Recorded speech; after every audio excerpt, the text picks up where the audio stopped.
I have a sweet at the end of the world. This video is purely for entertainment and does not infringe on copyrights or laws. The rights to the novel and image belong to the original author. We do not claim ownership.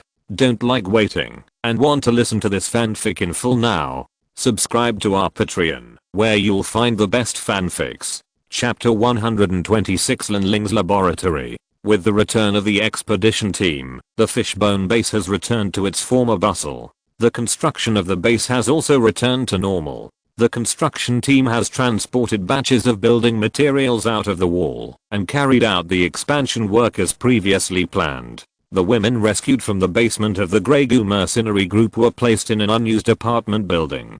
Jiang Chen arranged 5 nurses to take care of their lives and try to help them regain their sanity. At the same time, the survivors in the base can adopt the people they like home by consuming points. In principle, the Fishbone base encourages adopters to take responsibility and gives a certain amount of points to those who restore the object to normal and can participate in the work. The trading point at the gate of the wall has been reopened due to the end of the corpse tide. I believe that after this incident, there will be an endless stream of survivors coming to trade, and the bond between the Fishbone base and the nearby survivor groups will be further strengthened. The bullet production line and the hummingbird drone production line were placed in a simple iron house. After simple maintenance, these 2 arms production lines can be put into production. So the Fishbone base had its first military factory. Although the production efficiency was not high, it was undoubtedly a good start. After instructing Lu Huosheng to plan a building in the new development area as the new site of the military factory, Jiang Chen walked towards the villa. The terminal of the drone can be made of recycled electronic parts. Yao is an expert in this area, and there should be no problem in letting her complete it. By the way, a drone early warning system will be built, and the defense and reconnaissance capabilities of the base will be raised to a higher level. But the moment he pushed open the door, he was stunned. Do you know who I am? Linling raised her eyebrows, put her hands on her hips, and raised her head proudly. You, who are you? Yao swallowed her saliva, shrank her little head, and asked cautiously. Me. I'm a noble, perfect, and technological crystallization cyborg. Linling smiled proudly, and she was very satisfied with the timid expression on Yao's face. At this moment, Linling was in an extremely happy mood, and there was only one thought hovering in her mind. It was so refreshing. It turns out that the feeling of bullying the weak is so wonderful.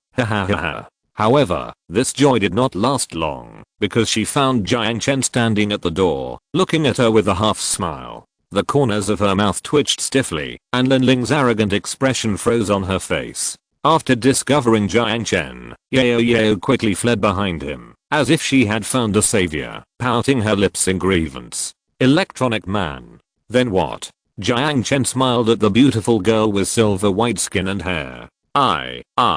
Linling's mouth trembled, and she recalled her fear of this devil. Where is Sun Jiao? Jiang Chen turned around and rubbed Yao's little head lovingly. Sister Sun Jiao went to take a shower. Yao whispered. Then, she looked in the direction of Linling, pouting her lips, and continued to say aggrievedly, Sister Sun Jiao asked me to help her find a room, but as soon as Sister Sun Jiao left, you bullied my Yao? It's simply unbearable. Especially when he saw Yao's timid expression like a little animal. Jiang Chen's desire to protect her instantly exploded. What are you going to do? Linling shivered and began to retreat. Her silver hair trembled slightly, and her fair face was full of fear. Although this face was indeed beautiful, her bad character would only arouse people's desire to torture, not to protect. Almost without hesitation, Jiang Chen took out his ep and pressed a few keys. A slight electric sound came from Yao's neck, and the electronic collar was turned on. Without saying a word, he snatched Yao's collar. Jiang Chen approached Linling with a wicked smile, ignored her resistance, and forcibly put the electronic collar on her neck. Yao touched her neck, and a wronged expression appeared on her face. That was clearly the bond between her and Jiang Chen's brother, but it was snatched away by this strange woman. The more she thought about it, the more wronged she felt. In her cute big eyes, a mist of grievance began to fill. No, that's too dangerous. I've wanted to take it off for you for a long time. How about giving you a new gift later? Jiang Chen saw this and quickly comforted Yao. Hey, if it's dangerous, why put it on me? Linling protested. Who cares? Jiang Chen turned around and glared at her fiercely, frightening Linling and shrinking back again. Yao looked back and forth between the two of them, and her cherry lips pouted again in grievance. She had a bad premonition that her opponents seemed to be increasing. After forcing the noisy Linling to surrender, Jiang Chen took her to the study on the first floor. It was called a study, but there were no books here. The bookshelves and other things were thrown into the open space in the backyard as waste, and now it was filled with experimental equipment that Linling brought out from the shelter. Ah, you actually treated my baby like this. Linling ran forward with tears in her eyes and touched those precious instruments. This is your room from now on. Pack your things up, Jiang Chen said with an evil smile. As far as the heaven and earth are concerned, he has always been a good person. But for some reason, this Linling seemed to be born with the buff of come and bully me, and her favorite thing to do was provoke without knowing one's own ability. Humph. Linling looked at Jiang Chen fiercely and then straightened the instrument that was lying on the ground. So it's placed like this. I thought that side was the ground. Humph. Stupid. Linling cursed in a low voice and stopped looking at Jiang Chen. I put the bodies of the mutants and the teeth claws in the freezer. Your current task is to help me dissect and analyze those two things. I need to know what the X2 bacteria is and what special effects it will have on alien species. And the data of the mutant's body functions. This should not be difficult for you. Linling heard this and turned her head proudly, and her long silver white hair was neatly thrown to one side. HMPH, why should I help you? If you don't need to eat, you really don't need to help me. Jiang Chen interrupted Linling with a smile. You. Linling's expression instantly became aggrieved, but this expression made Jiang Chen feel happy, without any guilt. Who asked you to have such a bad temper? The task has been handed over to you. If there is nothing else, I will leave first. By the way, you'd better be nice to Yao, because she is responsible for your meals. Jiang Chen laughed and walked out the door. Wait. Linling hurriedly stopped Jiang Chen. What's wrong? If you're protesting, it's invalid. Jiang Chen turned around and looked at her, saying bluntly, where's my bedroom? I'll state in advance that I want the top floor, preferably with a single bathroom and facing south. Linling was a little reserved at first, but she became more and more excited as she spoke, her black gemstone-like eyes flashing with hope. However, Jiang Chen looked at her in silence, with an indescribably strange expression. As if she realized that she had been talking to herself, Linling glanced at Jiang Chen cautiously. She had begun to accept the reality that she had to submit to him. Linling thought to herself, humph, a wise man never suffers a loss in front of him. This beautiful lady will tolerate you for a while, and wait until, humph. Although she didn't know exactly when she would have to wait. Is it okay? Linling asked tentatively in a low voice. Jiang Chen was silent for a long while, and suddenly asked a very irrational question. Do cyborgs also need to sleep? Of course. I'm not a robot. Linling was about to cry, and said as if she was about to collapse. After her popular science, Jiang Chen finally understood what she was. In short, she was once a normal person, but because of a congenital disease, 40% of her body tissues were forced to be replaced by machines. The neural access nano components installed in her brain allow her to achieve computer-level computing speed with the help of the human brain. The artificial stomach allows her to use food at twice the efficiency of ordinary people, and convert part of the energy into electrical energy for storage and use. As for the needs of eating and sleeping, she is no different from ordinary people. So you're not a robot? Jiang Chen looked up and down at Linling with understanding. Because he had once boarded a robot in the 6th block, he had always preconceived that she was also a robot. I thought you were made of silicone. You are made of silicone. Linling glared at Jiang Chen fiercely, but when she thought that she still needed his help, her expression softened, and she changed to a weak tone. Room, isn't it here? Jiang Chen looked at her with a strange expression. What? Here? You want me to sleep with a bunch of experimental equipment? Linling jumped up like a squirrel whose tail was stepped on, and screamed. Why do you think I got you such a big room? I'll move a bed for you later. Jiang Chen rolled his eyes, ignoring Linling's frustrated expression that was about to cry. Jiang Chen left the room. The reason why he bullied her was, on the one hand, because Jiang Chen wanted to do it from the bottom of his heart, and on the other hand, he had to teach this girl a lesson. It's not that there are no vacancies in the villa, but Linling's temper is really abominable. If he treats her better, I'm afraid her chin will immediately fly to the sky. This person can't be spoiled. He must be disciplined. Jiang Chen came to the kitchen and found Yao who was cooking dinner. Wearing a pink apron on her chest and holding a long spoon in her right hand, Yao was concentrating on the stew in the pot. Her cherry mouth hummed soft tunes, and her tender face was filled with a happy smile, which was shining in the light of dusk. Ah, it was so cute. Jiang Chen subconsciously covered his nose, although there was no bleeding. As if hearing the movement at the door, Yao's little ears moved cutely and turned around to look at the door.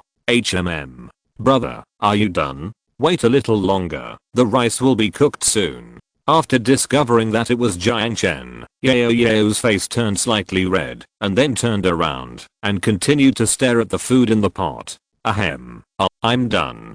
By the way, I'll cook one more meal next time. Thank you for your help. Walking forward, Jiang Chen rubbed Yao's little head lovingly. Hey, yeah. I've made an extra portion. Yao rubbed her head upwards with great enjoyment, enjoying the big hand rubbing her head comfortably. Hearing this, Jiang Chen couldn't help but smile slightly. Sure enough, Yao was a kind child. Even though Linling bullied her as soon as she came, she still considered Linling's food very considerately. By the way, what gift does Yao want? Although it was not clear why Yao was so obsessed with the dangerous electronic collar, Jiang Chen still put it on the neck of Linling who needed it more. Hearing this, Yao's pretty face was slightly hot, and after a while, she whispered softly, "Can I save it first?" "Save it?" Jiang Chen asked in confusion. Yao's birthday is in November, so, can you give it to me then? Yao's voice became softer and softer, burying her little head. Birthday? Yeah. Jiang Chen smiled slightly and nodded in promise. Chapter 127 Respective Missions. The dinner was very sumptuous, with 4 dishes and 1 soup. There was Sun Jiao's favorite stewed pork ribs with soybeans, and Jiang Chen's favorite scrambled eggs with tomatoes. Linling was angry and didn't want to eat it, but she couldn't last more than 3 seconds. She was attracted by the intoxicating aroma, and with a frustrated face, she rubbed over pitifully. Jiang Chen picked up a piece of tender and juicy pork ribs, brought it to his mouth, and took a bite. The delicate texture and delicious taste were simply amazing. Sun Jiao's always unpresentable eating manners might not tell anything, but from the bulging cheeks of Linling, who was always very picky, it was enough to show Yao's high cooking skills. Yao's cooking skills are getting better and better. Shocked by the delicious food, Jiang Chen encouraged Yao with a thumbs up. Hehe. Yao's face turned red like a ripe apple, and she lowered her head and smiled foolishly in embarrassment. This is also my contribution. When you were not around, I was always instructing Yao on how to make the dishes more delicious. Sun Jiao kept talking, looking up and speaking vaguely. You are just responsible for eating, right?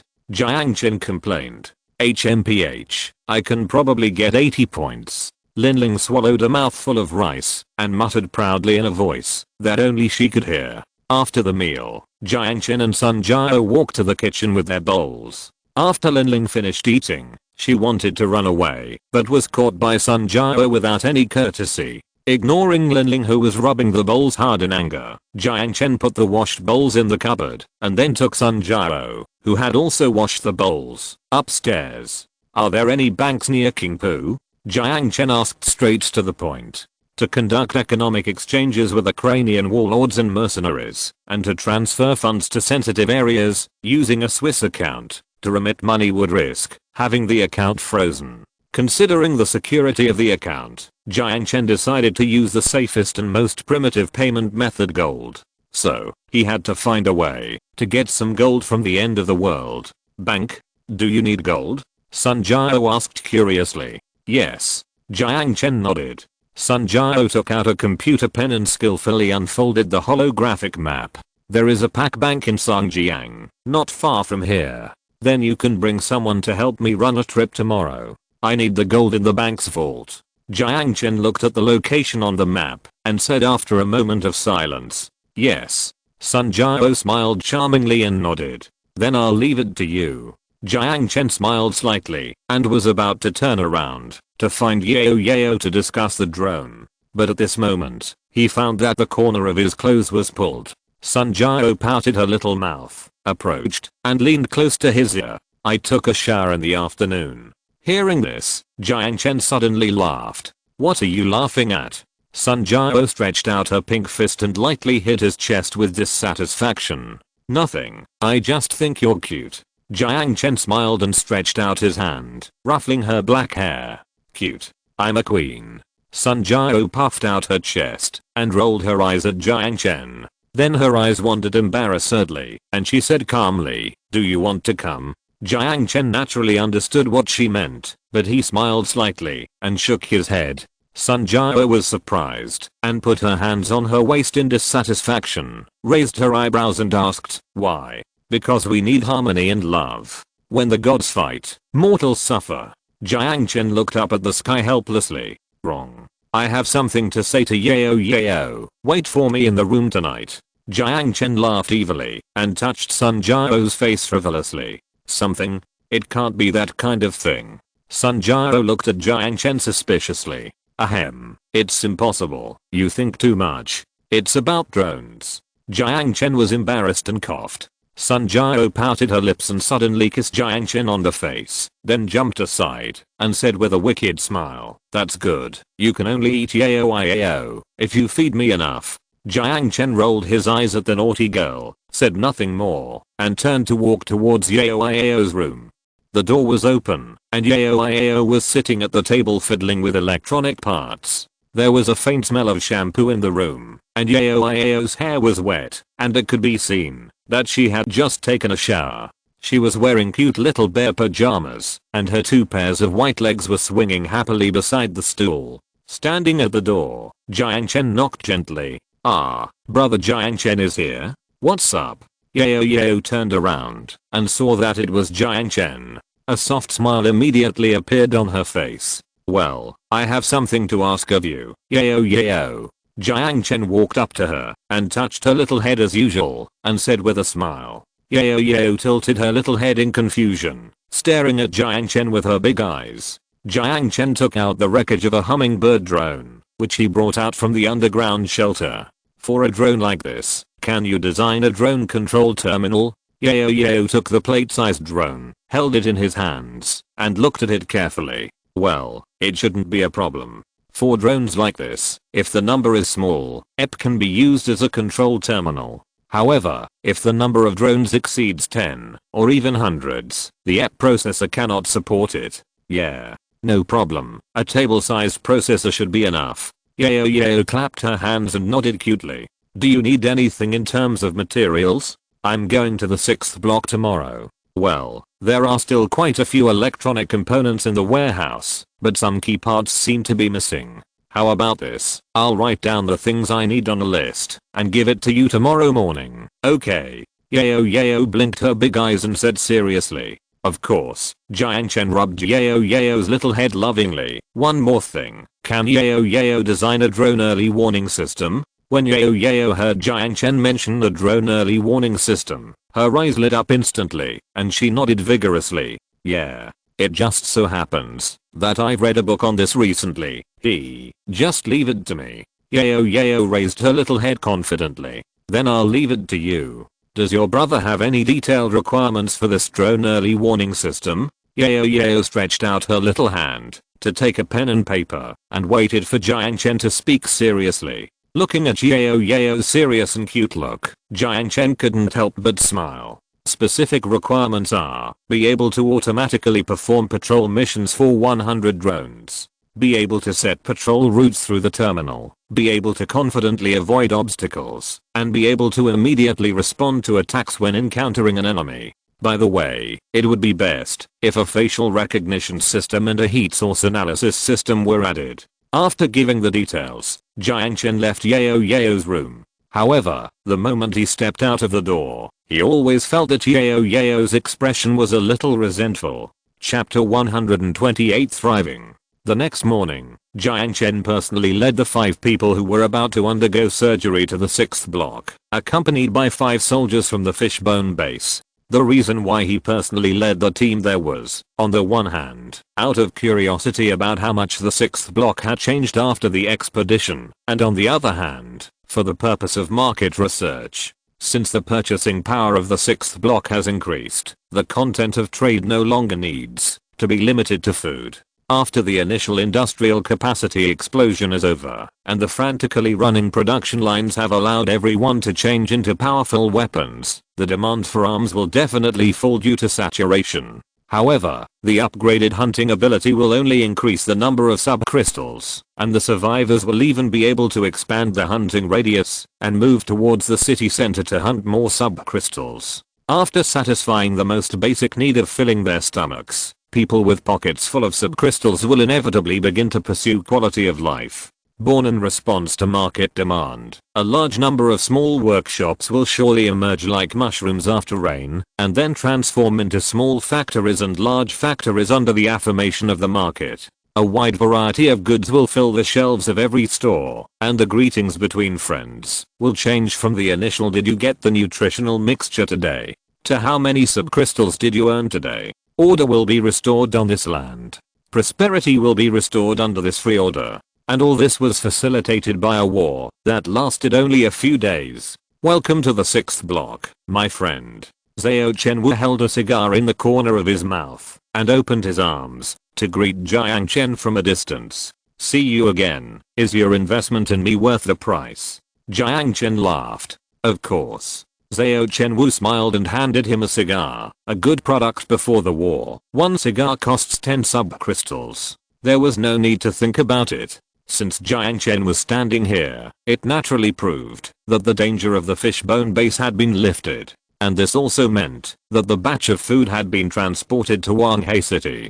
Taking the cigar, Jiang Chen smiled and asked for a lighter to light it. Although his addiction to smoking had almost disappeared since the injection of the genetic drug, it was still difficult to refuse this cigarette. It looks like you've made a fortune, Jiang Chen said with a smile. Yes, I'm about to make a fortune. Zhao Chenwu grinned, then put his hand on Jiang Chen's shoulder enthusiastically. Come on, it's cold standing outside. Let's go to the car to talk. The 5 people who needed surgery were taken over by Zhao Chenwu's men and taken to the clinic, while the 5 accompanying soldiers returned. After getting on Zhao Chenwu's car, the driver drove the 2 people towards the inner circle. Tell me, my old friend, what brought you here? Zhao Chenwu asked Jiang Chen with a smile. Usually, orders are transmitted directly through the radio, and those that need to be discussed in person can also be solved in the virtual conference room in advance. On the one hand, I want to bring a few new men to do the chip implantation surgery, and on the other hand, I want to see how things have developed here and send orders.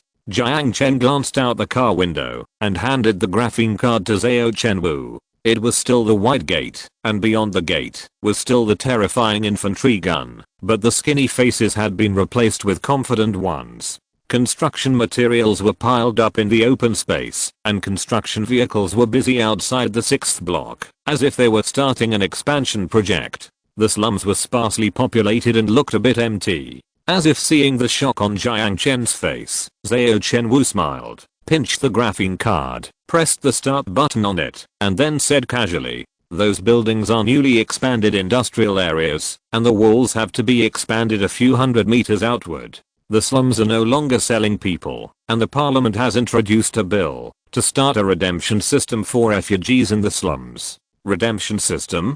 Jiang Chen was unfamiliar with this new term. Anyone who has registered their identity in the 6th block can be redeemed at the price of 10 subcrystals. The redeemed refugees are not allowed to leave the 6th block and will work for free in the Redeemer's factory in the 6th block for 3 years, and then they can be free. Does that mean that human trade is no longer supported?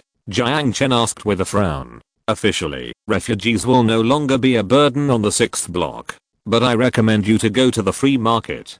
There are many merchants from other survivor bases, and there are professional slave traders doing this business. Zhao Chen slid the list on the graphene card and confirmed the purchase information given by Jiang Chen. 500 Ripper rifles, 20 Ghost sniper rifles, 500 bulletproof combat uniforms, 4 boxes of conventional grenades, general combat equipment, 5 20mm machine guns. So many. Are you going to arm a legion? Zhao Chen asked in confusion. Shipped to other provinces, Jiang Chen said very concisely. In fact, it was shipped to the present world. Okay. But for such a large quantity, the transaction time will be postponed to the 10th. There is still a little bit of goods missing. I will ask the factory to arrange it. Zhao Chen took out a paper-like mobile phone from his pocket and pressed a few keys. 1,000 winter clothes, 1,000 pairs of snow boots, 20 tons of C-shaped steel, 10 tons of cam resin. These are easy to deal with. They can be bought in the 6th block, and I can get wholesale prices. Zhao Chen said with a smile, after reading the list. Camu resin, a resin extracted from a mutant plant called camu tree, can be used as a raw material for a variety of plastics, and is a common industrial raw material in the wasteland. Although the contaminated soil cannot grow edible crops, the plants that survived the selective elimination are not a big deal. There are several small plantations in the 6th block that specialize in producing this resin. Camu resin and C-shaped steel, plus electronic parts recovered from the survivors group, the main raw materials for making the hummingbird drone are roughly gathered. Then I'll leave it to you. The transaction date is set on the 10th. This batch of goods should be enough for the consumption of these 3 months. How about the next trade in January next year? Jiang Chen smiled. No problem. Zhao Chen smiled and nodded. The car drove to the inner circle and stopped at the door of a hotel called Lihua Hotel. According to Zhao Chen, this is a restaurant he opened in the inner circle. Jiang Chen gladly accepted the invitation to have lunch together, but when the dishes were served, he was stunned. Curry chicken nuggets, potato beef, and pickled cabbage. There were 3 dishes in total, 2 meat dishes, and 1 vegetable dish. The problem was not the dishes, but the fact that they were canned food. Seeing Zhao Chen's eager appetite, Jiang Chen was secretly ashamed. In terms of quality of life, this respected councillor in the 6th district ate worse than the beggars in the world. In short, Jiang Chen only ate until he was 8/10 full. Sitting in a luxuriously decorated restaurant, eating bread made of synthetic starch, and eating dishes poured out of cans. This feeling was indescribably funny, especially the person sitting opposite was eating with relish. After the meal, Zhao Chen took a tissue to wipe it, then leaned back in his chair, looked at Jiang Chen and smiled. I have to praise you. The food you made from fish bones is really delicious. Thanks for the compliment. Jiang Chen smiled. By the way, since you are here, I wonder if you are interested in something. Suddenly, Zhao Chen seemed to have thought of something, sat up from his chair, and whispered in a low voice. Oh, what is it? Jiang Chen saw this, and couldn't help but look serious. The guy in front of him was one of the 10-member committee, and the news leaked from his mouth could not be ignored. Zhao Chen smiled mysteriously and casually dropped a bombshell. According to the latest proposal of the 6th block, we are going to set up a bank. Regarding the feasibility of this proposal, although it is still under discussion, the passage of the proposal is a high probability event. Bank? Jiang Chen was dumbfounded. Opening a bank in the end times. What the hell is this? Per capita wealth continues to rise, and the 6th block does have the need and the ability to open a bank. People will deposit the subcrystals that they don't need for the time being in the bank to earn interest, and the factories that are eager to start will borrow subcrystals from the bank to start production. The blood is already sufficient, and we are still missing a heart. Zhao Chen smiled proudly and looked at Jiang Chen with high spirits. It can be predicted that the emergence of banks will give birth to a number of new factories. Jiang Chen pondered for a moment, then suddenly relaxed his brows and smiled. It's a good idea, but what does it have to do with me? Of course, Zhao Chen smiled, lowered his voice and asked, don't you want to be a shareholder of this bank? This question is very interesting. Hearing this, Jiang Chen's expression became a little strange, and he asked back, don't you want to? If there is such a good thing, would you kindly find me? Zhao Chenwu seemed to guess what Jiang Chen was thinking, smiled slightly, and continued, of course. However, according to regulations, the shareholding ratio of the members of the 10-member committee is limited to 7%, and each of them will contribute 100,000 Asian crystals. The remaining 30% of the shares will be sold to the public at a premium. In other words, your cake has already been divided, so you thought of me, your old friend. Jiang Chen smiled. Yes, I wonder if you are interested? Zhao Chenwu crossed his fingers and looked at Jiang Chen with a sharp gaze. Jiang Chen did not agree immediately, but touched his chin and thought. The proportion of shares held by each member of the 10-member committee is limited to 7%, which means that everyone has equal influence on the board of directors. This should be to prevent a single company from dominating the market. The decision was made after consultation among multiple parties. The reason why Zhao Chenwu revealed this news to me is probably because he hopes that I can acquire a certain amount of shares. Because of our alliance, he will gain greater influence in the bank. After all, my core interests are in that headquarters. What I care about should not be the right to speak, but the bank's dividends and profits. Considering the recent development speed of the 6th block, I'm afraid that this bank is of extraordinary significance, otherwise Zhao Chenwu would not be so concerned. After all, this is the heart of blood transfusion. Thinking of this, Jiang Chen couldn't help but smile, and he had made a decision in his heart. He suddenly found that he seemed to be getting more and more adept at playing tricks. What is the investment scope of the bank? Jiang Chen asked calmly. Provide mortgage loans for potential factories, shops, developers, mercenary groups, and hunting teams. Zhao Chenwu said quickly. What are the conditions for premium acquisition? Hearing Jiang Chen's question, Zhao Chenwu's face immediately showed a smile. He understood that Jiang Chen was already tempted. The price of 1% of the shares is 20,000 sub-crystals. The requirements for the acquirer are that they own at least 200 square meters of real estate in the 6th block. In addition, they must be free people who do not wear slave chips or other equipment. Jiang Chen suddenly laughed and stretched out his right hand. Thank you for your information. I'm very interested. If the proposal is passed, please let me know. Of course. Our interests are the same, aren't they? Zhao Chenwu smiled and shook Jiang Chen's hand. Of course. If you're listening to this novel on a channel other than Fanfic World, it means they downloaded and uploaded it without effort. We cordially invite you to visit our channel, Mundo Fanfic Novelos. There you'll find the original version of this story and you can explore many other novels of various genres. We're waiting for you to immerse yourself in a world of incredible novels. Chapter 129 Announcement. Take 2 days off tomorrow. This is the first time I've asked for leave since publishing a book, and it's 2 days. I'm really ashamed. I'll resume updating on Sunday, and I'll do some self-examination in the next 2 days. As for the reason, I believe some book friends have already understood it, and I've also found that many good books have 404 recently. I won't say more about this, and I can't say more. You can add me to the author group, and don't think I'm hiding. This is very important. You can take a look at the pinned post in the book review area. HMM. Chapter 130 Rocket.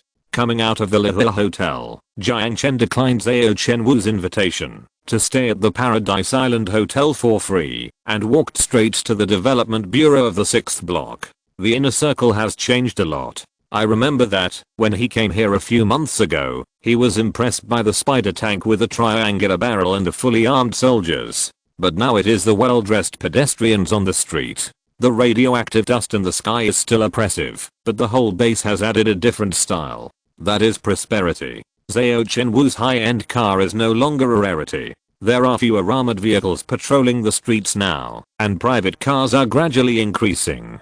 Walking along the most prosperous area, you can see buildings that are being expanded everywhere. Showing the genetic ID on the app to the guard on duty at the door, Jiang Chen walked into the hall. Hello, sir. Is there anything I can help you with? A waiter sitting at the front desk asked Jiang Chen in a very professional tone, while turning a pen. I want to buy a few plots of land here to open a factory.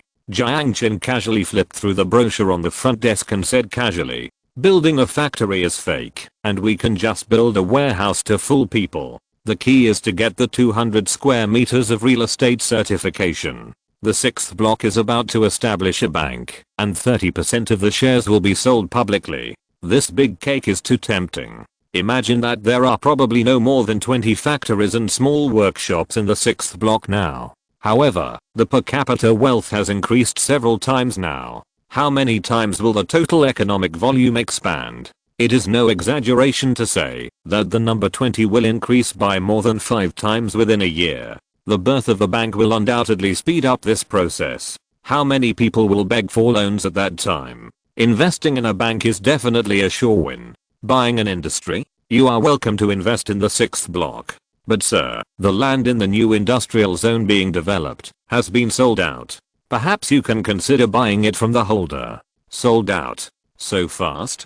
Jiang Chen was stunned. Although it was expected that the land in the newly developed land would be in great demand, it was unexpected that it would be sold so quickly. Jiang Chen frowned, and after a moment's silence, he continued to ask, "Are there any ready-made properties for sale? Anywhere is fine." Hearing this, the waiter was stunned and looked at Jiang Chen with a strange expression. "Maybe. But why don't you go to the consignment shop in the market area to ask?" Jiang Chen. Bulk commodities and real estate are basically traded in consignment shops. The form often adopted is that the seller fills in the sales information and deposits the relevant materials or certificates in the consignment shop. Those who have the intention to buy get the list and then negotiate the price with the seller face to face. After the transaction, the buyer only needs to move the Asian crystal to the consignment shop and can take away the consigned items. At this moment, Jiang Chen held such a list in his hand, with the words, "Sale of the store, price negotiable," printed on it. Stopping at the door of a store, Jiang Chen looked up and down at the store. Perhaps to save electricity, the electronic signboard was unnecessarily written with a black pen with the words, "Artificial Leg Boutique." There was a little dust on the wooden window, and the anti-theft door made of rusty metal shells looked a bit bleak. Jiang Chen raised his hand hesitantly and was about to knock on the door when it slammed open. A square-headed small TV suddenly jumped out, and Jiang Chen was so scared that he almost drew his gun. The mouth welded with metal sheets opened and closed rapidly and stuttered in a shrill electronic voice. "Welcome, dear guests. Our store provides mechanical legs and mechanical prostheses and provides the best service for wastelanders who accidentally broke their limbs." Staring at the robot with a spring connecting its body and brain, Jiang Chen's eyebrows jumped. He roughly understood why there were no customers in this store. With the receptionist looking like this, it would be a miracle if someone came. Jiang Chen pushed the scary looking broken robot away without any hesitation and strode into the store. The room was not very bright, and there was a faint smell of motor oil. Unknown metal tools and parts were displayed on the walls, but there was no one at the front desk. Jiang Chen looked around and tentatively called out, "Ahem, is anyone there?" No one answered. No one. Or are they busy with something else? After hesitating for a moment, Jiang Chen walked up the stairs behind the store. At the end of the stairs was the attic on the top floor. From the open door came a mumbling voice, and the occasional explosion always gave people a sense of foreboding. "Is it a problem with the CPU?" Well, no, it should be the engine control component.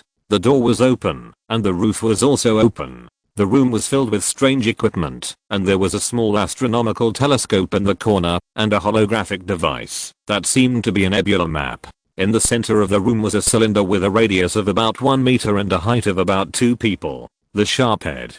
Rocket? As if disturbed by the surprised voice, the young man who was fiddling with the screwdriver turned his head and looked at the door. That's right.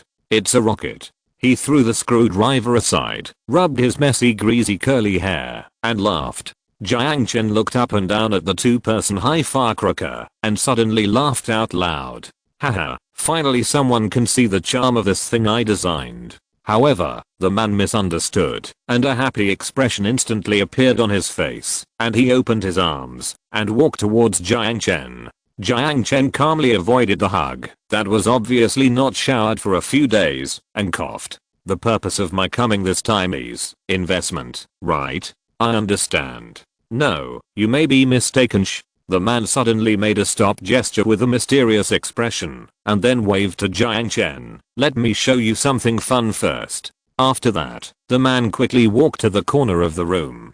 Jiang Chen looked at the man with a strange expression, hesitated for a moment, and still followed him. The power system is normal, the hydraulic balance system is normal, the fuel tank is normal. He muttered some incomprehensible words, and quickly tapped the buttons on the silicon touchpad, his eyes filled with a fanatical light. Jiang Chen stood behind him, and looked at the row of incomprehensible instruments. "What are you doing?" "Ignition." The excited roar startled Jiang Chen, and interrupted all his questions. A hand slammed on a red button. Woo! A fire suddenly broke out in the center of the room, and the scorching flame sprayed on the base made of unknown metal. The floor began to tremble, and the glass windows made a shrill wail. The airwave rushed towards the two of them. Jiang Chen stretched out his hand to block the violent airflow, and his face through his fingers was full of shock. "Fuck, what kind of plane are you using? It's a rocket." "Space, here I come."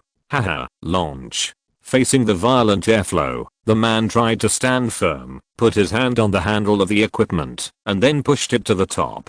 The air pressure suddenly increased, and the young man was thrown against the wall. Jiang Chen relied on his strong body index to barely stand firm, and just when he was about to collapse, he opened the nitrogen shield on his right arm. The nitrogen shield suddenly unfolded from Jiang Chen's right arm, and the nitrogen interfered by the special position quickly formed a compressed circulation, sweeping away the violent airflow. The impact force was instantly relieved. "Thank you, man." The young man barely supported his body, smiled awkwardly, and stood up from the ground.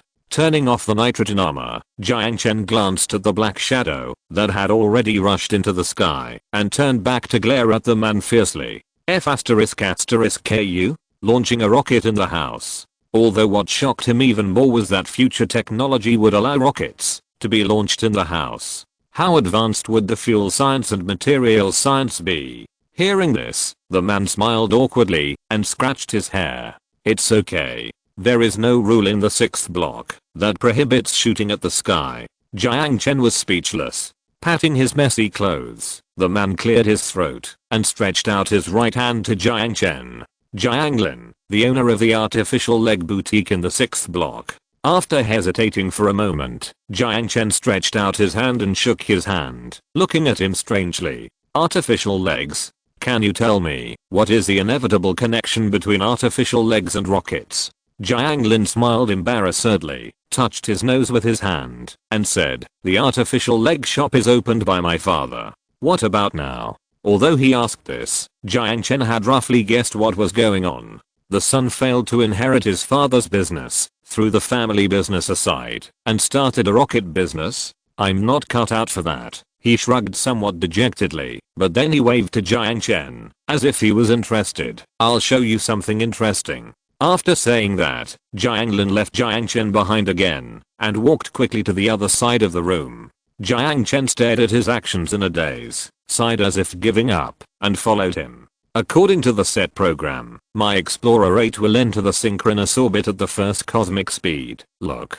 Jiang Lin tapped his fingers on the touchpad a few times, and the gorgeous light and shadow began to interweave, converging into a shocking effect in the ring-shaped imaging device. "This is our planet." Jiang Lin smiled and opened his arms, embracing the non-existent light and shadow, and turned back to Jiang Chen, and raised his eyebrows proudly. Jiang Chen's pupils dilated, and shook in disbelief. "Fuck, it's so awesome. Azure blue, and dim yellow." This was his first time looking down at this land. Except for the color, there was almost no difference between this and that world.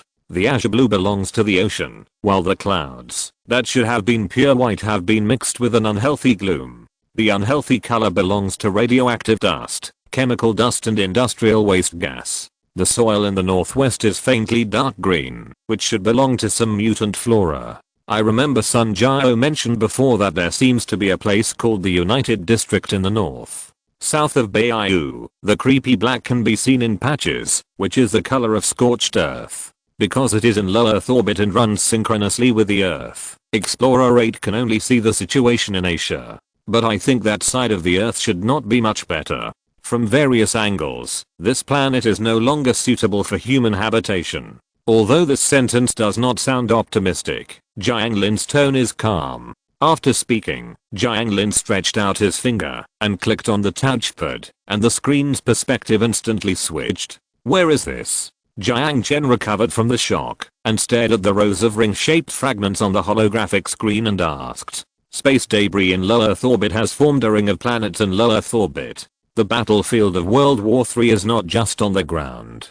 Jiang Lin smiled, then operated on the touchpad to enlarge the picture transmitted from Explorer 8. Most of the debris are the wreckage of space-based weapons, space stations and artificial satellites, as well as orbital attack ships, anti-satellite missiles and the like. The other part is a wreckage of lunar facilities, which was sent to low Earth orbit by the kinetic energy of the explosion. Space-based weapons? For example, the Rod of God. He suddenly recalled a diary he had read before. Looking at the pieces of metal wreckage, his face was full of shock. It was not because of the cruelty of the war. Chapter 131 I'm sorry, I'm a businessman. It's not because of the brutality of the war. But, damn, this is all money. Any piece of debris taken back from it will be aerospace technology that is more than 100 years ahead of the world. Selling it too doesn't seem to be easy. Thinking of this, Jiang Chen smiled bitterly and was about to give up the idea of making money in space. But then he thought, it's true that it's not easy to sell, but what if he uses it himself? After getting that island, launching a satellite in the name of his own country, this seems to be a good idea. That's about it. At this time, Jiang Lin suddenly sighed, and then the holographic screen turned off. Jiang Chen was stunned and couldn't help but ask, what happened? Didn't your rocket launch successfully? Jiang Lin helplessly spread his hands and looked at Jiang Chen and said, it was indeed launched successfully, but the low Earth orbit is full of magnetic storm turbulence. Well, you can understand it as an EMP that is difficult to resist. Explorer 8 can last so long, which is already the limit. Explorer 7 only lasted 10 seconds. Then what's the point of launching such a thing? Adding space junk? Jiang Chen glanced at him. How can it be meaningless? These are all valuable data. Jiang Lin was instantly unhappy when he saw that his results were denied. He stretched out his hand and tapped on the touchpad several times in a row. The holographic screen was reprojected, but this time it showed a bunch of data that Jiang Chen couldn't understand. Can I know what this data is used for? Jiang Chen looked at the pile of green floating point data with a strange expression. Prepare for interstellar travel. Jiang Lin's eyes flashed with fanaticism. Jiang Chen laughed and asked, interstellar travel? Yes, in 2176, the United World Organization launched 6 colony ships into space, the nearest destination of which is Captain B in Centaurus, 13 light years away from Earth. So, your firecracker can fly 13 light years. And you plan to take that firecracker to Captain B to join the former regime? What firecracker? This is called Explorer 8. Of course, I definitely can't take that thing to Captain B. But isn't that what scientific exploration is? Experiment, collect data, and improve equipment. At least, after countless experiments, I have come this far. Jiang Lin confidently tapped another button on the touchpad. What is this? Jiang Chen asked in confusion, looking at the graph full of various parameters. The concept map of the warp engine, but due to funding issues, only 50% has been completed. Jiang Lin scratched his head embarrassedly, looked at Jiang Chen expectantly, and then said, using the warp engine, to travel at superluminal speed, lying in the freezer, to sleep for a long time, how about it? Are you interested? A short silence. I want to understand, what does this have to do with my purchase of this house? Jiang Lin didn't seem to understand what Jiang Chen meant, and looked at him dumbfounded. What? Jiang Chen took out the bedsheet, and pointed at it. The store is for sale, the price is negotiable. I should not have entered the wrong door. In an instant, Jiang Lin's face turned the color of liver, and he muttered to himself, no, they can't do this. Suddenly, he grabbed Jiang Chen's hand, and said as if he had grabbed a life-saving straw, did you see the notice at the door? The interstellar travel plan. Aren't you interested? A world that has not been contaminated by radiation, a brand new civilization, as long as you are willing to invest in my plan. Sorry, I already have that world. I'm very sorry, I'm a businessman. Jiang Chen shrugged. I can't see any investment value in your plan. I live well here and have no intention of flying into space. But, no buts, it seems that you are not the owner of this house. Or, you are just a tenant? Jiang Chen sighed and put away the flyer. Suddenly, hurried footsteps came from downstairs, followed by dense footsteps on the stairs. Jiang Lin, how many times have I told you? Don't build a rocket in my house. A fat man in a suit suddenly broke into the door, panting and wiping his face, waiting for Jiang Lin viciously. Ahem, I set up a launch base, which will not damage the building structure. Your worries are completely. The man didn't seem to want to continue to tangle with him. He rubbed his temple and said tiredly, I don't care so much. I want you to pay me 2 months rent now. Then, take your pile of junk and get out of my house. Jiang Lin's face turned pale, and he said anxiously, you can't. It's my house. The fat man pointed at his nose fiercely, and his almost bald hair was almost standing up in anger. Calm down, Mr. Gu. We will handle it according to the procedure. The man in black combat uniform and an automatic rifle on his waist walked into the room slowly and looked at Jiang Lin. Hello, Mr. Jiang. I'm the sheriff of the 6th district. According to the law, you must pay Mr. Gu Hanke a total of 68 subcrystals in rent within 3 days. Otherwise, the sheriff's bureau will enforce your assets. In addition, because the lease contract is terminated, please move out within 3 days. Otherwise the sheriff's bureau will enforce it. But I don't have that much money.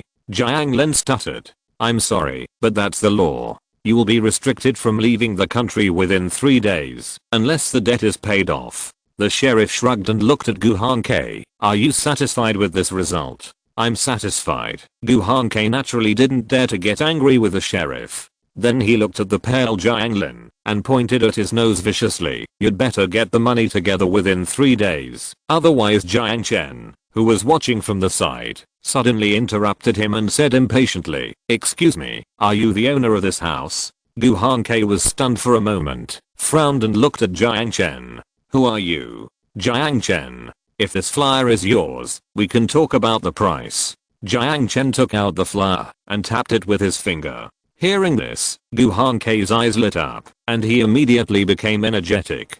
He laughed and came to greet him. Boss Jiang wants to buy a house. Okay, let's go to the tavern and have a good chat. Since the problem has been solved, I'll leave first. Gentlemen, have a nice afternoon. The sheriff skillfully took out a subpoena from his pocket, handed it to Jiang Lin, and walked downstairs. No need to go to the tavern, just here. You make an offer. If it's reasonable, we can make a deal directly. Jiang Chen shook his head and refused. Gu Hanke was not dissatisfied with being rejected, and the smile on his face became more and more intense. He was in a hurry to use the money to build a factory in the newly developed land, hire a hunting team, to go to the industrial zone outside the city to obtain production equipment, purchase production materials, and invest in Asian crystals to start production.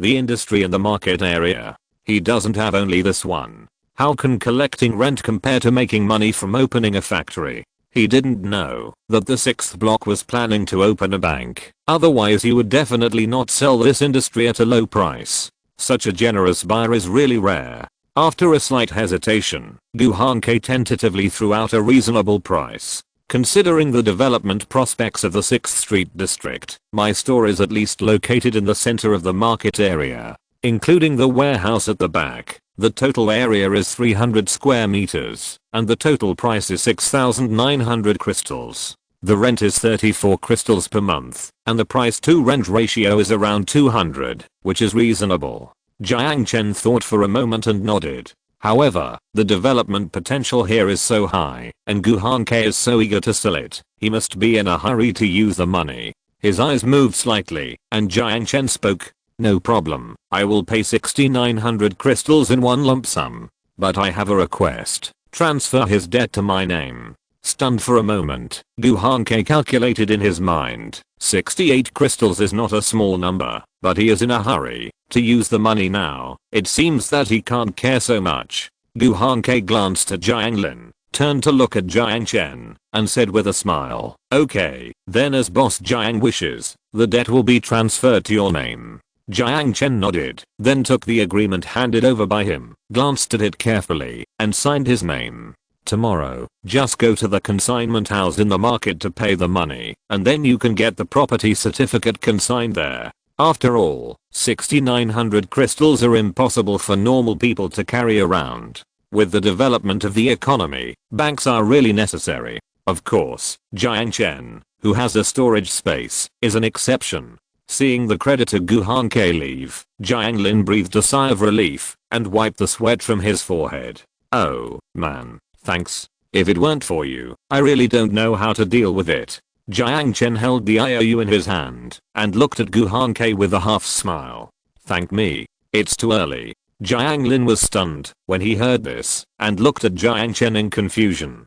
Debt transfer is not debt forgiveness. "So, now you owe me 68 subcrystals." In an instant, Jiang Lin's face, which had finally regained its color, turned pale again. I don't have money." After holding it in for a long time, he finally squeezed out these few words.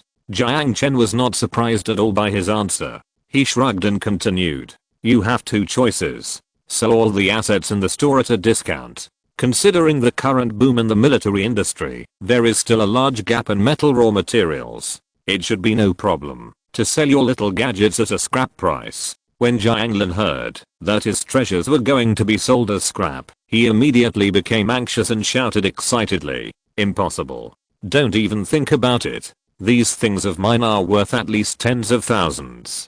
This is a flight to a new world. Do you understand the value here? Since you are a businessman, you can't not understand it." Jiang Chen listened to Jiang Lin patiently and smiled maliciously. After Jiang Lin began to feel creepy, he slowly spoke. "Tens of thousands? Values that are not recognized by the market are just your wishful thinking. I can say that one of my hair is worth hundreds of millions, but will you buy it? Without buying and selling, there is no value. In my opinion, your pile of rotten iron is not worth even 30 subcrystals. Flying into space? How many subcrystals do you need to invest? How many years will it take? With your petty way of playing, I'm afraid you won't be able to fly out of the solar system in 100 years. Captain B, are you so sure that the former regime will live well there? Are you so sure that you will be warmly welcomed if you fly there? I'm very sorry, I'm a businessman." Jiang Chen repeated the last sentence word by word. Those words pierced Jiang Lin's heart like needles. He bit his lips until they turned blue. He was filled with anger at the fact that his research results were devalued, but he could only hold back his anger. Jiang Chen's words woke him up from his dream. No one would pay for his ideals. Even though he spent hundreds of subcrystals to order this equipment from the National Astronomical Museum, no one would recognize the value of these things because no one needed them. He began to regret it. If he had not stubbornly abandoned his father's business and devoted himself to the study of aerospace technology, he would not have fallen into such a situation where he could not even pay the rent. Taking a deep breath, Jiang Lin said in a low voice, "Can I hear the second option?" Finally, he heard a hint of maturity in the voice, and Jiang Chen couldn't help but smile. An immature ideal is indeed not worth investing in, but a mature technician is worth investing in. The second option is to work for me. Chapter 132. Eyes must be on your head. Work for you? Jiang Lin was stunned, looking at Jiang Chen in confusion. Work in your factory? No. Jiang Chen stretched out his finger and shook it, then looked directly into Jiang Lin's eyes and said, "Come to my survivor base. I will invest in your space program, but you have to follow my requirements." Hearing this, Jiang Lin looked at Jiang Chen suspiciously. "Other survivor bases? Although I haven't been out of the 6th block much, I know the situation outside. Who can guarantee that your base is not a bandit's den? I won't be treated as a slave by you after I go in." Jiang Chen smiled, walked up, and patted Jiang Lin on the shoulder. "Slave? Do you know how much it cost to buy a slave in the refugee camp some time ago?" Jiang Lin swallowed his saliva until the trafficking of refugees in the slums was stopped. The price of a slave rose to 50 subcrystals per unit, including the price of the slave chip of 19 subcrystals. Then do you think it is necessary for me to spend 68 subcrystals to buy a laborer who has not done much rough work? Jiang Chen smiled and spread his hands. Besides, I'm not going to discuss with you. There are only two choices in front of you.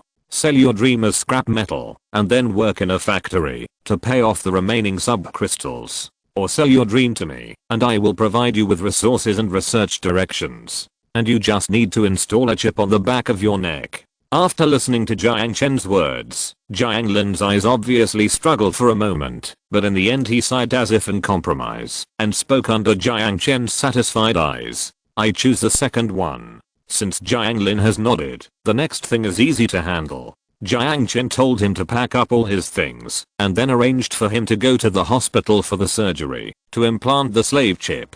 On the 10th, he would trade with the Zhao group and ask Zhao Chenwu to send the people and things along the way. As for what to do with this purchased store, Jiang Chen hadn't figured it out yet, but anyway, he hired construction workers to seal up the open roof. After all, winter was coming soon, and the simple roof cover for sheltering from the rain was unreliable. In short, the requirement of owning at least 200 square meters of real estate required for the 6th block bank was met. The next morning, Jiang Chen brought Jiang Lin to the hospital. After paying 19 crystals to the hospital, Jiang Chen watched the doctor take Jiang Lin to the end of the corridor.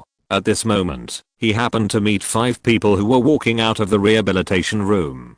Because the spinal nerve implant chip, the electronic components will interfere with the nerves, and it takes several hours of rehabilitation exercises after the operation before they can be discharged from the hospital. At this moment, they have obviously completed the rehabilitation program. After seeing Jiang Chen, Chunan greeted him from a distance. Zhao Guoping still had that flattering smile, while Zhao Gang supported his wife in silence. As for Zhao Xiaoxia, her eyes were a little dull, as if she had been injected with a sedative. How do you feel? Not bad. Try your ep. Chunan shrugged. A doctor in a white coat came over and handed a fingernail-sized memory card to Jiang Chen, and then hurried back to the operating room. Jiang Chen pinched the memory stick and skillfully inserted it into the ep on his wrist. He noticed that Chunan's eyes were fixed on the progress bar, while the bar was being read. Miss Freedom? Jiang Chen asked jokingly. Chunan smiled and looked aside. What the hell is freedom? I have been fighting for a certain force since the moment I was born, and now I have just changed my place. The progress bar finished reading. Looking at the words, slave chip connection, that appeared on the screen, Jiang Chen pulled out the memory card and crushed it skillfully. Freedom is a good thing. Within the framework of the rules, I will give you enough freedom. Jiang Chen smiled at Chunan and then clicked a few keys on the ep. Jiang Chen's face appeared on the screen, and the image was very clear. At this moment, he was connected to Chunan's vision. Chunan stretched out his hand and rubbed his temple. Is this the optic nerve cut-in? This slave chip designed by the 6th block is really interesting. Doesn't Liuding Town have this thing? Jiang Chen said in a relaxed tone, and then clicked to end the cut-in. No, we have more opportunities for long-range combat and fewer opportunities for land combat. We call it the dictator chip, which is mainly strengthened in communication and long-range radio sensing systems, but it seems not as stable as this thing. And it is managed by the central processor on the ship. Only when authorized will the management authority be handed over to someone's ep. Chunan moved his limbs and gradually adapted to this feeling. What about you? Jiang Chen looked at the remaining 4 people and asked with a smile. Zhao Guoping, with his dazzling bald head, nodded and smiled. Very good. Be loyal to the boss. Zhao Gang's wife shrank behind Zhao Gang timidly. Zhao Gang patted her hands comfortingly and looked at Jiang Chen seriously. Not bad. As for Zhao Xiaoxia, she was still in a daze. Some things are not convenient to say in public. After confirming that the chip was installed correctly, Jiang Chen brought 5 people to the prosthetic leg boutique. After everyone entered the door, he closed the door. Seeing that the boss seemed to have something to say, Zhao Guoping's eyes turned smartly, and he moved a chair from behind the counter for Jiang Chen very attentively. Chunan glanced at him, curled his lips and looked away. The feud between the two of them started a month ago, but now they work for the same boss, and there seems to be no chance of revenge. Zhao Gang has been holding his wife's hand and standing aside in silence. I'll briefly tell you the arrangements, you just listen and do it. Jiang Chen was not polite and sat on the chair. Zhao Gang, take your wife back to the base first and then join the militia and wait for orders. Understood. Chunnan, you should be familiar with helicopters. You can go to the market to find out what you need for maintenance and buy it directly. Then, take her back. Jiang Chen pointed at the unconscious Zhao Ziaxia. No problem. But I have no money now. Chunnan spread his hands helplessly. Jiang Chen took out 2 100-point subcrystals from his pocket, threw them into his arms under his surprised eyes, and clapped his hands. Okay, let's do it. The 4 of them left quickly, leaving Zhao Guoping standing there at a loss. Zhao Guoping interpreted the word lackey to the extreme. Seeing that Jiang Chen didn't say anything, he took the initiative to step forward and asked tentatively with a smile on his face, "Boss, what about me? I heard that, when you were working for the Grey Goo mercenary group, you were stationed in the 6th Street district. So you should be very familiar with this area." Jiang Chen leaned back in his chair, crossed his fingers, and looked at Zhao Guoping with a smile. Of course. Boss, if you want to know anything, just ask me. Zhao Guoping patted his chest and promised. Do you know the human trafficker? Upon hearing this, Zhao Guoping nodded quickly and said attentively, I know him. There is a slave trader in Sioux City who is stationed in the 6th block, and the clones from Shelter 071 are also selling well here, but because of production issues, orders need to be placed in advance, but the advantage is that they are all original goods. What are you thinking about? What, original goods or not? Jiang Chen scolded with a smile. I don't run that kind of business.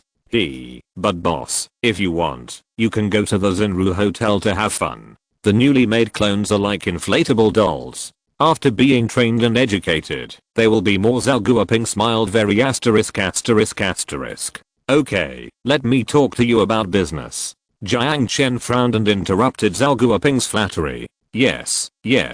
Go contact the human trafficker. The base probably needs 200 more people. What price do you think is better? Zhao Guoping hesitated, thought for a moment and said, if it is an ordinary slave trader, 10 subcrystals will be enough. If it is a product of Shelter 071, it will probably take 20 subcrystals. Considering the recent market conditions in the 6th block, the price of population may double. That's okay, just contact them. Transportation is inconvenient in winter, so you can place the order first, and it won't be too late to transport the people next year. Keep the price as low as possible, and it's time to test your ability. Zhao Guoping chuckled, patted his chest confidently and said, Boss, don't worry. I'll take care of it.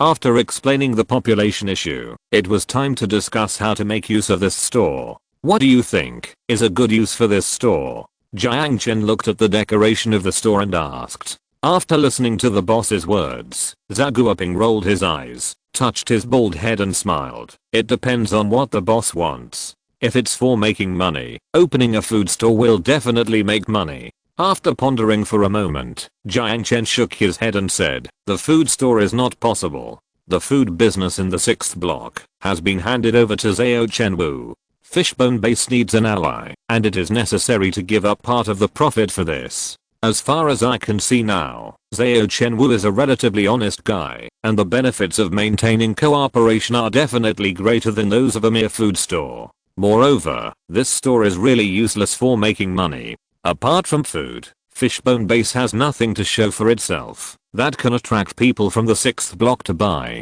In addition to subcrystals, Jiang Chen needs intelligence more. This investment in the bank made him realize the importance of collecting intelligence. If Zhao Chenwu had not revealed to him the project in which the bank had invested, he would have missed out on this business with a profit of more than 100,000 subcrystals. After all, he has no spies in the 6th block, and he can only rely on Zhao Chenwu's notification for anything that happens. But it is not a wise move to put his eyes on others. As Fishbone grows, he has to worry about more things. I need you to collect intelligence for me here and record all the information you think is valuable. You have done this for the Grey Goo mercenary group before, so you should be familiar with this kind of work. Zhao Guoping heard this, a smug smile flashed across his face, and he immediately laughed and said, "Of course, boss, I'm the best at this. In the past, when I worked for the mercenary group, I would hang out in taverns and official purchasing centers every day, recording the information of fat sheep and sending it back.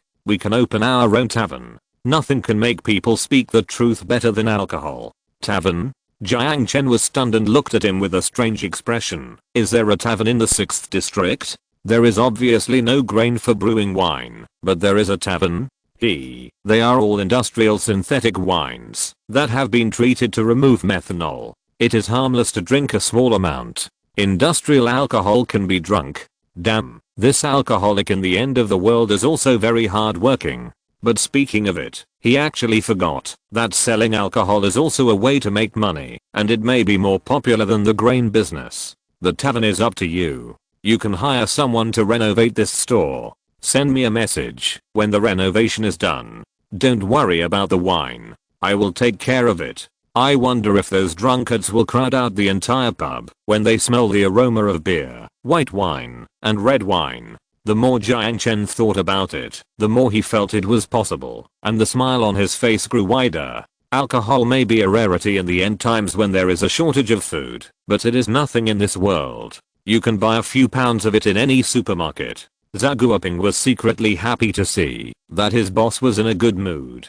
After all, his future depended on Jiang Chen. If Jiang Chen was satisfied, he would have a good life. "Yes, sir. My boss," Zhao Guoping said respectfully with an exaggerated bow. Chapter 133 Bullet Shell Tavern. At the corner of the market, a rotten wood was hanging at an angle of the door, with a few large characters carved crookedly with a dagger on it. Bullet Shell Tavern. This is a tavern that Zhao Guoping mentioned, which was opened in the 6th block. According to him, this is one of the most interesting places in the 6th block. After instructing Zhao Guoping to deal with the decoration, Jiang Chen came here alone.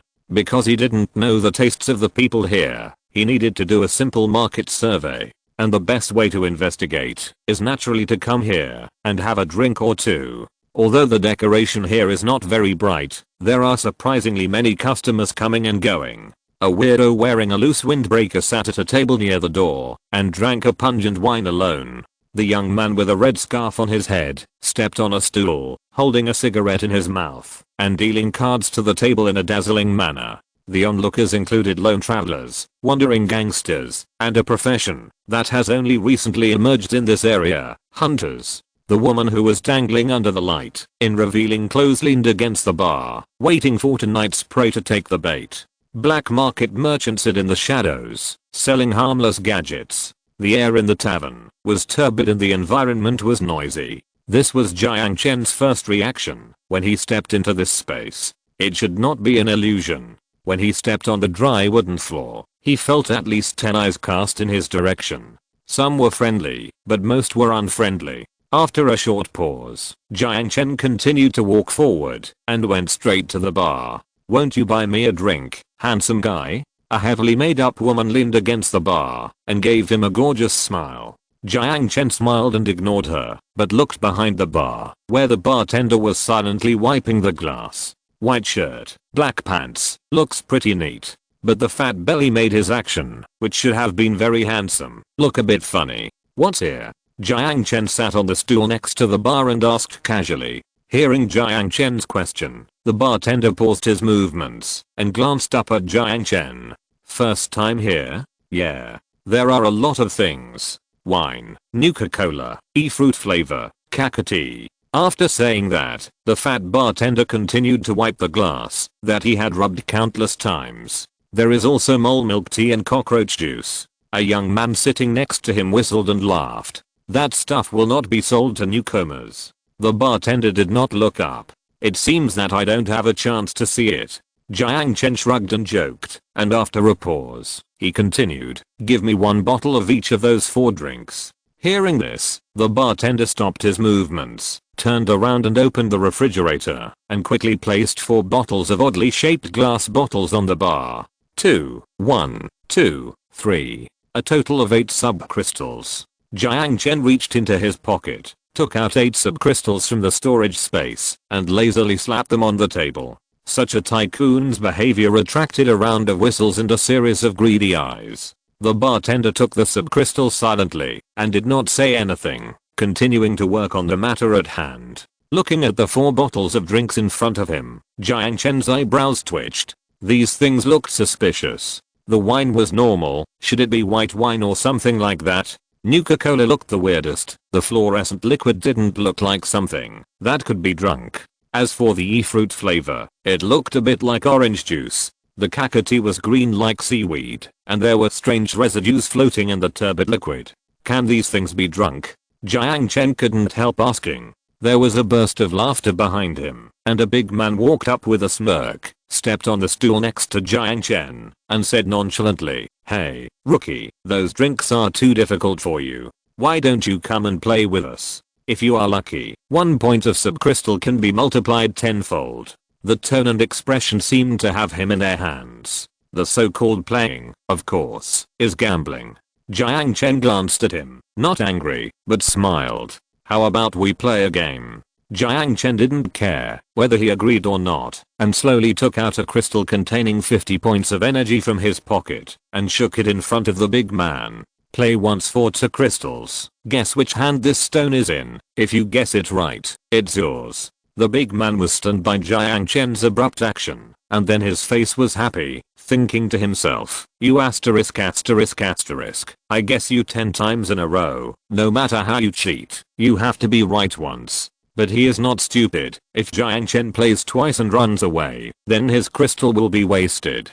20 crystals. I guess you 10 times. The big man grinned and slapped the crystal on the table. Seeing this, the onlookers cast sympathetic eyes at Jiang Chen.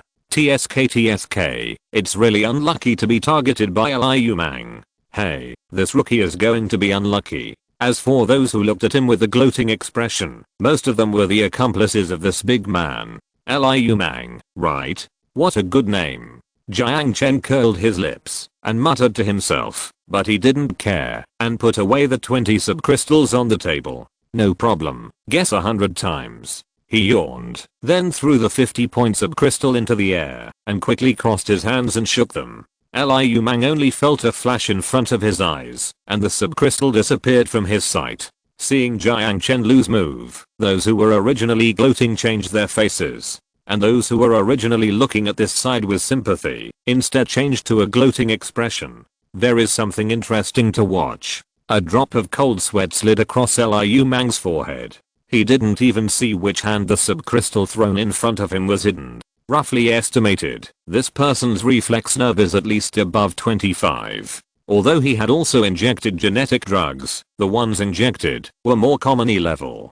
Guess. Jiang Chen put his hand in front of him out of boredom. Liu Mang made up his mind. Since he couldn't see clearly, he simply chose to guess. Right hand. Jiang Chen laughed. "Congratulations. Wrong answer. There was nothing in the open right hand. You cheated." Liu Mang was immediately unhappy. His eyes glared, and the accomplices around him also approached with unfriendly faces. So what if it's a genetic drug? Who hasn't been injected with that stuff? Although the injection was a low-level version, they have the advantage of numbers, right? Jiang Chen rolled his eyes and spread out his left hand. There was a piece of bright purple subcrystal laying on it. "There are still 9 times. Do you want to guess?" There was no fear on his face. Liu Mang was stunned. He originally saw that Jiang Chen didn't open his left hand immediately and thought that he must have hidden the subcrystal, but he didn't expect it to be in his left hand. Under the watchful eyes of everyone, although he was used to being a rogue, he was really embarrassed to do it. On second thought, there are still 9 chances, right? So Liu Mang winked at his younger brothers, then stopped his attack and stared at Jiang Chen. "Guess. Start." Jiang Chen's mouth slid a sneer, and he threw the subcrystal into the air again. "Are you kidding? Is he the kind of person who cheats?" The answer is yes. No matter how Liu Mang guessed, the subcrystal would always appear in the other hand. This storage space is simply a cheating artifact. Jiang Chen couldn't help but yah in his heart. If he went to Macau, I'm afraid those gambling gods would have to give way. This is the last time. You have to be careful. Jiang Chen lazily shook his hands in front of him. Liu Mang's eyes were red, staring at the two fists, trying to see any clues from the size, but it was obviously in vain. This is the mentality of a gambler. He will not give up until he loses the last sub-crystal. He had already lost all the 20 sub-crystals, and he immediately slapped the last 10 sub-crystals on the table. Just one win will make your money back, just a little bit more. However, when Jiang Chen spread his hands, he guessed wrong again. This is impossible. With a probability of 50%, how can you not guess right once? You cheated. Liu Mang immediately got angry and kicked the stool beside him with a kick, and it was as if he was ready to fight. Seeing Liu Mang's actions, the onlookers showed contempt. Anyone can see that Jiang Chen must have cheated, but why can't you show off without any evidence? However, Liu Mang, who was used to being a rogue, naturally didn't care and called his younger brothers to surround him aggressively. Boy, dare to cheat me, Liu Mang. You are pretty cool. I tell you, if you don't hand over the subcrystals you just cheated from your grandfather and kneel down to offer the 50 points of subcrystals with both hands, I will let you go sideways. Jiang Chen glanced at the aggressive Liu Mang and spoke lightly. 9 times out of 10 you lose in gambling. Didn't anyone teach you that? And, come to think of it, won't the militia stop us if we fight here? The young man who whistled at Jiang Chen earlier still sat there. After taking a sip of wine, he smiled nonchalantly. Of course they do, but the cops are always late. That's great. Jiang Chen smiled. Seeing that he was ignored, Liu Mang suddenly became furious and reached out to Jiang Chen's collar in anger. Fuck, I'm talking to you, boom. Jiang Chen kicked out without warning. Liu Mang felt as if his chest was hit by a huge hammer. He flew backwards like a kite with a broken string, flew over a table, and smashed straight out of the door. The bartender glanced at Jiang Chen in surprise, put down the glass in his hand, and silently pressed the alarm bell next to the bar. Seeing that there was something interesting to watch, everyone whistled and shouted to cheer. Fuck. Beat him up. Seeing the boss being kicked away, the bandits immediately picked up their weapons and attacked.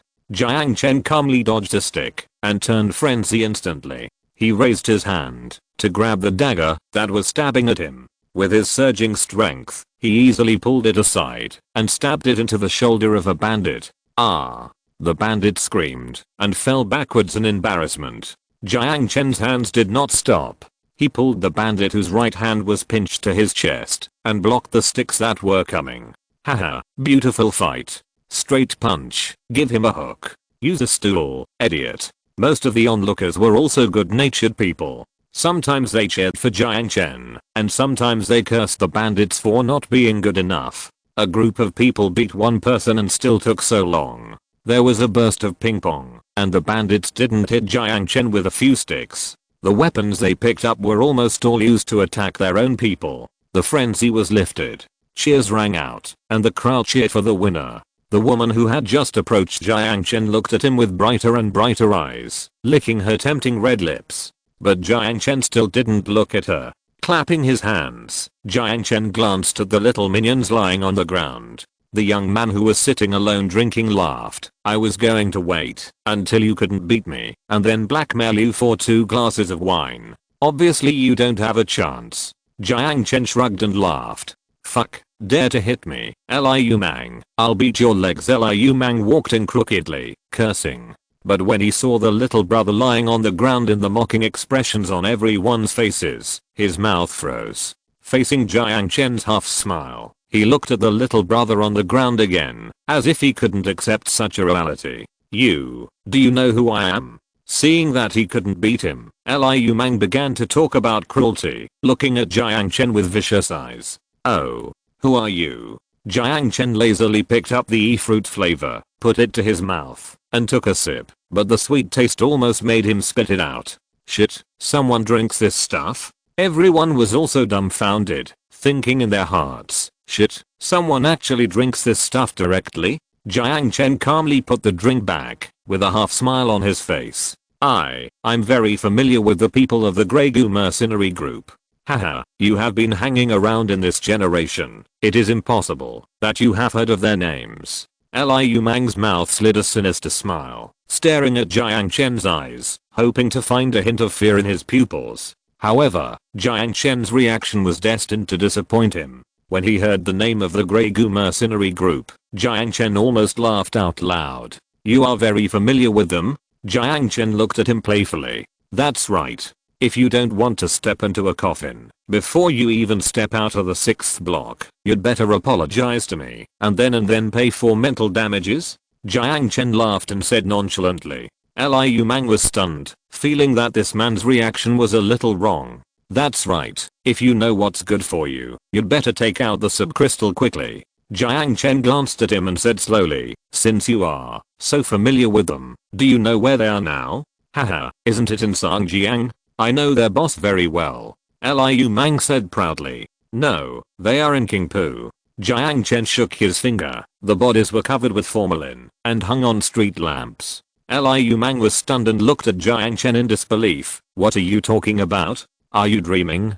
Come to me if you know what's good for you. He didn't lie to you. The young man sitting at the bar smiled and pointed at Jiang Chen with his glass, because that group of idiots was killed by this guy. Chapter 134. I'm from Jia City. As soon as these words came out, everyone was shocked. Liu Mang's face was also full of shock. He said that he hadn't met anyone from the Grey Goo mercenary group recently. Could it be true as he said? Gradually, the shock on his face turned into a look of fear. I seem to have heard that the Grey Goo mercenary group was destroyed by someone because they offended a force they couldn't afford to offend. It seems that it was really the force from Qingpu. I remember. The drunkard from Qingpu seemed to say so last time. Many lone travelers wandering in the wasteland naturally heard some rumors, such as Sun Jiao suddenly became much more stable, and the Grey Goo mercenary group's looting team suddenly disappeared. But no one expected that such a not so small organization would be destroyed by the man in front of them. The woman who had been staring at Jiang Chen was even more shocked. If she was just eager to make a move at the beginning, now she no longer cared about the price. Those eyes that were watching Jiang Chen in the shadows also turned from greed to caution. They began to think about how they compared to the Grey Goo mercenary group. This is not possible. It's possible. Liu Mang looked at Jiang Chen as if he had seen a ghost, his mouth trembling, and he couldn't even speak clearly. Jiang Chen ignored Liu Mang and looked at the young man who had been drinking with a smile. I heard that this kind of wine mixed with industrial alcohol should not be drunk too much. It's okay. In fact, you can drink 2 bottles. People who have been injected have strong metabolic capacity. The man put down the wine glass and smiled casually. Do you know who I am? Of course, I came all the way from Jia City just to find you, didn't I? The young man shrugged and stretched out his right hand. Lin Chaoan, from the Rebel Alliance in Jia City. Nice to meet you. Rebel Alliance? Oh my god, why don't you call it the Avengers? Jiang Chen. Jiang Chen stretched out his hand with a strange expression and shook hands with him, but the vigilance in his eyes never dropped. Don't look at me like that, I'm a good person. Lin Chaoan said innocently, noticing the distrust in Jiang Chen's eyes. Jiang Chen smiled non-committally and didn't look at him again. Instead, he sat back at the bar and looked at the terrified Liu Mang. You're lucky, at least you can choose which brand of formalin to use. Liu Mang was so scared that he knelt on the ground. Brother, spare me, I don't know what's great. I'm tired of your bullshit. If you want to live, Jiang Chen said impatiently and patted the bar. You can finish these 4 bottles of shit and get out. In an instant, Liu Mang's face turned pale green. TSK, a whole bottle of industrial wine. For him, drinking a bottle is almost like losing half of his life. What a waste, why don't you give it to me? Before Lin Chaoan could finish, the bottle flew towards him. Catching the bottle thrown by Jiang Chen, Lin Chaoan chuckled and poured himself another glass. 3 bottles left, drink it. Jiang Chen looked at Liu Mang and said slowly. These 3 bottles of drinks looked abnormal, and he had no intention of drinking them himself. However, considering the purpose of market research and his own curiosity, it would be a good choice to find a guinea pig to try the poison. Thinking of the way Jiang Chen destroyed the Grey Goo mercenary group, Liu Mang did not dare to resist. With a determined heart, he walked forward tragically, picked up the bottle of Nuka-Cola, and poured it into his mouth. There were whistles from the crowd, and many people looked at his crotch jokingly. After drinking a bottle, Jiang Chen was surprised to find that this guy's crotch lit up. That's right, it lit up. Nuka-Cola, with a small amount of radioactive strontium isotopes added, can make the drinker's urine glow. Wow, if you drink a whole bottle at once, I guess this stick will be a light bulb for a whole day. Lin Chaoan took a sip of wine and looked at Liu Mang jokingly. Radioactive element? Are they harmless to the human body? Jiang Chen looked at the Nuka-Cola with a strange expression and asked Lin Chaoan. This thing is harmless. It was sold before the war. Liu Mang picked up the bottle of dark green Kakati again. His eyebrows twisted into 2 centipedes, but he still raised his head with a painful expression, holding the bottle and drinking it. Kakati, with excessive amounts of T polyphenols and other anti-radiation ingredients added. Although it doesn't look very good and tastes bitter and smelly, the anti-radiation effect is still quite obvious. As soon as Lin Chaoan finished speaking, he saw that the crotch of Liu Mang's pants was no longer so bright. Finally, he finished 2 bottles. Liu Mang held the last bottle of V-fruit flavor in his hand and looked at Jiang Chen with a sad face. What are you looking at me for? Drink it. Jiang Chen glared at him. Yes, yes. Liu Mang gritted his teeth and gulped down the drink. However, after finishing the bottle, he fell straight to the ground. E-fruit flavor, a drink mixed with concentrated sweeteners. The correct way to drink it is to take a small sip from the bottle cap and pour it into a large bottle of water. It's better to rush to the hospital instead of drinking a whole bottle like this. Lin Chaoan explained with a smile. Jiang Chen glanced at him and said nothing. At this time, several sheriffs in black uniforms came in, looked at the gangsters stumbling on the ground, and then cast inquiring eyes on the bartender. They provoked and then were taught a lesson. The bartender stated the facts in a neutral position. Judging from his calm expression, it should not be the first time he has dealt with such troubles. The sheriff looked at Jiang Chen and said with a smile, I'm sorry that your legal rights have been violated. Those who provoke trouble will be detained for 15 days. After that, several sheriffs came forward and took out handcuffs, handcuffed the people on the ground, and took them away. The sheriffs of the 6th block always have a polite attitude when enforcing the law. However, once a conflict occurs, they will draw their guns and shoot without hesitation. Seeing that the police took people away, there was no more fun to watch, and the crowd gradually dispersed. The tavern returned to its usual lively atmosphere, with gamblers throwing dice and drunkards holding wine glasses. The heavily made up woman was about to approach Jiang Chen to chat, but suddenly found that he was gone. The alley next to the tavern. The old debris was covered with dust, and it was obvious that it had been piled here for a long time. The dim light made the corners of the wall covered with mutated moss. No one had passed by here for a long time, but at this time, 2 figures were standing there. Tell me, what's the matter that made you come all the way to find me? Jiang Chen looked at Lin Chaoan and asked with a strange expression. He didn't remember when he had been to Jia City. Could it be that fame could spread through the air? But no matter what, the strength of this Lin Chaoan should not be underestimated. Those who can wander around in the wasteland are either protected by a large number of people or are strong individual perverts. Jiang Chen was also very curious why he was looking for him. Seeing that Jiang Chen asked directly, the playful expression on Lin Chaoan's face gradually faded and was replaced by a serious look. A few days ago, the mutants began to move towards Wanhei City and destroyed a gathering point of survivors. It's a bandit's den.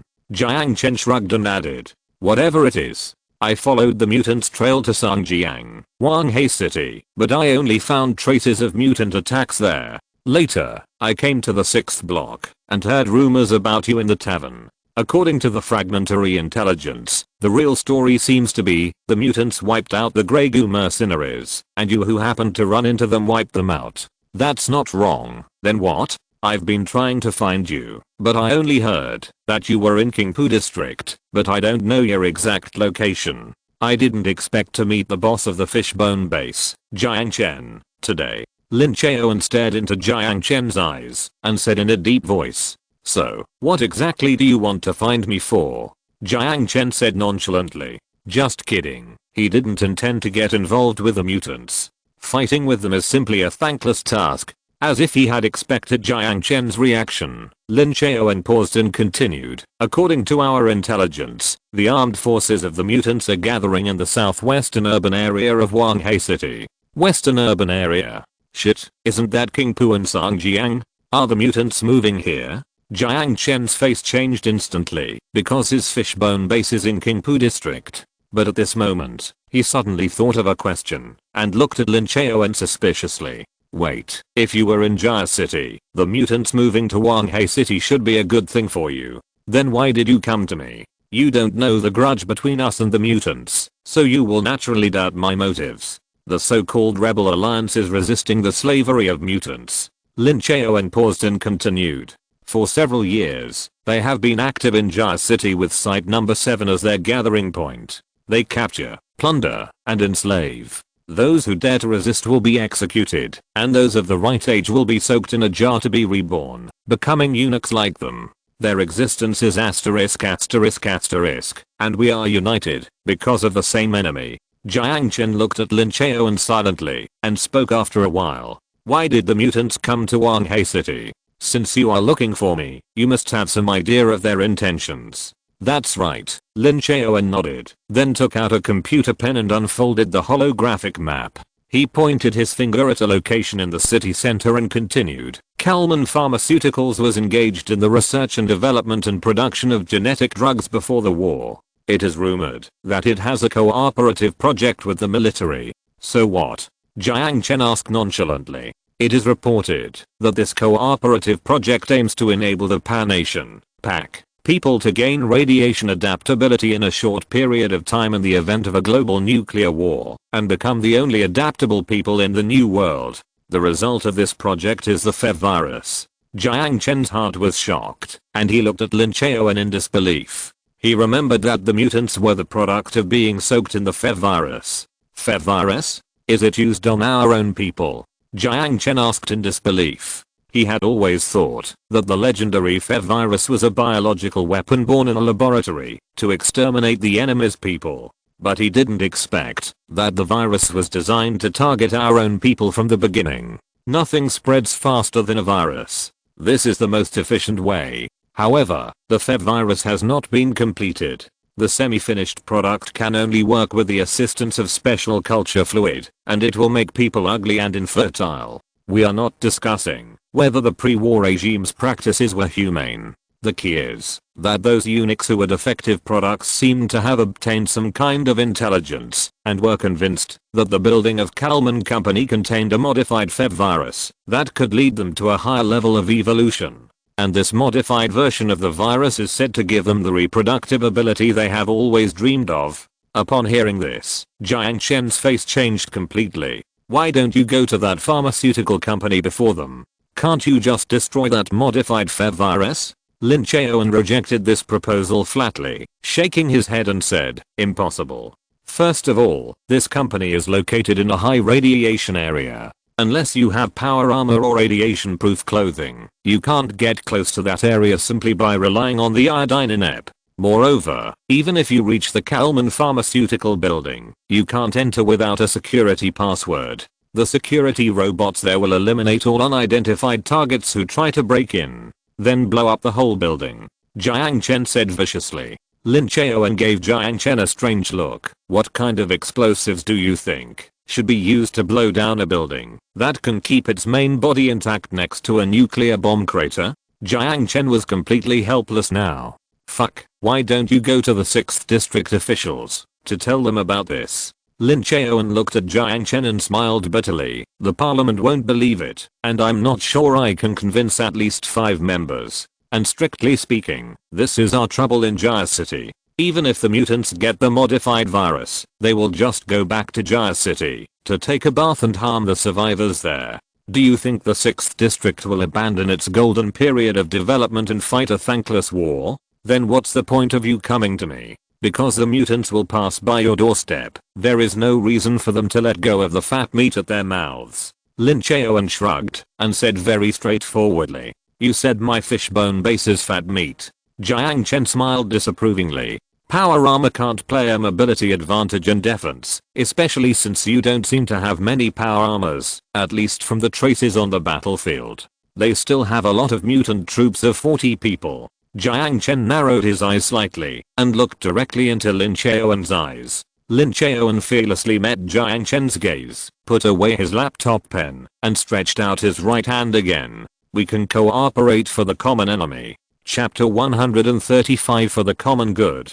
Happy cooperation. Finally, Jiang Chen shook Lin Chaoen's hand. As Lin Chaoen said, if the mutants passed through Qingpu district, there was a high probability that they would break out into a war. Betting on the probability that the mutants would not find the fishbone base was as unreliable as opening the sheepfold and praying that the passing wolves would not attack. In the eyes of the mutants, every old human was an incorrigible coward, and every human also regarded these guys who called themselves new humans as ugly eunuchs. From the beginning, there was no possibility of peace talks between humans and mutants. Lin Chaoen also showed his sincerity. The two first exchanged the communication channels of their respective bases. If there were any unusual movements of the mutants in Site 7, the Rebel Alliance would notify the Fishbone base as soon as possible. At the same time, the two sides signed a defensive alliance treaty against mutants. Once the large army of mutants began to march towards Wanghei City, the two sides would jointly send troops to intercept. For the common interests. After completing all this, Lin Chaoen immediately said goodbye. He had to rush back to Jia City to report. Jiang Chen stayed there for a while, then a bitter smile appeared on his face. Mutants. Damn, why are there so many troubles? The development of military power must be accelerated. However, the cold winter is coming. Perhaps under the influence of the severe cold, the mutants will choose to march to Wanghei City in the spring of next year. I hope the snow is heavy enough. Shaking his head, Jiang Chen walked towards the artificial leg boutique. Just at the door, he ran into Zhao Guoping, who was discussing something with the decoration worker. Zhao Guoping, who found that the boss had come, immediately sent the decoration worker away and greeted him flatteringly. Hey, boss, what's the matter? Inviting Zhao Guoping into the house, Jiang Chen closed the door, and without any nonsense, he asked directly, if I want to buy heavy weapons, what should I do? Zhao Guoping was stunned, and then thought seriously for a moment. In Wanghei City, the 6th block can produce them, but there is a sales restriction agreement between the 10-member committee that controls the heavy weapons military factory, which prohibits the heavy weapons produced in the 6th block from entering the market. In addition to the 6th block, the beer bottle company in the north is an expert in producing heavy weapons, and there is no sales restriction problem. However, they are a bit far from here, and their production capacity is not high. They have not stationed representatives in the 6th block to receive orders. What about outside Wanghei City? There is a military factory in Su City that produces heavy weapons, but because the price is high, few people can afford it. I haven't seen them here for a while. Zhao Guoping hesitated for a moment and said, expensive? How expensive can it be? Very expensive. Zhao Guoping smiled bitterly, they only sell big ones. As far as I know, for example, the 85mm tank gun sells for about 7,000 subcrystals. In addition, as long as you can pay, they even sell tanks. Selling tanks? Hearing this, Jiang Chen's eyes lit up.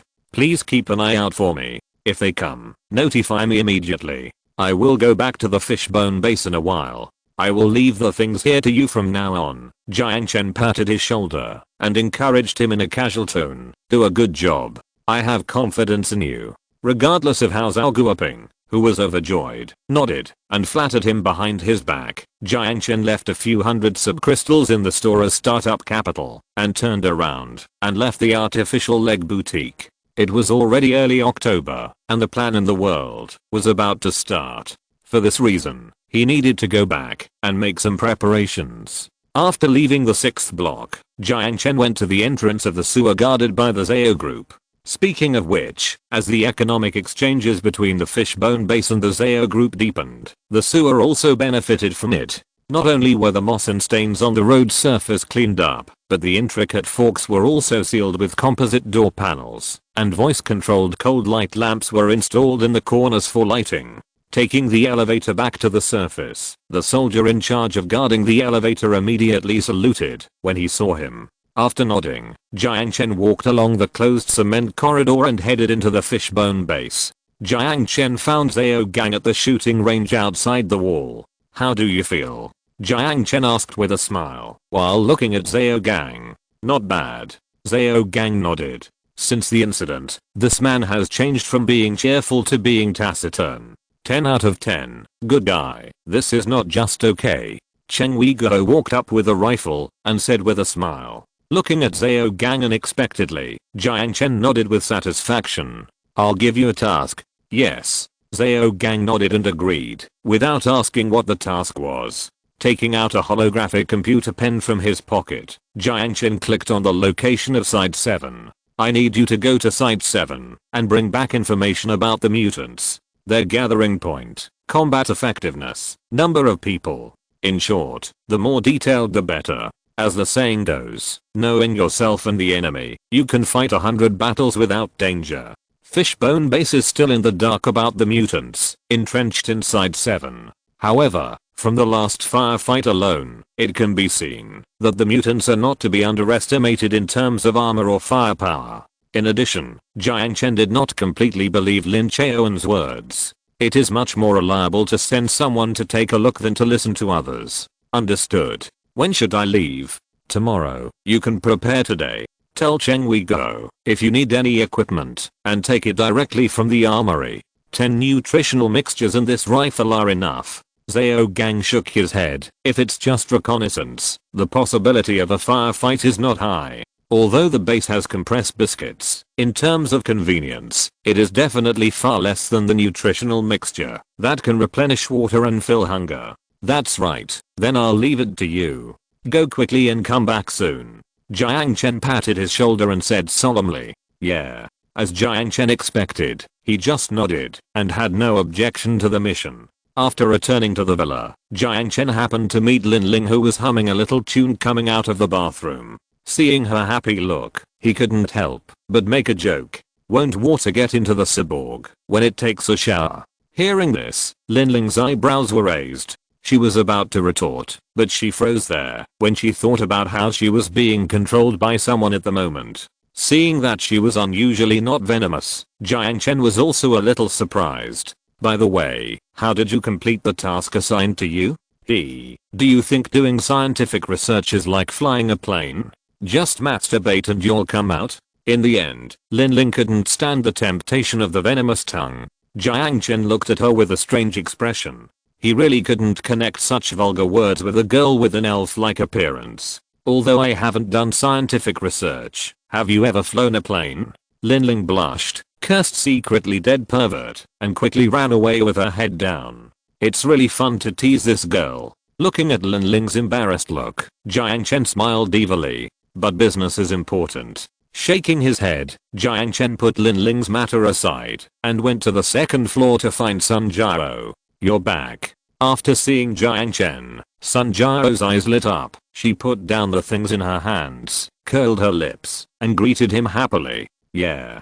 Jiang Chen hugged the enthusiastic Sun Jiao and asked with a smile, "How is the bank's matter going?" "The gold has been pulled back, estimated to be 15 tons. The marks have been polished off and are piled in the swimming pool." Sun Jiao smiled and looked at Jiang Chen intimately. "Thank you for your hard work." Reaching out to stroke Sun Jiao's soft hair, staring into Sun Jiao's eyes, Jiang Chen smiled. "Of course, I'm really exhausted." Stretching without any defense, Sun Jiao listened to the sound of swallowing saliva with satisfaction, looked at Jiang Chen with a sly smile, and then said, "How are you going to reward me?" "Ahem, let's talk about it tonight." Touching his nose, Jiang Chen looked away embarrassedly. But at this moment, he suddenly found a strange thing beside the bed. "Is that a rag?" "Huh? What is that?" Jiang Chen stretched his neck and asked curiously at the strange thing. Sun Jiao's face flushed, and she quickly flashed to the bedside and stuffed the unknown object under the quilt to hide it. "That one." "Which one?" Her eyes began to wander, and Sun Jiao rarely pretended to be stupid. "So curious." Jiang Chen, who couldn't hold back his curiosity, asked excitedly. "It's the one you hid." "No way." What did I hide? Sun Jiao raised her eyebrows and said viciously. No, no, no, I saw it with my own eyes. Illusion. It must be your illusion. Putting on a posture of denying it to death, Sun Jiao pushed Jiang Chen, who rushed over to try to find out of the door with a red face, and then slammed the door. Who? Sun Jiao sat back on the bed and let out a long breath. Her heart was beating so fast. So embarrassing, so unlike me. She stretched out her hands and patted her red face hard, then dived into the bed, grabbed the quilt, and wrapped herself in cotton wool like an ostrich. The treasure hidden under the quilt was exposed. It was a wrinkled and yellowed magazine. Judging from the publication date, it should have been printed before the war. How to capture your boyfriend's heart. Knit a scarf for him in the cold winter appendix. Easy to understand scarf knitting techniques. Born in a shelter, Sun Jiao did not understand what love was. When she was wandering in the wasteland, she had never been so infatuated with anyone as she was now. She picked up this magazine from the newspaper rack in the bank lobby. Although she didn't quite understand what a scarf was at first, she was attracted by the big words in front of the title. Is a scarf really that magical? Sun Jiao didn't quite understand. But since Jiang Chen was from before the war, it must work on him. She was so convinced. Standing by the swimming pool, Jiang Chen looked down at the dazzling gold. In the end times, the value of this gold is not even as good as soil. Taking a deep breath, Jiang Chen sank his consciousness into the storage space. Compared with the initial time, the area of the storage space seems to have expanded a lot. From the original size of 1 cubic meter, it has expanded to about 5 cubic meters now. However, how this jump bracelet is upgraded, Jiang Chen is still confused so far. Repeated charging and consuming energy seems to be somewhat useful, but the use is not very obvious. The last overload seems to have significantly increased the size of the storage space, but Jiang Chen is not brave enough to do such a dangerous thing again. What if it goes wrong, and it is not an overload, but the jump bracelet is directly burned? That would be funny. After putting the gold into the storage space, Jiang Chen was about to return to the modern era, but at this time he suddenly remembered the promise with Sun Jiao, and couldn't help but raise a sly smile at the corner of his mouth. Let's go back tomorrow morning. If you're listening to this novel on a channel other than Fanfic World, it means they downloaded and uploaded it without effort. We cordially invite you to visit our channel, Mundo Fanfic Novelos. There you'll find the original version of this story and you can explore many other novels of various genres. We're waiting for you to immerse yourself in a world of incredible novels.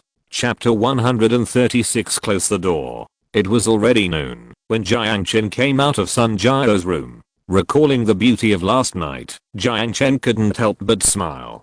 Perhaps because she realized that he would be away for a while. Sun Jiao was particularly enthusiastic last night. It was not until very late that the two of them fell asleep in each other's arms.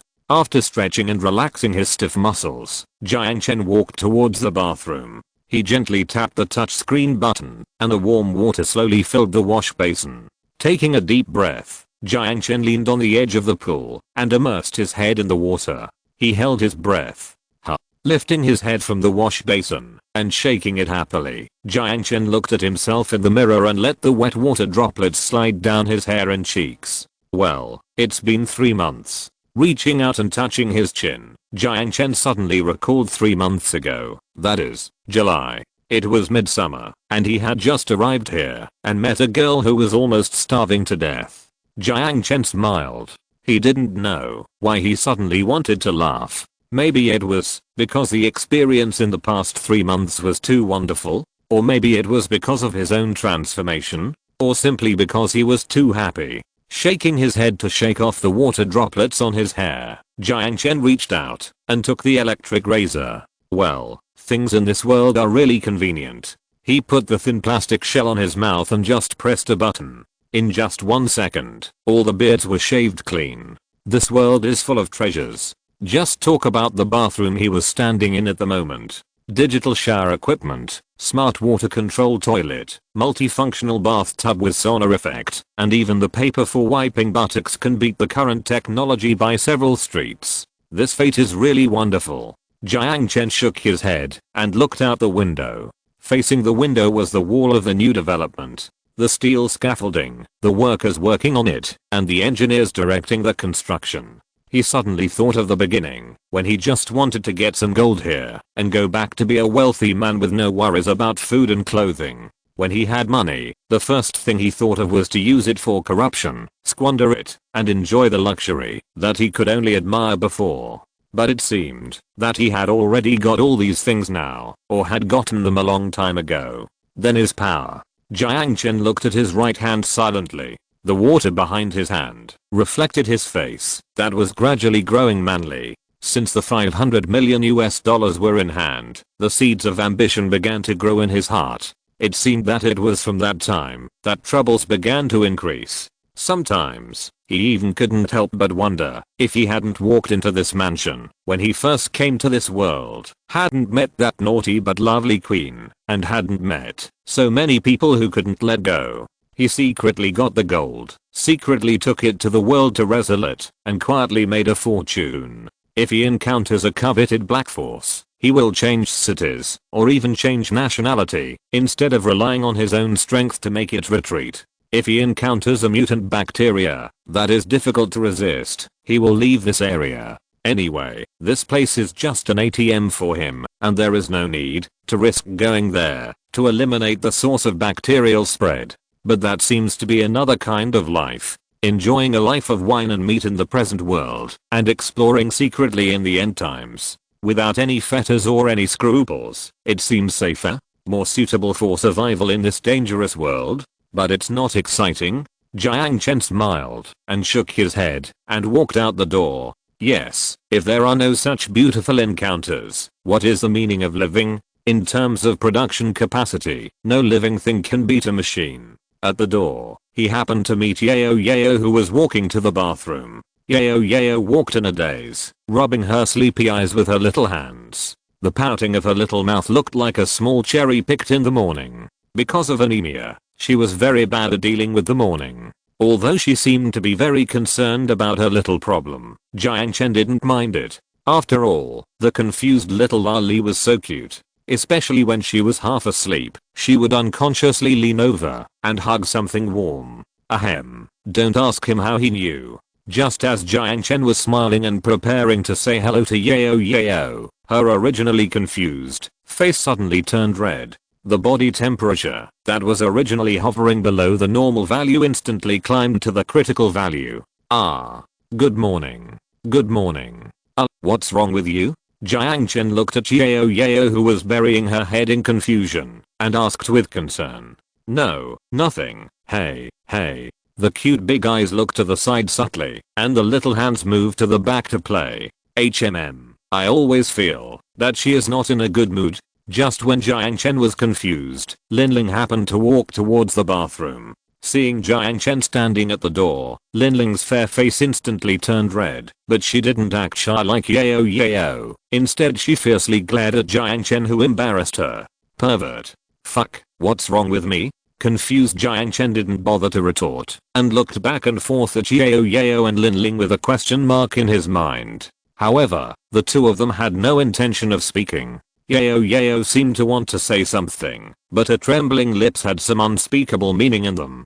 This inexplicable atmosphere lingered for a long time. In the end, it was the kind Yao who broke the silence. That Yao still did not look at Jiang Chen, and her cherry lips pouted, as if she was upset, and she said softly, although it is understandable that ripe red apples are delicious. Yao did not feel dissatisfied. But it is better to speak softly, because I can only look at the drooling little animals and I will feel a little envious. As she spoke, her voice became smaller and smaller, and she became more and more aggrieved. What are you talking about? Jiang Chen looked at Yao with a smile. Although her weak and awkward appearance was indeed very cute, what was the inexplicable guilt? Humph, yin beast. Looking at her with a squinting eye, Linling sneered proudly. Thinking of the way this devil usually dominates her, and looking at his embarrassed appearance at this moment, she felt happy. It was so refreshing. At this moment, she wanted to sing a song to celebrate. However, Linling obviously overestimated her own weight. As soon as she said this, a scaring look came over. I heard that cyborgs don't need to eat. Or, are you going to tell me what happened? Jiang Chen looked down at Linling with a smile and threatened without any hesitation. Jiang Chen didn't feel the slightest guilt for bullying Linling. Oh no, let alone guilt. It's better to say that he was about to explode. Linling's face changed instantly. As usual, the arrogant attitude immediately turned into a look of as much grievance as possible. You actually threatened me. RRR. Enough. Woo woo, you big pervert. Next time, remember to keep your voice down when you do that at night. And, close the door. Linling ran away with a frustrated face. The door is not closed properly? Speak softly. Jiang Chen was stunned for a moment, recalling Sun Jiao's voice last night. Then, he looked at Yao, who was still making a fuss, with some embarrassment. Her pouting mouth was almost touching the tip of his nose. Obviously Yao has tried so hard. It's not that bad. Humph, you must be very happy with such a loud noise. Puff. This is not a question of whether it is bad or not. Anyway, after finally calming down Yao who was making a fuss, Jiang Chen left the villa in embarrassment. Chapter 137 Helicopter Improvement. The base was a busy scene. So far, not counting the women placed in the shelter, the population of the base has approached 150, and these people are the backbone of the future Fishbone base. When the wall of the new development area is completed, and 2 apartment buildings are built, we can start to consider recruiting foreign population. Lu Huasheng is still in charge of the construction. It must be said that this former designer of Huaji in real estate development is really good. Jiang Chen gave him the opportunity to show his talents, and he really made achievements, and planned the base in a proper manner. This kind of diligent and honest person is suitable for entrusting such infrastructure tasks that cannot tolerate any carelessness. Jiang Chen still has some vision in judging people. Lu Huasheng did not disappoint him. He personally led the construction team to work on the construction site every day, building the wall of the new development area with 120% efficiency. People like Qing Weiguo who have a strong sense of mission and high loyalty were arranged by Jiang Chen to serve as the head of the militia group and take charge of the defense of the base and the training of soldiers. As for Zhao Guoping, a smooth and flattering person, Jiang Chen naturally arranged him in the 6th block. On the one hand, it was because he had done intelligence gathering, and on the other hand, it was because he and Chunan had some conflicts. Although it might not be Zhao Guoping's fault, he had slept with Chunan's goddess anyway, and it seemed that he had slept with her many times in front of him. For the sake of internal harmony, it was a good choice to arrange the 2 of them far away from each other. Walking past the community center, Jiang Chen went straight to the side of a tin house. This was a temporary hangar, mainly used to park the recovered Is-51. Walking into the hangar, Jiang Chen found Chunan who was repairing a helicopter. Although the virtual reality training cabin in the base is equipped with training courses for general weapons, it can also install learning software about general technology copied from the city library. But military vehicles like the Is-51 were confidential before the war, and naturally could not appear in this type of equipment used to train militia. In other words, Chunan was the only one in the base who could repair and use the Is-51. How is it? Jiang Chen walked to his side and asked casually. It's terrible. Chunan didn't look back, but just raised his arm to wipe the sweat off his face, and continued to fiddle with the messy wires, grinning. Is it repaired well? After taking a look at the sci-fi helicopter, Jiang Chen reached out and touched the circular wing. He didn't see where the helicopter's rotor was, but from an intuitive point of view, the helicopter's suspension power should be provided by this ring. The shuttle-shaped fuselage has an open door at the rear. The words Is-51 and the pack symbol have been worn out, the steel frame of the nose has been hit and dented, and the bulletproof glass has been shattered. It really looks a bit miserable, and Jiang Chen even doubts whether this thing will have a chance to fly again. It should be repairable. The damage to the outer shell is not a big deal, just replace it with steel. The key is the electronic components inside the plane. Damn, the engine control system is completely burned. Can you believe it? On the edge of the city center, we actually encountered a monster that can use EMP with its mouth. Chunan cursed and pulled out a palm-sized box from the side of the fuselage, connected the wires of the fruit due to the computer next to it, and typed in a few parameters. Hearing this, Jiang Chen's expression became strange, because it seems that he had encountered such a monster that can use EMP some time ago. Is it rare for aliens to use EMP?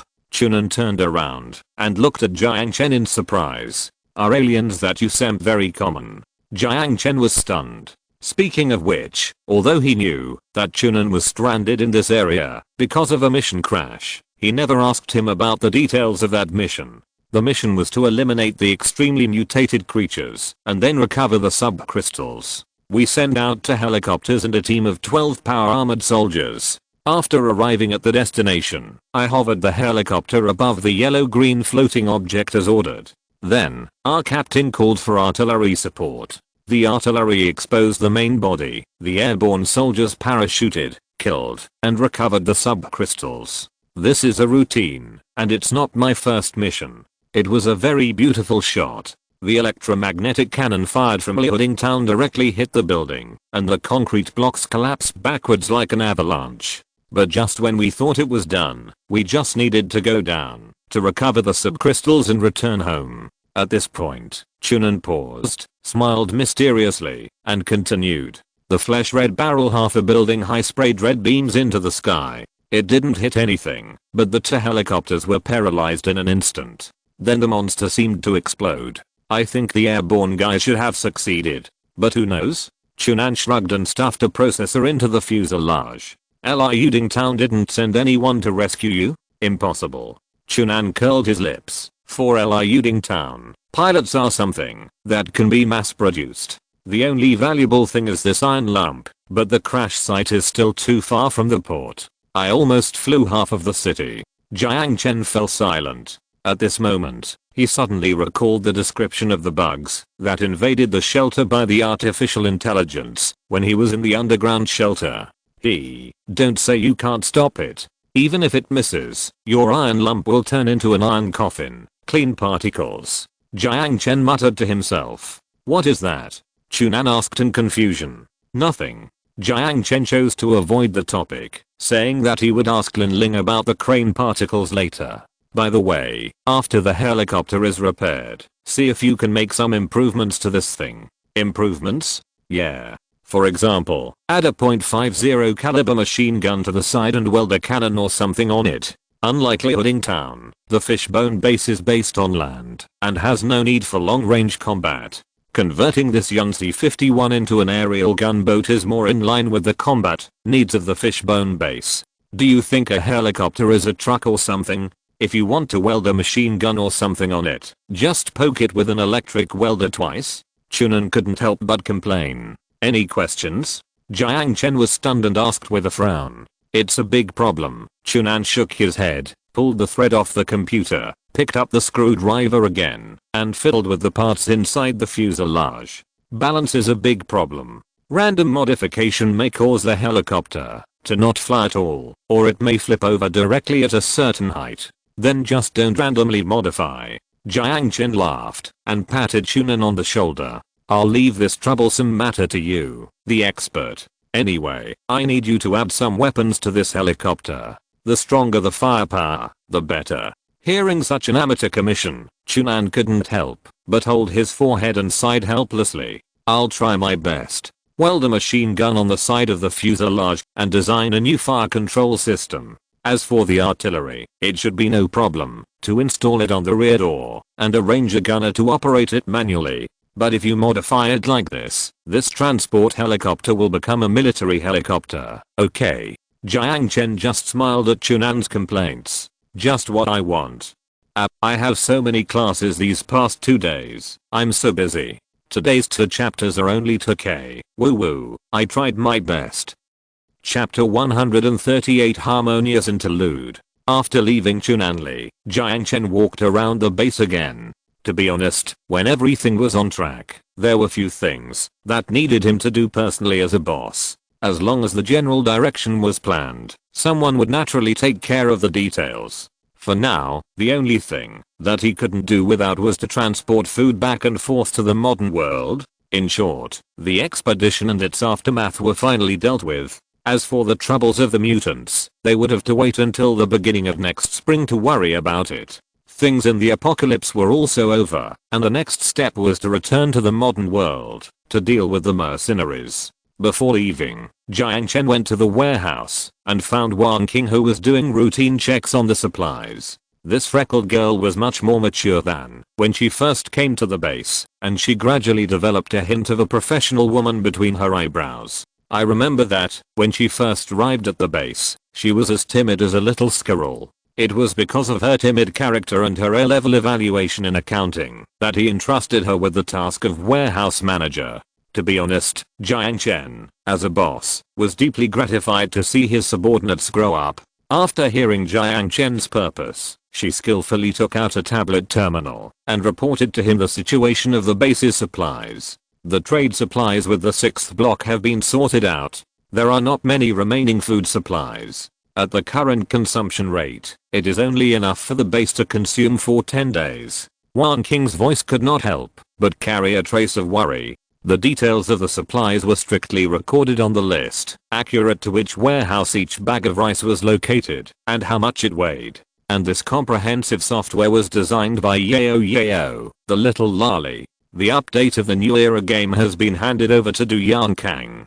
After all, that guy used to be responsible for game development, so this arrangement can be regarded as a professional match. In addition to this warehouse management software, Yao also designed a lot of useful gadgets for the base. For example, the worker management system used by Lu Huasheng on the construction site, the management system for controlling the cameras placed around the base, and the drone patrol system that is being designed. Don't worry about this, I will take care of it. What about the base's munitions reserves? The food issue is easy for him. He can just deal with it when he returns to the modern world later. Seeing the boss's confident look, Wang Qing smiled and nodded, then tapped her finger on the tablet several times to bring up another list. After a quick glance at the items on the list, Jiang Chen instructed her to take him to the armory. After taking out a dozen Ripper rifles and a Ghost sniper rifle, a box of ammunition, and a dozen grenades from the armory, he returned to the villa. After putting the supplies into the storage space, Jiang Chen came to the swimming pool in the backyard, took a deep breath, and began to travel. Opening his eyes, there was a soft bed behind him. Sitting up from the bed, Jiang Chen shook his head, took out his mobile phone, and called Roberts' security number. After 3 rings, the call was quickly connected. Hello, man. How are you doing recently? Not bad. How are you handling things over there? Jiang Chen didn't say hello and got straight to the point. Don't worry, the Irish guy's really into the role. A cheerful laugh came from the other end of the phone. I've already arranged everything for Ukraine. When do you think we'll leave? My flight is scheduled for tomorrow. Let Nick go first, and we'll meet in Kip. Okay, but he's already there. Just contact him when you get to Kip. I've sent the itinerary to your email, Mr. President. Roberts said jokingly. After laughing and cursing for a few times, Jiang Chen hung up the phone. After thinking for a while, he called the owner of the grain and oil store he had been cooperating with. It was still the same warehouse, and the delivery time was set in the afternoon, but this was probably their last business. When the Xinglang food processing factory gets on track, he can just purchase goods in the name of the food processing factory. Putting the phone in his pocket, Jiang Chen got up and walked out of the bedroom. Such a large villa with only 2 people living in it really seemed a bit empty. Stepping on the precious wooden floor and looking at the exquisite decorations on the wall, Jiang Chen suddenly felt a little inexplicably emotional. It has been a while since he bought this villa, but he seems to have not really enjoyed it. He has been busy with the troubles of both the present world and the end of the world. It seems that the pace of life is too fast. After a while, he will go on a vacation or something. Thinking of this, Jiang Chen walked slowly towards the kitchen. Gently pushing open the glass door of the kitchen, he saw Aisha wearing an apron and concentrating on cutting vegetables. With a smirk on his lips, Jiang Chen tiptoed over and reached out to hug Aisha. The slender body froze at first, but soon relaxed after realizing it was Jiang Chen. You're back. Aisha smiled gently, tilted her head affectionately, and rubbed Jiang Chen's face. Well, have you prepared my meal? This girl's Chinese has improved really fast. I have to admire the high-end technology of this future. Not yet, but I'm ready now. Aisha smiled slightly, gently squeezed Jiang Chen's hand, took him to the side, and then reached out to open the refrigerator. What do you want to eat? My cooking skills have improved recently. I want to eat you. Jiang Chen smiled evilly and blew softly into her ear. The fair face was stained with a layer of pink. Aisha's eyes wandered to the side because of shyness and whispered, "Can we wait until after dinner?" "After dinner? Don't you want to do it here?" "Here, this." Aisha's eyes were stained with a trace of panic. Seeing such a cute look, Jiang Chen, who was satisfied, stopped bullying her and finished the unfinished sentence with a sly smile. "I want to eat the food you cook." Hearing this, Aisha was stunned for a moment, then angrily stretched out her pink fist and punched Jiang Chen's chest and then broke away from his arms. "Let's eat fried fish today." It was rare to enjoy the feeling of being the head of the family. Jiang Chen did not disturb Aisha's cooking.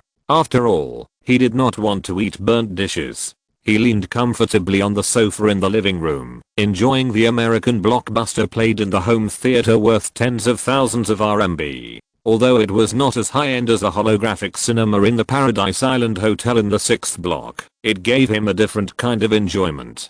Perhaps this is the fun of pretending to be cool. For a movie, most people watch 720p on their laptops, and a few people will spend money to watch maximum or 3D in the cinema, while the real local tyrants only need to sit in the living room to enjoy the cinema level experience, and they don't have to worry about the harassment of the children sitting next to them. It would be even better if they had a bucket of popcorn. After watching a movie, it was exactly 12 o'clock. Aisha virtuously brought all the food to the table and then came to the living room to greet Jiang Chen to eat. The lunch was very rich. In the center was a plate of fried fish with red soup and chopped green onions. This seemed to be a dish created by Aisha, combining Chinese and Western styles. The appearance is impeccable, and the taste is also excellent. "Well, not bad. Your cooking skills are getting better and better."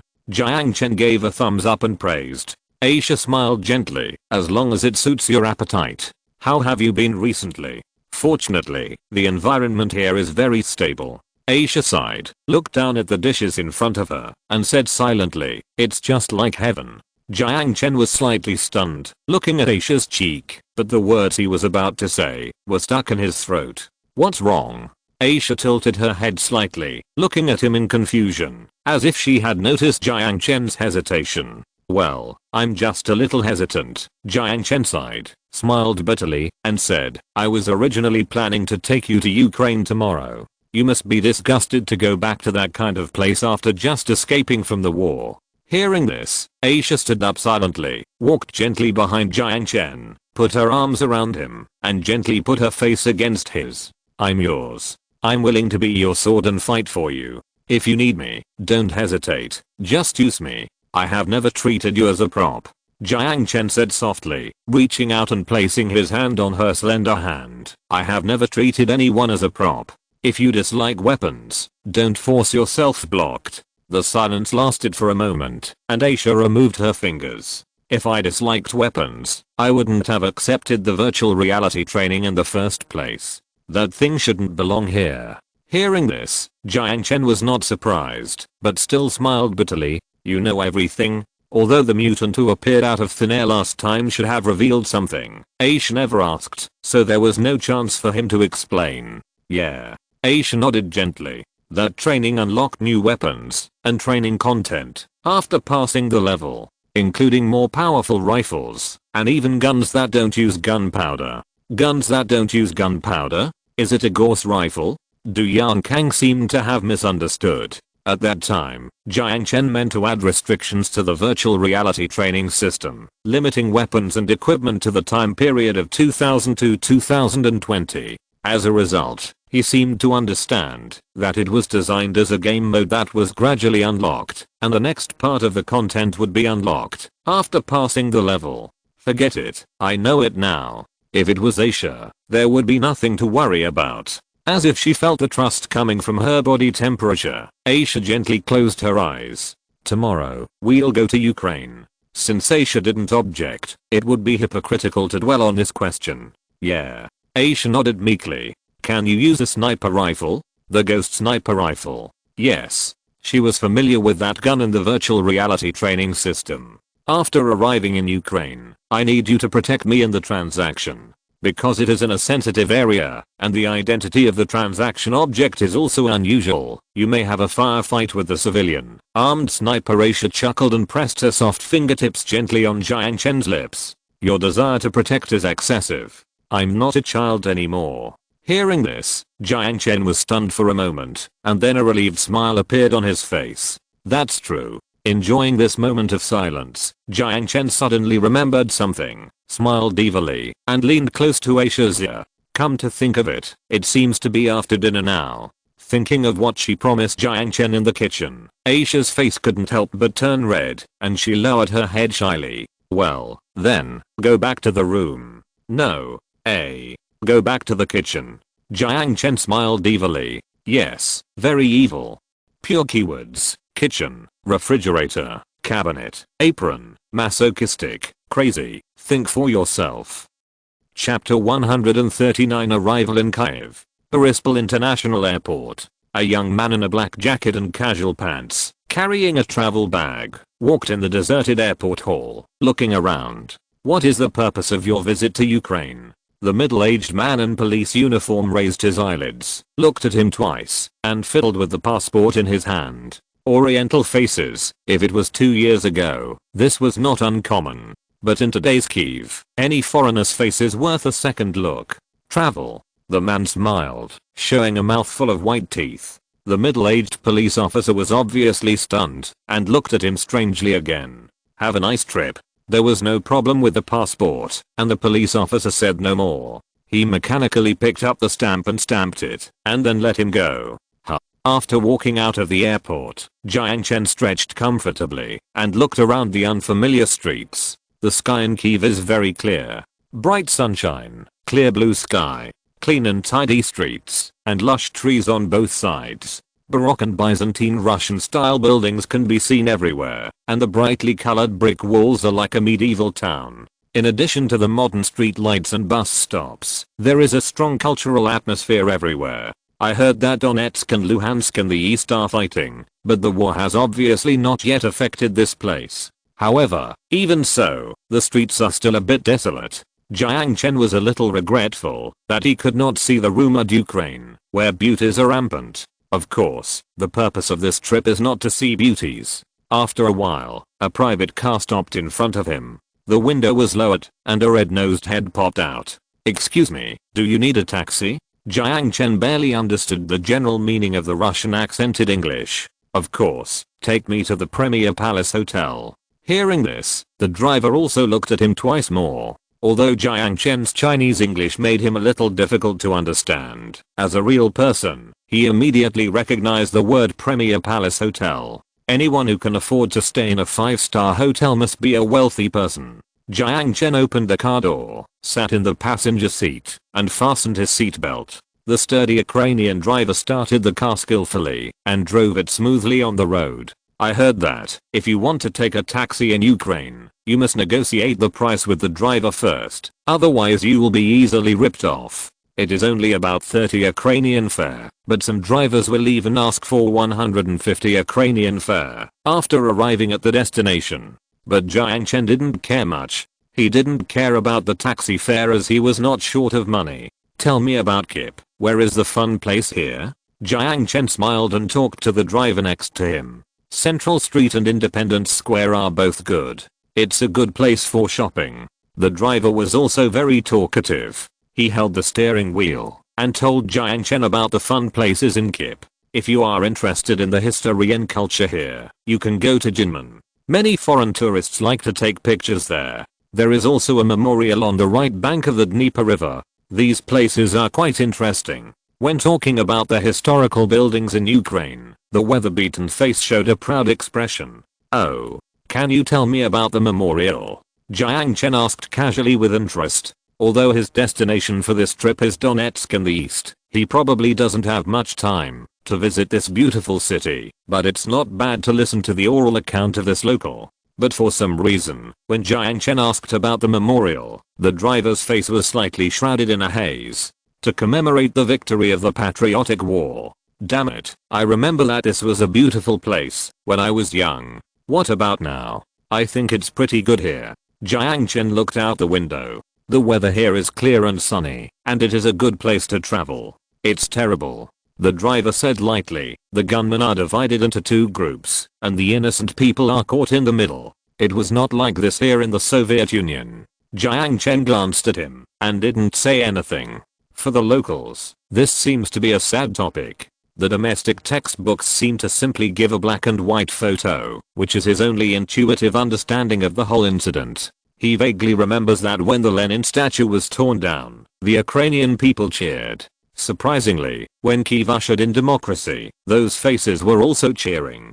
Who is representing them? The silence lasted only a short while, and the driver spoke again. Is this your first time in Ukraine? Yes, Jiang Chen said with a smile. After hesitating for a moment, the kind driver continued. The public security in Kiev is actually very bad, far from being as good as Poroshenko described. Foreigners like you are robbed every day. Of course, it may also be locals. Haha, I will pay attention.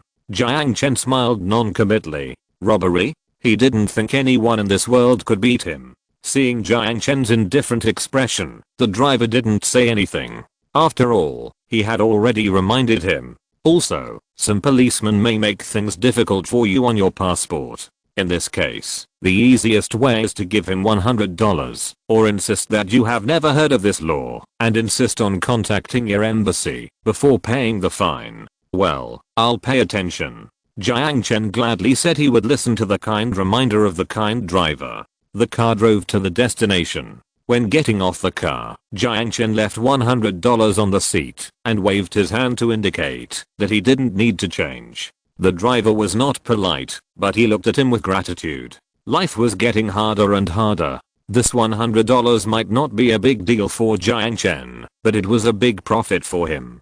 Carrying his travel bag and walking into the hotel, Jiang Chen showed his identity information to the receptionist at the front desk and then received the room key. The decoration of the Premier Palace Hotel is very luxurious. The square and spacious main body of the building shows Russian aesthetics, and the European-style wall decorations and lamps reveal a sense of beauty derived from details. His room is located on the top floor and is the most expensive presidential suite. However, it is much cheaper than the Hilton Hotel in Sanya, only 2,200 RMB a night. The hotel has a casino, bar, solarium, sauna, gym, indoor swimming pool, spa and other facilities. However, since this trip is not for vacation, I don't think there is much chance to enjoy these things. Carrying a backpack and entering the elevator, Jiang Chen came to the top floor and walked straight to his room. It must be said that Jiang Chen looked like an alien standing here.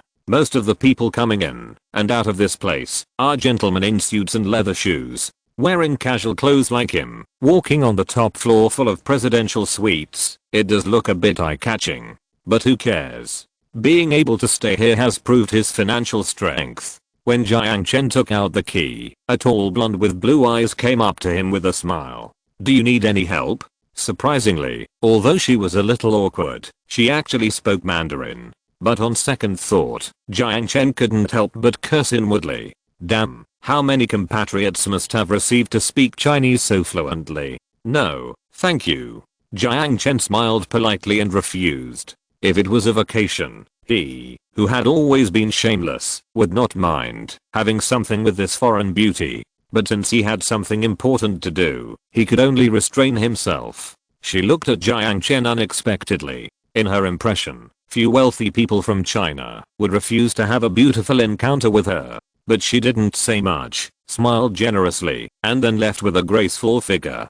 Touching his hot nose, Jiang Chen pushed open the door. After turning on the light, Jiang Chen threw his backpack on the bed, then walked straight to the window and carefully closed the curtains. He took out a gadget the size of an alarm clock from his backpack and placed it on the bedside table. Considering that it was too low to use EMP every time for anti-surveillance, after discussing with Yao made this anti-surveillance gadget for him using recycled electronic components. After turning on the power, all monitoring devices within a radius of 20 meters will be affected, and the picture will be frozen at the moment when the shielding is activated.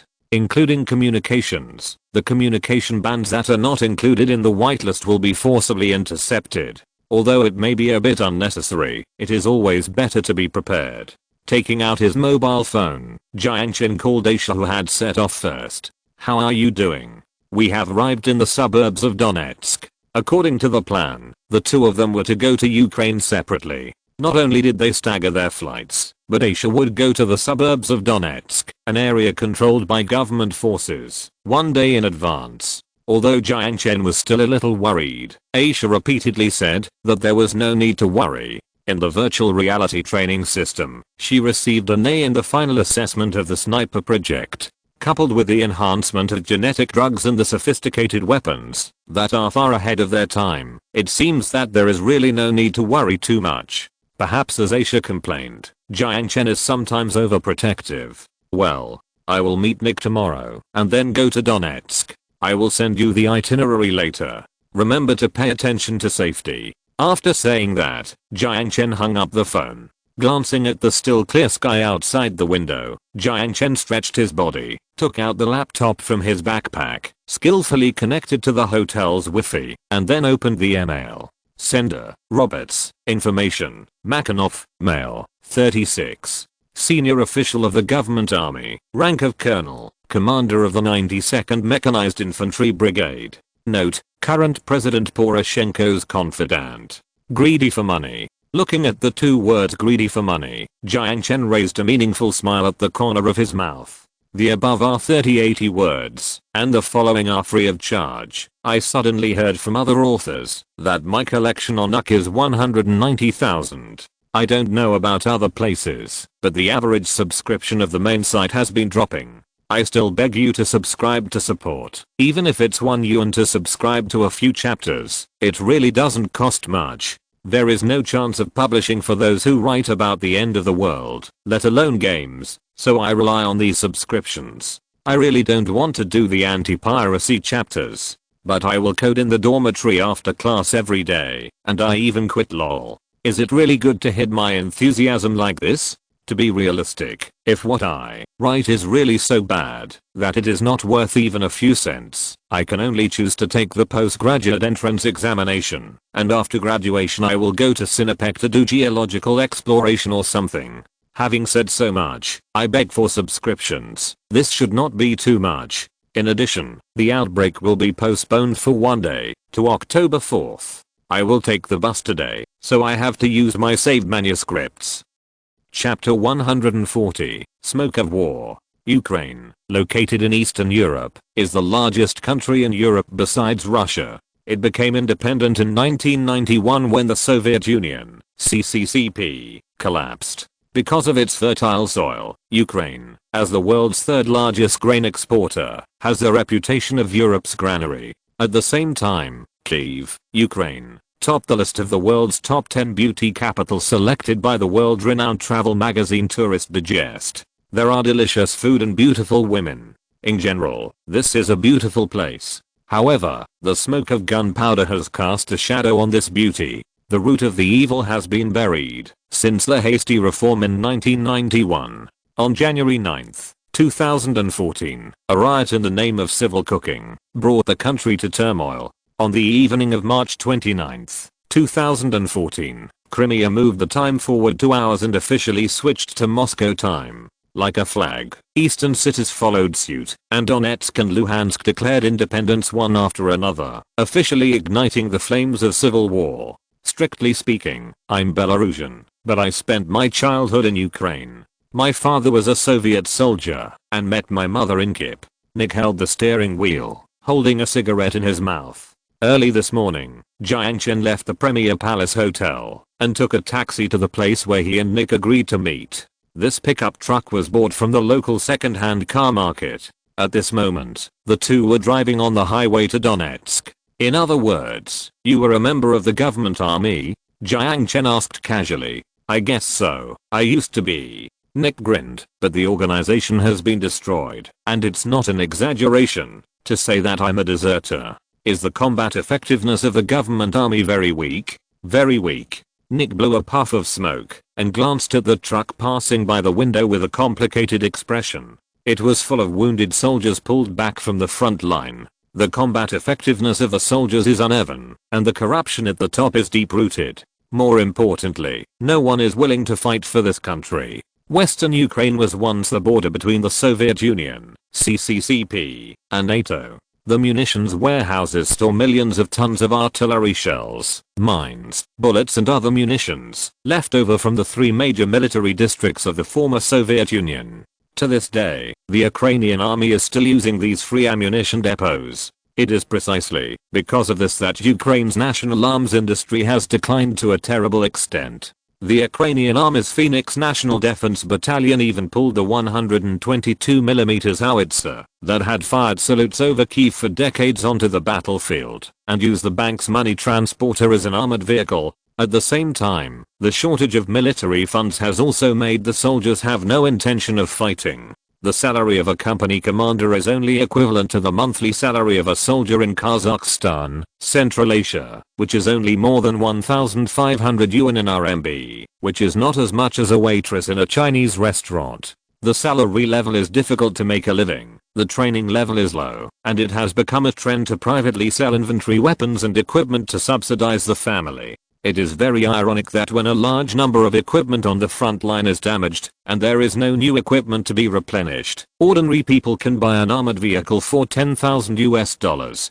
This is the current situation of the Ukrainian army. On the other hand, the civilian armed forces are well equipped and have high morale. They have powerful firepower and armored forces. This war has been going on for nearly a year, and the civilian armed forces have never been short of ammunition, and they often use well-planned large-scale intensive artillery bombardments to overwhelm the Ukrainian army. It is said that the 36,000 civilian armed forces include 8,000 advanced heavy weapons of the Russian army. At the same time, according to US satellite photography, the artillery positions deployed on the Russian-Ukrainian border are ready to fire at any time to provide support to the civilian armed forces. If everyone is fighting for this country, I won't be here. Jiang Chen shrugged and continued, at least, let those capable guys fight for the forces that deserve their loyalty. If weapons and equipment can be bought, I believe buying people is not a difficult task. Although in principle, it is impossible for a country's active soldiers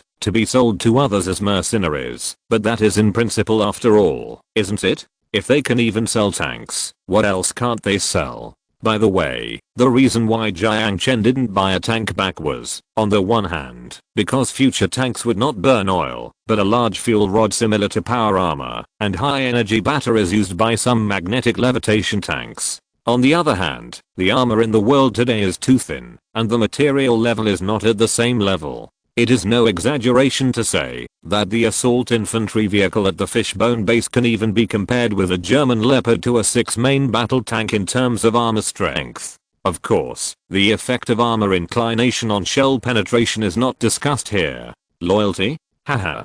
There is nothing worth it. No one wants to fight. But the commission you give is really tempting. And the 10-year work period is not too harsh. At least I will work hard for you, and I can get the money to retire in Europe after I retire. Nick smiled. $1 million is enough for them to live a carefree life. The pickup truck was driving steadily on the highway, and black smoke could be seen faintly in the distance. This place is very close to the front line, but this area is still safe. But at this moment, the car in front stopped. Traffic jam. Nick frowned and stopped the car as well. He reached out to take off his cigarette butt and put it out in the ashtray. He got out of the car and walked towards the car in front. What happened in front? I don't know. The car in front of me stopped, so I had to stop as well. A Slavic guy got out of the car in front, and he also had a helpless expression on his face. The cars behind honked their horns, as if to vent their anger. People who didn't know the truth got out of the cars one after another, craning their necks to look forward. Okay, guys, don't panic. Please get back in the car and sit down. Our special forces are dealing with this little trouble. Please stay calm. A soldier in green camouflage came over from the front, patted the roof of each car, and signaled people to stay calm. I want to know what happened in front. A slightly fat driver stuck his head out of the car window and shouted dissatisfiedly. A shell has made a hole in the middle of the road, but it's a dud. Our men are removing it to make sure it doesn't explode when you pass by." The soldier shrugged and leaned on the roof of the car. To be honest, it was reassuring to see him so relaxed. He's being lazy. He didn't leave a safe place after completing his report. "I've done this a few times before," Nick scolded with a smile. Looking at that young face, he always felt like he saw himself back then.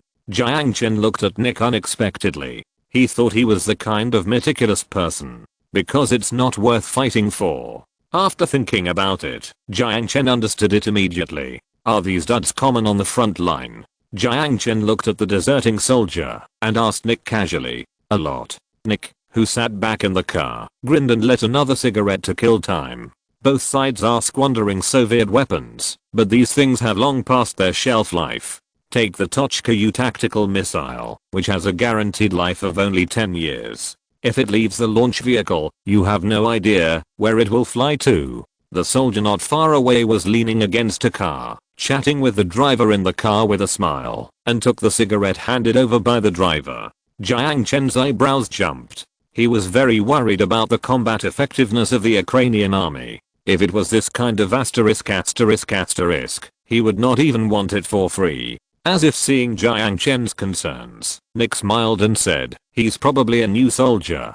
Maybe he was just an electrician yesterday, but today he was given a gun to stand guard on the front line. It's normal that he can't change his identity. Here, everything is possible." "What about the training of new soldiers?" Jiang Chen asked with a strange expression. "There is no money, and no one is willing to do it. Makarov, whom we went to find this time, is a good man. He won't use this kind of shoddy stuff to fool you. The Ukrainian army still has good fighters. In my previous unit, although 6 out of 10 were new recruits, the remaining 4 were all good guys. Especially that old Cossack ghost, his shooting skills are simply abnormal." Jiang Chen fell into a brief silence, but he thought of another problem. In this case, will he be willing to give out the best soldiers in the army? Why not? Nick shrugged. War is not something that can be controlled by 1 or 2 veterans. Besides, you paid enough. Jiang Chen also offered a bribe of $1 million to Makarov, paid in gold. All he needed to do was to pick good people, sign a few signatures, and issue a few missing in action certificates. At this moment, a deafening explosion suddenly sounded in the distance.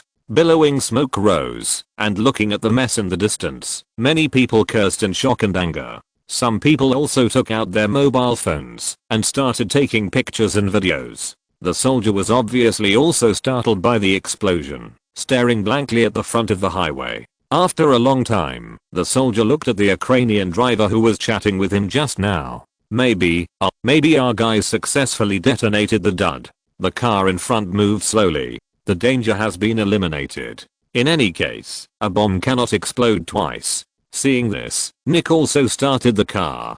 Fortunately, there were not many vehicles on the road, so there was no large-scale congestion. However, when passing the hideous crater, Jiang Chen caught a glimpse of a bloody corpse. It seems that the Special Forces method of detonating duds is quite special. Hearing this, Nick grinned, with a hint of sarcasm in his language. Special Forces? The only unit that deserves this title has defected to Russia. Just as the two were chatting to kill time, a white van was slowly hanging behind them. The dark glass blocked the scenery inside the car. If Jiang Chen saw the person sitting in the passenger seat, he would definitely show a surprised expression. This tall blonde beauty was the Ukrainian girl who approached him yesterday afternoon. The only difference was that the seductive open-collared long skirt had become a black canvas coat that was convenient for combat. "This is Silver Fox. The target has entered Donetsk Oblast."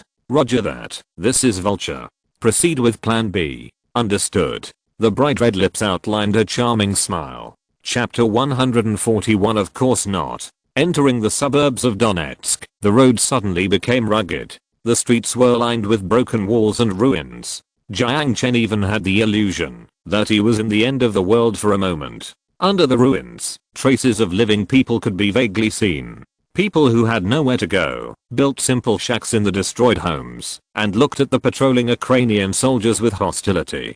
Continuing forward, the road conditions became worse and worse. Nick had to park the car next to a private house and called Makarov. After a while, a soldier with a rifle found them. Boris, Lieutenant. The short-haired guy stood at attention and saluted after seeing Jiang Chen. I was sent by General Makarov to greet you.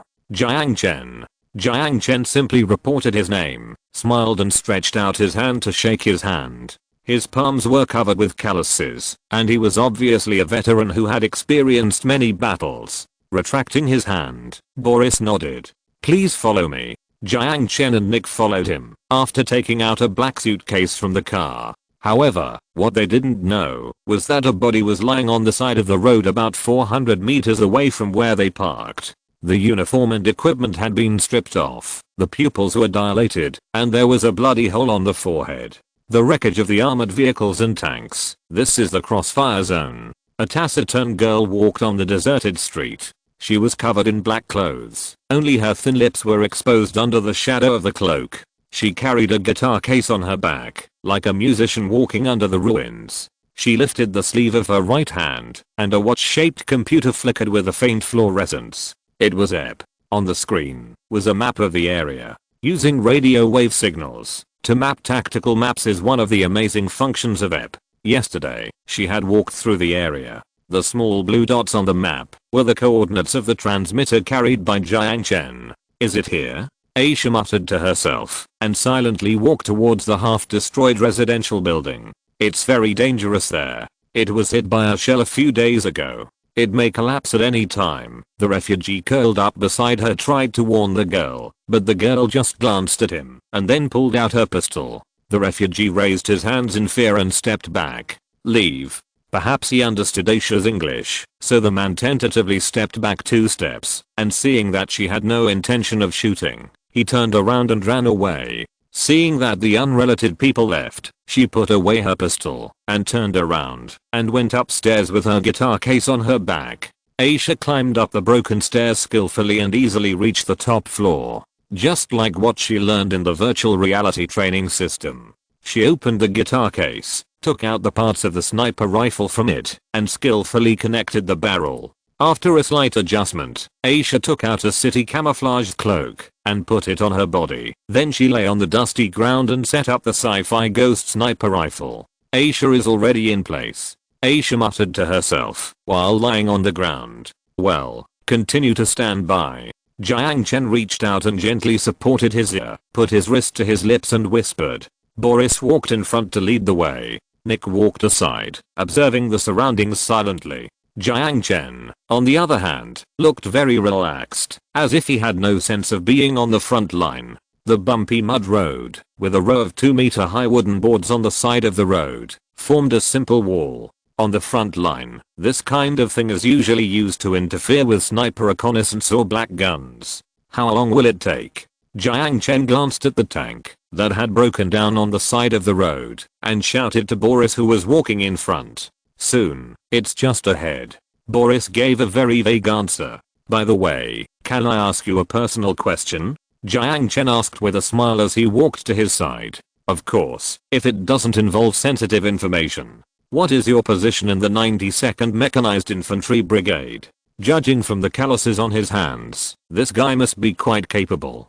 Currently serving as General Makarov's personal guard. Boris spoke fluent English, and he was able to understand Jiang Chen's Chinese English, which was only slightly above the level of Set 6, the first time. Oh, then you should be a good shooter. Jiang Chen looked at him in surprise. Not bad. Boris didn't seem to want to continue this topic, but after a pause, he added, I'm his nephew.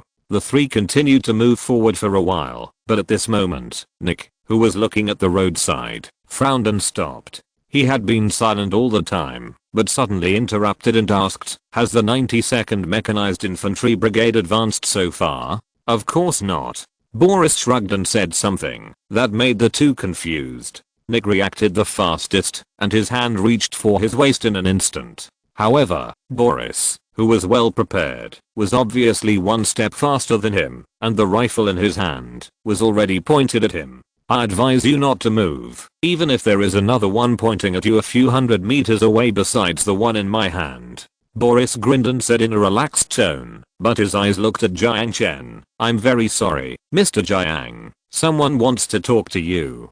Who? Jiang Chen smiled and asked in the same relaxed tone. Obviously, this Boris was fake. Makarov must have sent someone here, but he was killed on the way and replaced by Boris. Although Jiang Chen had expected some trouble, he did not expect that the trouble did not come from Makarov, but from a force he had never seen before. The radio communication must have been intercepted, and the opponent's strength was obviously not weak. But even knowing this, Jiang Chen's face remained calm, and he looked at Boris with a smile. Boris did not answer Jiang Chen's question, but looked at him with a little surprise. Mr. Jiang, don't you worry about your safety? Safety? Why should I worry? Jiang Chen pretended to be surprised and spread his hands. Since you want to kidnap me, don't you guarantee my safety? As if he was amused by Jiang Chen's logic, Boris grinned and raised his left hand to make a gesture. Several people came out from the shadows on the side. Judging from their skillful movements and professional gun-holding postures, these guys should belong to a special forces unit. Looking at the faces of all of them, and thinking of what Nick said before he came, that Ukraine did not have special forces, Jiang Chen also vaguely guessed the identity of these people. Nick was tied up very straightforwardly, but they were still polite, and did not attack Jiang Chen. Perhaps it was because from the appearance, Jiang Chen did not look like that kind of dangerous person. KGB? Jiang Chen asked tentatively, staring into Boris's eyes. As expected of a professional agent, there was no ripple in his pupils. Boris just smiled and did not make any answer. It doesn't matter who we are, handsome guys from the east. With a slightly frivolous tone, a voice that was familiar to Jiang Chen came from behind. That slightly awkward Mandarin. Chapter 142 The Three Musketeers. It's you? Jiang Chen looked at the beautiful woman who was walking towards him with a smile and surprise. Her tall figure and blonde hair and blue eyes. Wasn't she the Ukrainian girl who approached him in the hotel? However, the Ukrainian beauty did not respond to his surprise, but just read to herself. Jiang Chen, male, 25. Chairman of Futureman Technology, the largest shareholder with 99% of the shares. The power behind him is unknown, and he is suspected to have strong scientific research capabilities. The startup capital comes from gold. He once sold 11 tons of 240 kilograms of gold through Roberts, an American middleman. The intensive selling caused the gold price on the US dollar exchange to fall by 2% for 3 consecutive days. Listening to the oral account of this beautiful woman, Jiang Chen was also secretly shocked. Good guy. Basically all his past experiences abroad were exposed by them. TSK, it seems that you have investigated me very well. Jiang Chen clapped his hands lightly, but his expression did not change. Then what? What do you want from me? I'm neither a scientist nor a spy, but a businessman. It seems that I have nothing to give you. If it is for the $100 gold in my hand. No, you don't seem to be in need of funds. It is precisely because you are a businessman. The Ukrainian beauty smiled, and her eyes in the deep eye sockets stared at him. Don't you think that your presence here is not in line with your identity, Mr. Jiang Chen? That's right. Jiang Chen nodded thoughtfully. At least, Steve Jobs or Bill Gates would definitely not come to such a place. Then, can you answer my confusion? Walking to Jiang Chen's side, she leaned closer and continued with a smile. Why did you come here? Of course, but before that, can I know your name? Jiang Chen raised his hands consciously, as if he was going through security. He asked in a relaxed tone, letting the two well-shaped hands touch his body. Natasha. Natasha smiled slightly when she found no weapons. She pinched his chin and moved it teasingly. The teeth are also very clean. I thought your Chinese spies would hide poison in their teeth. Have you watched too many anti-Japanese dramas? Jiang Chen rolled his eyes without any tension. Besides, I'm not an agent. Natasha? It seems that this name appears frequently on TV. Maybe it's similar to Xiao Ming and Xiao Fang in China? Shrugging without comment, Natasha stared at his eyes with a smile. It's hard to say. Tell me, what is your purpose of coming here? Are you representing yourself or your motherland? Or the forces behind you? Looking at Natasha with a strange expression, Jiang Chen said helplessly, why do you spies like to ask this question? I remember an American asked me the same question. Don't interrupt. Natasha said coldly. I choose C. Natasha was stunned. She was really surprised that Jiang Chen explained it so straightforwardly. Then what? Even if I tell you that I work for a certain force, what are you going to do? Obviously I don't threaten your so-called national security. Jiang Chen lied without blushing or beating his heart, and said it easily. Life is like a play, and it all depends on acting. Really? Take you to a place, and when you get there, there will naturally be an expert to discuss this issue with you. Natasha slightly distanced herself from Jiang Chen, reached out and pressed the wireless headset hanging on her ear. The package has been recovered, requesting a pickup. Received. This is Vulture, and the Mi-171 has been dispatched. After the communication ended, she stopped talking and just looked at Jiang Chen with a smile. However, what she didn't know was that her conversation with the guy codenamed Vulture had been intercepted word for word by the macro communication chip in Jiang Chen's ear, and it was automatically translated into standard Mandarin. Jiang Chen looked at Natasha expressionlessly, but his thoughts were turning quickly. 5 Russian special forces, or agents. Aisha was alone, and Nick had been controlled. It was unrealistic to think about getting rid of 5 experts in an instant. He was waiting for an opportunity. Just as she had trained in virtual reality, Aisha quietly looked at the scope. The center of the crosses was Boris's face. Something strange happened, and the 3 stopped. 4 figures jumped out of the shadows, and Jiang Chen's companions were quickly controlled. Slightly moving the muzzle, Aisha aimed the crosses at the woman approaching Jiang Chen. When she saw the Ukrainian beauty walk to Jiang Chen and reach out to touch him up and down, Aisha's eyebrows jumped unconsciously, and her slender fingers gently rubbed the trigger. The Ghost Sniper rifle is very advanced, and it is 1 level higher than the technology of this world in all aspects. Seeing Jiang Chen in danger, Aisha did not panic. Taking a deep breath, she first calmly lowered the magnification of the scope, and then reached out to turn on a switch on the side of the gun. A line of small blue words appeared above the crosses. Radio life detection system activated. Then, blue waves swept across the site of the crosses from top to bottom, and several red dots were marked. In the end times, this function might be a bit useless. Survivors with a little bit of strength would wear a life signal shielding device to prevent their own location information from being scanned out. But in the present world without this thing, this function is so powerful that it seems like cheating. To snipers? Aisha frowned in confusion. 300 meters away, a sniper in urban camouflage was lying in an apartment building. 1,500 meters away, another sniper was lying on the roof of a factory. Both of them were targeting 7 people standing on a country road. A group. Not likely. The 2 snipers did not have any identification marks on their bodies. However, Aisha hesitated for only a moment before making a decision. She stretched out her finger and gently pressed on the air tragus, and said in a deep voice, 2 snipers, are there any friendly forces? On the crosses, she saw Jiang Chen shook his head slightly. Then Aisha asked again, do you approve the kill? In the scope, Jiang Chen was talking to Natasha, and nodded thoughtfully. Understood. Aisha reached out to turn off the microphone, and her right hand grasped the gun handle again, with her finger on the trigger. The crosses moved, and the first one to lock on was the sniper 300 meters away from her. The man had no sense of danger of someone behind him, and was staring at the scope intently. Generally speaking, snipers are absolutely safe before they open fire and expose their positions. Of course, that is under normal circumstances. Bang! The sound of the gun was as thin as a mosquito sound due to the interference of the silencing device. The bullet accurately hit the back of the sniper's head, and the skull shattered like a watermelon. Without lingering on the corpse for too long, Aisha quickly aimed the muzzle at the target 1,500 meters away. Because the distance was far, she turned on the wind speed measuring device, and fiddled with the precision of the scope.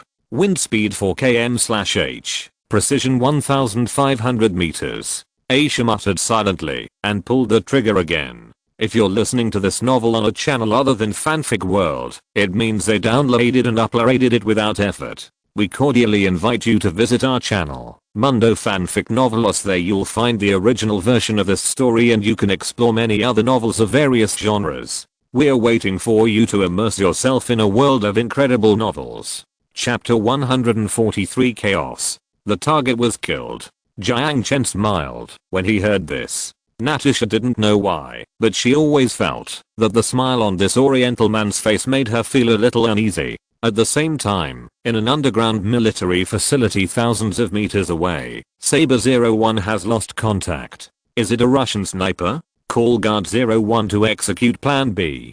Guard 01 received. As you wish, Commander. The B-171 helicopter appeared in the air, and its military green shell looked quite ferocious. I remember you said in the news that Russian soldiers did not cross the border? Jiang Chen used a questioning tone to say this. NATO also calls itself that. And I never said I was Russian. Natasha shrugged. Then come with me. Believe me, if you can prove that you are just a businessman, we will let you go. How can I believe you? Jiang Chen spread his hands helplessly and looked up at the sky. You specially crossed the border to pick me up. I'm afraid you won't let me go so easily. But you have no choice. Boris interrupted with a smile. Is that so? Jiang Chen kept looking up at the sky at a 75-degree angle, and the manic rotor airflow made his eyes narrow. Taking advantage of the approaching roar, at an angle that Natasha could not see, he stretched his hand to his ear as if tickling, and gently grinned. Shoot the fuel tank. Got it. Aisha's calm and reassuring reply came to his ears. Bang. The bullet hit the fuel tank. However, at this moment, a flame shot up from the back of the building next to it and attacked the helicopter, hitting the helicopter's engine almost at the same time. Seeing this, Jiang Chen was completely confused. Asterisk asterisk asterisk ghost sniper rifle has such a large caliber? RPG.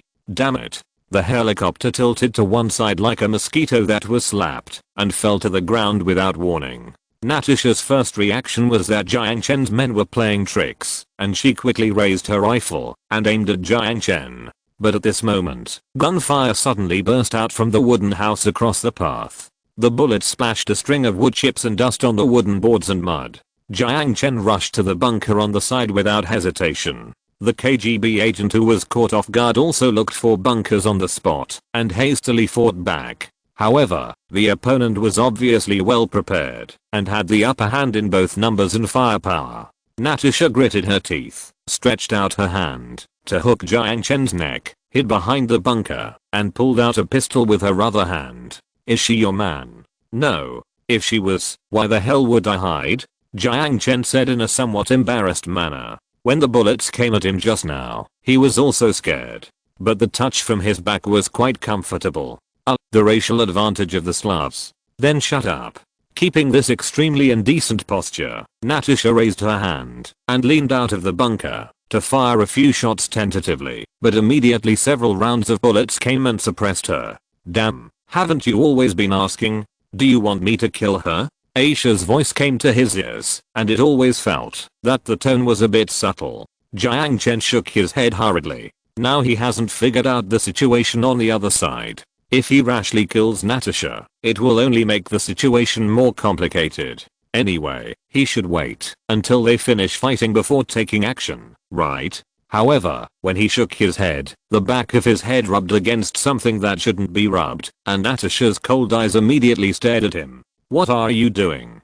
My neck hurts a little. Jiang Chen smiled awkwardly and glanced at the hand hooked around his neck. To his surprise, Natasha did not continue to get angry, but just smiled playfully. Yesterday afternoon, I came to your doorstep, but you didn't take advantage of me. But you are interested now? Or are you actually an M? Yesterday afternoon? I'm curious, what would happen if I agreed to you at that time? Nothing will happen. Natasha's luck was very easy. I'll give you an injection when you try to give me an injection. Hearing this, Jiang Chen smiled bitterly. Sweat. It seems that he almost agreed. Resting his head on the softness, thinking nervously in his heart that the touch is really good, Jiang Chen casually asked Natasha, who occasionally leaned out of the bunker to fight back, you seem to be suppressed. Aren't you worried at all? Worried? Natasha gave him a strange look and then smiled contemptuously. The artillery positions on the Russian-Ukrainian border are not for decoration. As soon as the words fell, a piercing whistle passed through the sky. Boom. The flames of the explosion lifted the already dilapidated wooden house on the opposite side into the sky, and the firepower of the opposite side suddenly softened. Then several white lines streaked through the billowing smoke, and explosions covered the entire area on the opposite side. Looking at the mess, Jiang Chen smacked his lips. Good guy. Not only did they arrest people beyond the border, but they also attacked them with artillery beyond the border. They are worthy of being Russians. Direct hit. Beautiful shot. Thank you for me and the gunner. Boris held the headset and walked out of the bunker with a grin. The crisis is over. Get up, handsome boy. Natasha smiled playfully, then stood up holding Jiang Chen's collar. Okay, Yuri, take that Belarusian compatriot with you. Let's go to evacuation point B. Bang. The words were interrupted, and Boris's smug expression froze on his face, and a terrifying bloody hole oozed out of his left chest. Sniper. Damn it. Natasha threw Jiang Chen to the ground, and the other two were in a similar situation. I didn't shoot. Aisha's voice came to his ears. The sniper is in the opposite direction, beyond my range. Can I kill the female bandit who is pressing on you? This is a good opportunity. Jiang Chen smiled bitterly and shook his head, but his mouth and nose were tightly pressed by the softness, and shaking his head was inconvenient in many ways. The second time, the cold voice came, and it was obvious that Natasha was in a bad mood. The second time you pushed me down. I just want to take a breath. Let's not talk about this. What should I do now? Miss Kidnapper? Breaking away from the softness and ignoring the angry look, Jiang Chen said with an innocent expression. Scarecrow, Scarecrow, please go back. Damn it. Scarecrow is dead. The Russian man named Yuri cursed angrily. Scarecrow? Is it one of the snipers killed by Asia? In this case, it should be a competition between two forces. Damn it, how come I'm so popular? Jiang Chen cursed in his heart. Yuri, can you see his position? Natasha shouted to the bunker behind him, ignoring Jiang Chen. Being suppressed by a sniper is much more terrible than being suppressed by a machine gun. At least you can see the bullets of a machine gun, but you don't even know where the bullets of a sniper will come from. I'll try. Yuri gritted his teeth and signaled his comrades beside him to keep an eye on Nick, who was tied up. Then he took out the telescope and carefully leaned out of the bunker. As long as the coordinates of the sniper are marked, he can be blown up with just one more heavy artillery shot. Bang. Bright red mixed with white splashed all over the ground without any warning. Chapter 144. Have you seen Mission Impossible 5? Nick narrowed his eyes slightly and wiped the blood splattered on his cheek with his shoulder. Although his expression did not change, he was secretly shocked in his heart. Being able to lock the target and shoot in 2 seconds, this shooting skill can no longer be simply described as good. Yuri. However, before he finished speaking, another gunshot was heard. The bullet accurately hit the head that was sticking out from behind the bunker on the other side of the path. Originally, Morris planned to take advantage of the opportunity exchanged for his companion's life to quickly lock the position of the sniper on the opposite side. As a result, the reaction of the sniper on the opposite side was incredibly fast. After the first shot, he quickly switched targets and fired the second shot without pausing. Natasha's eyes were wide open. In just 1 minute, 3 people in her team were killed. Damn it, Yuri and Morris fell. Captain, we should ask for support. Another Russian agent next to Nick stuck to the bunker tightly and shouted loudly to Natasha's position. All the support that can be dispatched has been sent. Calling the headquarters, target X13Y51, requesting smoke bomb coverage. The headquarters received the approval for the artillery bombing and the smoke bomb coverage. The explosion sounded again, and the gray-white smoke covered the area ahead. The smoke bomb with heat reaction can block the opponent's vision, even if the opponent has a thermal imaging scope mounted on it. Relieved, Natasha held up her rifle and pulled Jiang Chen's collar and was about to stand up. At this moment, Jiang Chen, who realized that the opportunity had come, moved his eyes slightly and grabbed her hand. Before Natasha could react, Jiang Chen grabbed both of her hands and pressed her to the ground in an unsightly posture. Seeing this, the Russian who was holding Nick quickly raised his gun and pointed it at Jiang Chen. Break your hand. The cold words came out, and at the same time Aisha pulled the trigger. The bullet tore off the Russian's right wrist without warning, revealing the creepy white bones. Before the man could scream, Nick, seizing the opportunity, leaped up and knocked him to the ground. With his knees pressed against his arms. Nick pressed the rope between his hands against his throat, strangling him unconscious. Seeing that the Russian man was no longer moving, Jiang Chen signaled Nick to bandage him and tie him up, then looked at Natasha. The Ukrainian girl who was being ridden by him had a face full of humiliation, and her face was red from twisting desperately. However, no matter how hard she tried, she couldn't get her hands out of Jiang Chen's right hand. She couldn't imagine that this guy who claimed to be a businessman could hold both of her hands tightly with just one hand. Even if she used all her strength, she couldn't get free. "Okay, stop wasting your energy," Jiang Chen said with a relaxed expression, looking at the sphere being deformed by the mud with a smirk, and asked in a joking tone, the third time. Seeing that struggling was useless, Natasha simply stopped moving, just twisting her face and glaring at Jiang Chen who was sitting on her waist with difficulty. "Have you locked the sniper's position?" Holding Natasha with one hand, Jiang Chen pressed his ear with the other hand and said to himself, "It has been locked, and the target is moving." Although it was out of range, the life signal of the little mouse had been marked on the map. "Chase it and try to catch it alive." "Got it," Aisha replied briefly. After ending the communication, Jiang Chen glanced in Nick's direction. He saw that the Russian with a broken hand had been tied to the wall, and Nick was looking at him with the rifle. The man seemed to have fallen into a coma due to blood loss, but coma didn't matter, just try not to kill anyone. If it wasn't necessary, Jiang Chen didn't want to be an enemy of the intelligence department, one of the 5 gangsters. Then, Jiang Chen turned his gaze back to Natasha, looking at her with a smile. "So, now it's my turn to interrogate you?" Natasha smiled contemptuously. "Don't even think about asking a word from me." "That's not necessarily true." Jiang Chen shrugged and suddenly laughed evilly. "Since my people have already gone to deal with the sniper, there is still so much time. Why don't we do something interesting? I promise I won't let you have too much fun." Natasha sneered, her green eyes full of unyielding. "That's hard to say. Maybe in the end, you can't control yourself." Jiang Chen laughed very evilly. "Just kidding," he found out after taking the gene potion. "It's not just the physique that has improved, but also the caliber and strength. With the berserk skill, even Aisha, the masochist, would go crazy." But he was just joking. He wasn't so horny that he would do that here. "Just you?" However, Natasha's contemptuous voice ignited the fire in Jiang Chen's heart. "This is intolerable." Jiang Chen was immediately unhappy. "Haha, is it okay? How about I show you later?" 500 meters away in the street, a petite figure was carrying a sniper rifle and walking quickly through a messy street. This area is the front line between the government army and the civilian armed forces. The windows on both sides of the street are broken, and scrap tanks and armored vehicles can be seen everywhere on the road. The sound of gunfire in the distance can be faintly heard, as if a large-scale exchange of fire is erupting. Lowering her body and keeping the posture of running, Aisha raised her right arm. The shaking right arm flashed a light fluorescence. The radio life signal detection system on the sniper rifle synchronized the detection information to the EP map.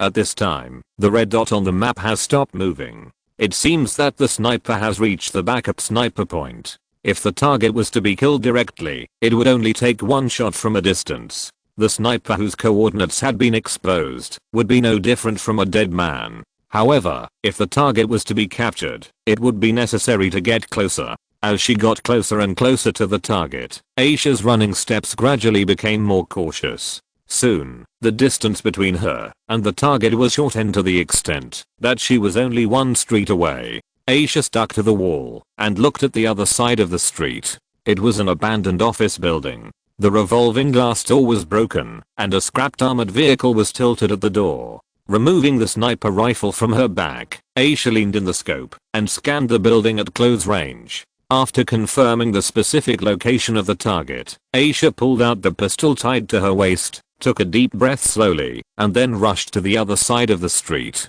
She crouched down and got through the door inlaid with glass shards. With light steps, Aisha cautiously moved upstairs. Generally speaking, after a sniper enters the state, his grasp of the situation around him will almost drop to zero. Usually, for these snipers who act alone, things like claymore mines are almost indispensable. Carefully following the safe passage to the 5th floor, she stopped at the corner of the corridor. After a pause, she sighed, took out an imp grenade from her pocket, pressed the fuse and fired it. The sound of electricity passed by. Aisha held the pistol and turned the door to the 5th floor. At the corner of the door, there was a claymore mine. However, the infrared transmitter on its top had been destroyed by EMP. She walked straight past the muted claymore mine and walked towards the end of the corridor with light steps. Vasily lay quietly on the ground, his eyes fixed on the sniper scope. According to the images uploaded by the drone, the 4 people did not leave, but entered a small wooden house not far away under the cover of smoke. The development of the plot was beyond his expectations. The Chinese who the command center specified to capture actually caught the KGB female agent in one move. The people in the intelligence department said that he was just an ordinary person who could catch an agent in one move. However, no matter what, the person was still there. He only needed to maintain sniper suppression and wait for the support troops to arrive and take over the hostages. But for some reason, he always felt a little scared. Suddenly, someone kicked him in the ass. He was startled and turned his head to touch the pistol. But before he touched it, the black shadow occupied his entire sight.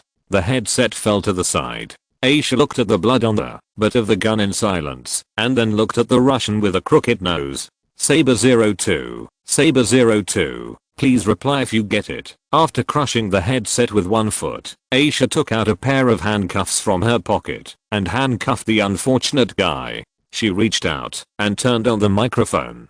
The target has been recovered. Well done. Drag him over here. Jiang Chen smiled, but in Natasha's eyes, this smile was even more devilish than the devil. The sniper has been captured, and after interrogation, the required information should be pried out of his mouth. However, Jiang Chen was still quite curious about why he attracted the attention of the KGB. Looking at Natasha, who was tied up like a dumpling and thrown on the ground, Jiang Chen smiled friendly. But this friendly expression did not seem to be recognized by her. Natasha still stared at him with her cold eyes.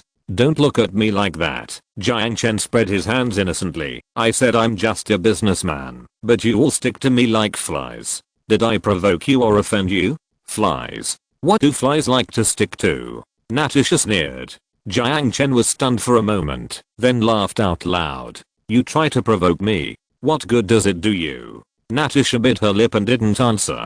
Her golden hair was a little messy. In her deep eye sockets, there was a pair of sharp eyes. This momentum is quite good, as if no matter what you do, I won't say anything. This made Jiang Chen feel a little embarrassed. To be honest, he didn't like to be rough with beautiful women. Sighing, Jiang Chen said, if you ask me, you should just cooperate. Tell me who you represent. Why do you want to see me? What's the reason? Then I will let you go. It's such a simple thing. Although I'm not a spy, I have watched many Hollywood blockbusters and anti-Japanese dramas. Even if you haven't eaten pork, you have seen pigs run, right? If you don't know how to use the right strength, you'll be. Do you think I'm afraid of death? It was still the same contemptuous tone. Overseas operations not authorized by the United Nations. For the glory of the motherland, even if she dies, she will not admit her identity. Jiang Chen was stunned again after hearing this, and nodded while pinching his chin. That's true. People cannot be killed, and Jiang Chen does not intend to fall out with the KGB. But this information cannot be pried out. What should he do? At this time, Jiang Chen clapped his hands, as if he had thought of something, and smiled at Natasha with ill intentions. What are you laughing at? Natasha was a little scared by Jiang Chen's look. Nothing. By the way, have you seen Mission Impossible 5? Chapter 145 Secret. Written in the front, do not take the novel seriously. In the small dark room, Natasha sat on the chair with her eyes dazed. Her limbs were tied tightly to the armrests and legs of the stool. Jiang Chen glanced at her and sneered a few times. Don't get me wrong, although he said that he was going to let her try it, Jiang Chen did not really do that to her. Instead, he asked Aisha to watch the door, and then he went into the next room and returned to the end of the world. He sent a message to Zhao Guoping, who was stationed in the 6th block, asking him to look for something similar to the truth serum in the market. To be honest, Jiang Chen didn't know much about whether the things in science fiction movies would really exist in the future. However, after hearing the boss's inquiry, Zhao Guoping immediately said that there was such a thing and patted his chest and said that he would send it to him immediately after buying it. After sitting in the community center of the base for a while, Jiang Chen took a box of truth serum from the attentive Zhao Guoping, sent him back quickly, and then returned here. It took 4 hours to go back and forth, and the sky was gradually turning yellow. Nick still stood outside the house to keep watch without complaint, and Aisha also stood at the door of the room diligently, staring at Natasha coldly. What happened next was very simple. Natasha was as disdainful as Lin Ling, and 100 times more stubborn than her, and she was tough from beginning to end. But Jiang Chen didn't waste time talking to her. In front of her, he slowly took out a syringe from his pocket. Have you heard of truth serum? The kind in Mission Impossible 5. Hearing this, Natasha's face changed instantly, and she twisted her body desperately to resist. In desperation, Jiang Chen had to use brute force to tie her to the chair and sit down. Then he admired her frightened expression with satisfaction. Are you scared? What were you doing before? Chen likes to give injections to beautiful women the most. To be honest, the truth serum is really useless in the end times. According to Zhao Guoping, the principle of this thing is to make the target's brain enter a state of sedation and hypnosis, and can only receive and respond to simple information. But in the end times, even the survivors who were injected with cheapy level gene drugs would not be hypnotized by this level of drugs. But in modern times, this thing is really against the sky. In short, Natasha, who had been injected, was much more honest. Jiang Chen asked a question, and she answered it in a daze. Then, the sniper was also injected by Jiang Chen. Combining the two people's statements, Jiang Chen finally figured out the whole story. However, the weight of this truth is really heavy. The Willy Society, a mysterious organization founded before World War II, was founded by German geopolitical scientist Karl Horshofer. Its members include Hermann, Himmler, and even Hitler himself. It is rumored that many black technologies during World War II were created by them. At the same time, the organization also engaged in many evil activities during the war. After the war, it seemed to have disappeared, as if it had never existed. However, these are not the main points. The main point is, this organization actually exists to this day. And in Ukraine, the new government President Poroshenko is still a member. NATO acquiesces in its existence. This is explosive news. But when he thinks of the Nazi symbols painted on the helmets of the Azov battalion soldiers of the Mariupol garrison and the Ukrainian soldiers with Nazi armbands in the news, Jiang Chen showed a thoughtful expression. This news was pried out from Natasha's mouth. Most of the KGB's espionage activities in Ukraine are allocated to the mysterious organization called the Willy Society. This is somewhat different from Jiang Chen's guess. He originally thought that these Russian agents came for his artificial intelligence software, but it turned out to be a completely unrelated reason. The reason why Natasha came to him was just because of a phone call.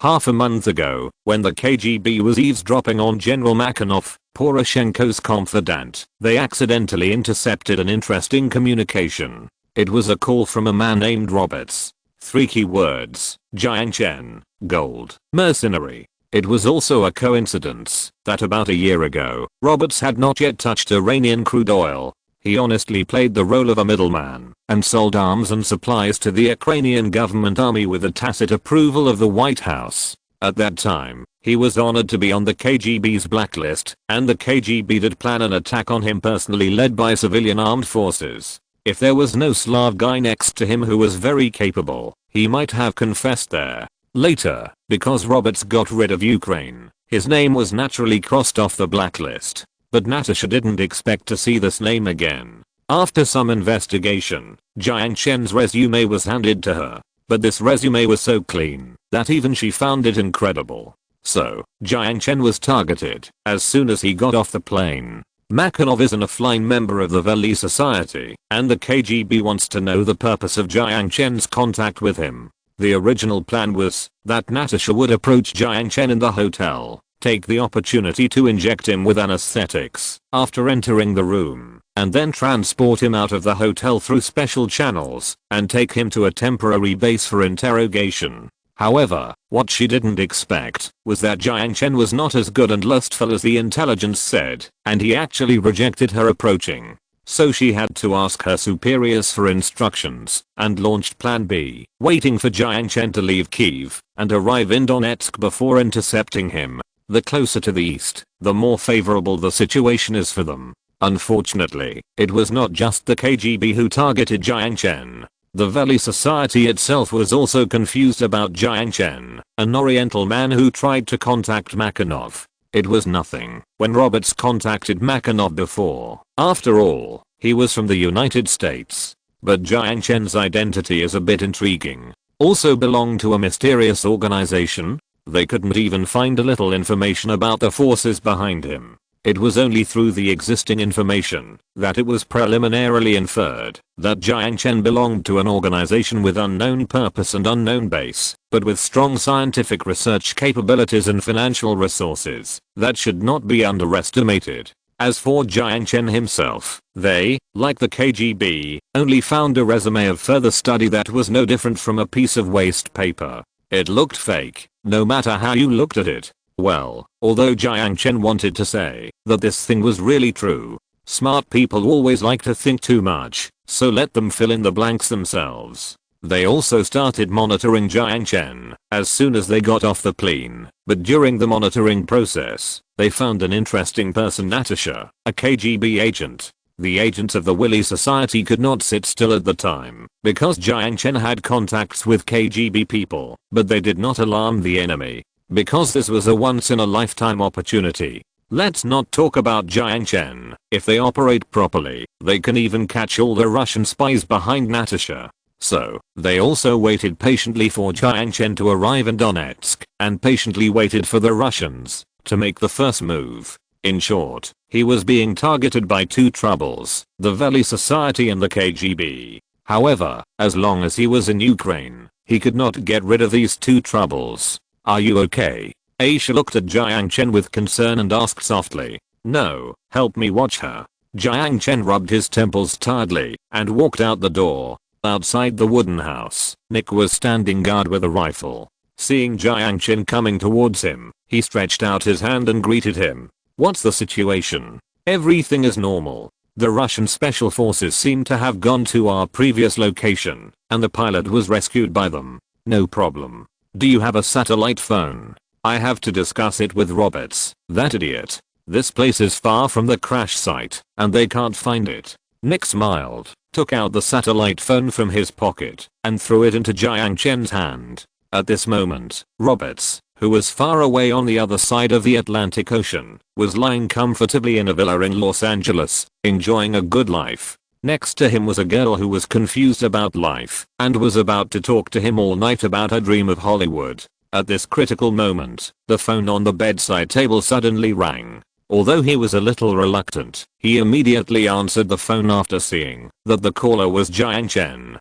Hello. Did you meet my old friend? Meet your sister. Jiang Chen was annoyed when he heard Robert's relaxed tone and cursed. Who on earth is your old friend? I just got off the plane, and I was targeted by two spy organizations. Roberts held the phone for a while, and after a while, he asked in confusion, what? Adjusting his mood, Jiang Chen sighed and slowly said, KGB, Willy. Hearing this, Robert's face changed instantly. He didn't care about the Hollywood girl next to him, climbed down the bed, covered the phone, and walked into the living room. How did you get involved with the KGB? And what the hell is Willy? Roberts asked anxiously. Roberts didn't know. This was a bit surprising to Jiang Chen.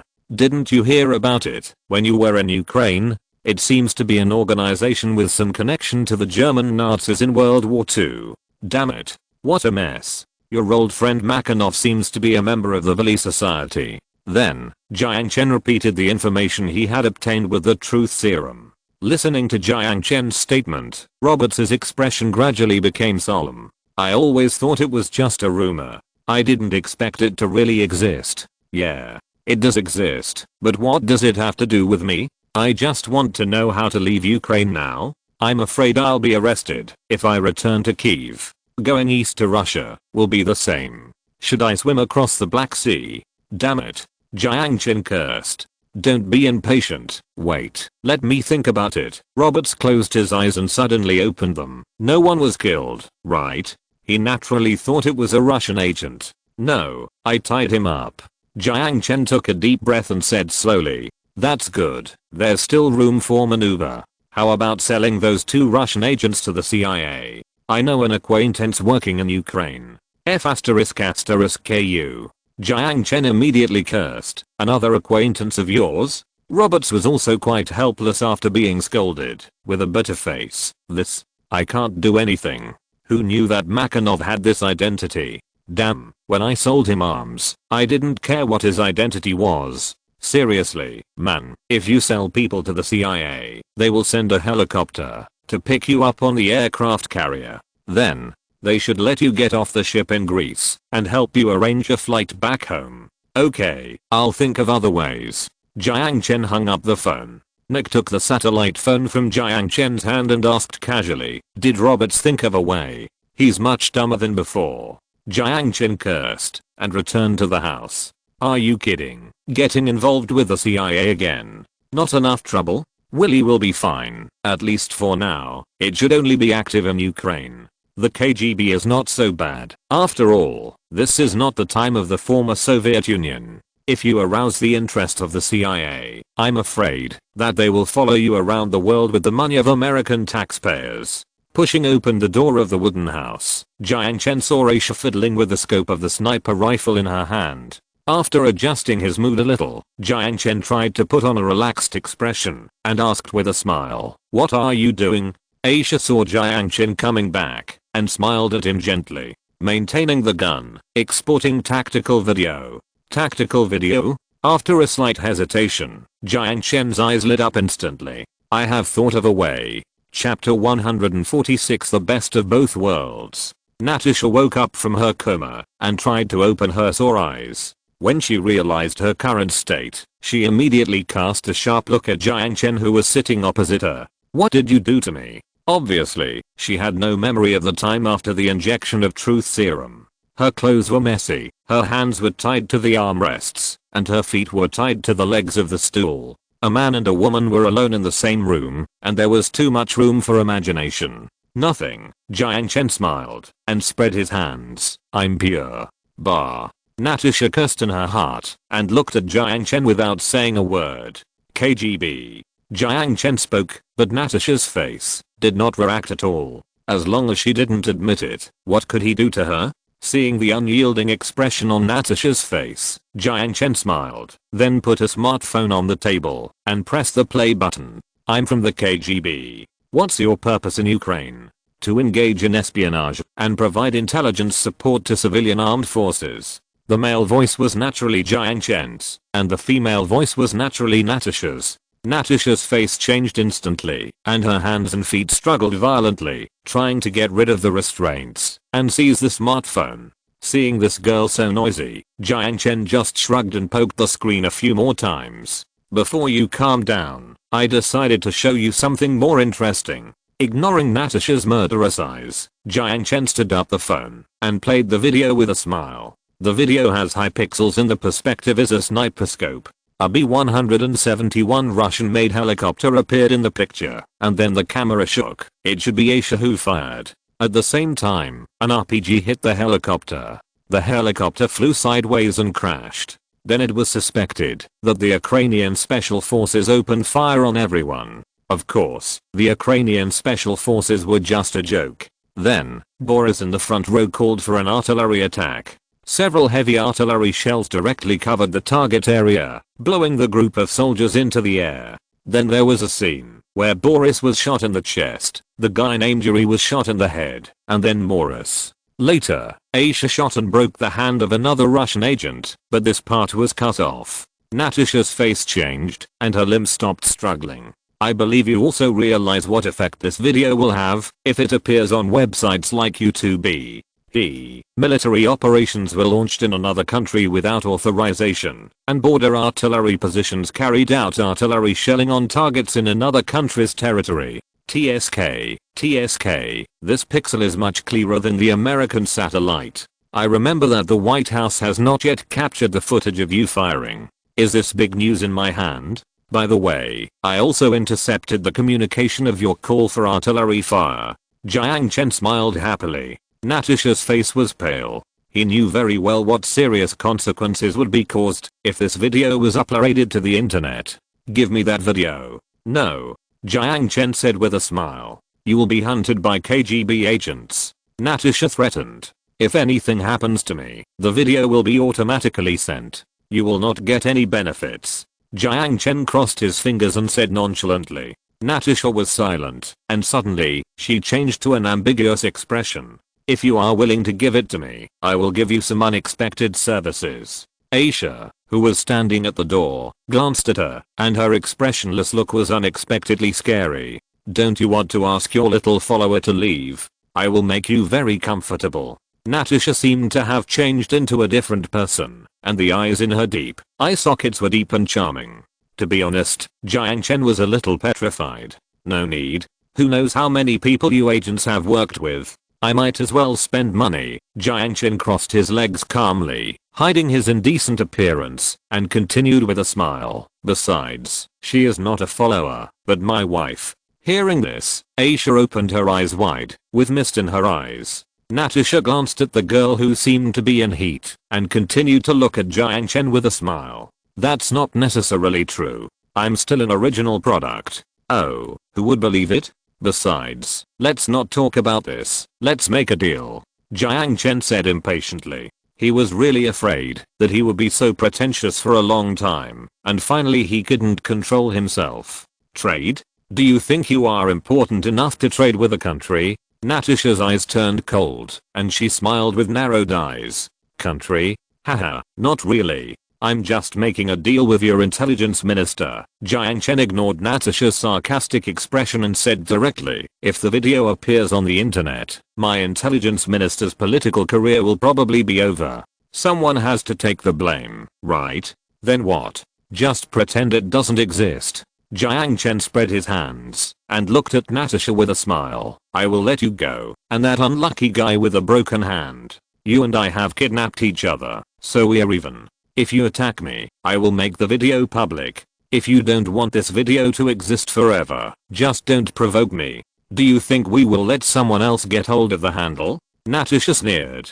Think about it. Jiang Chen laughed. You know there is a mysterious organization behind me. I have already expressed my willingness to reconcile. Why do you have to embarrass me?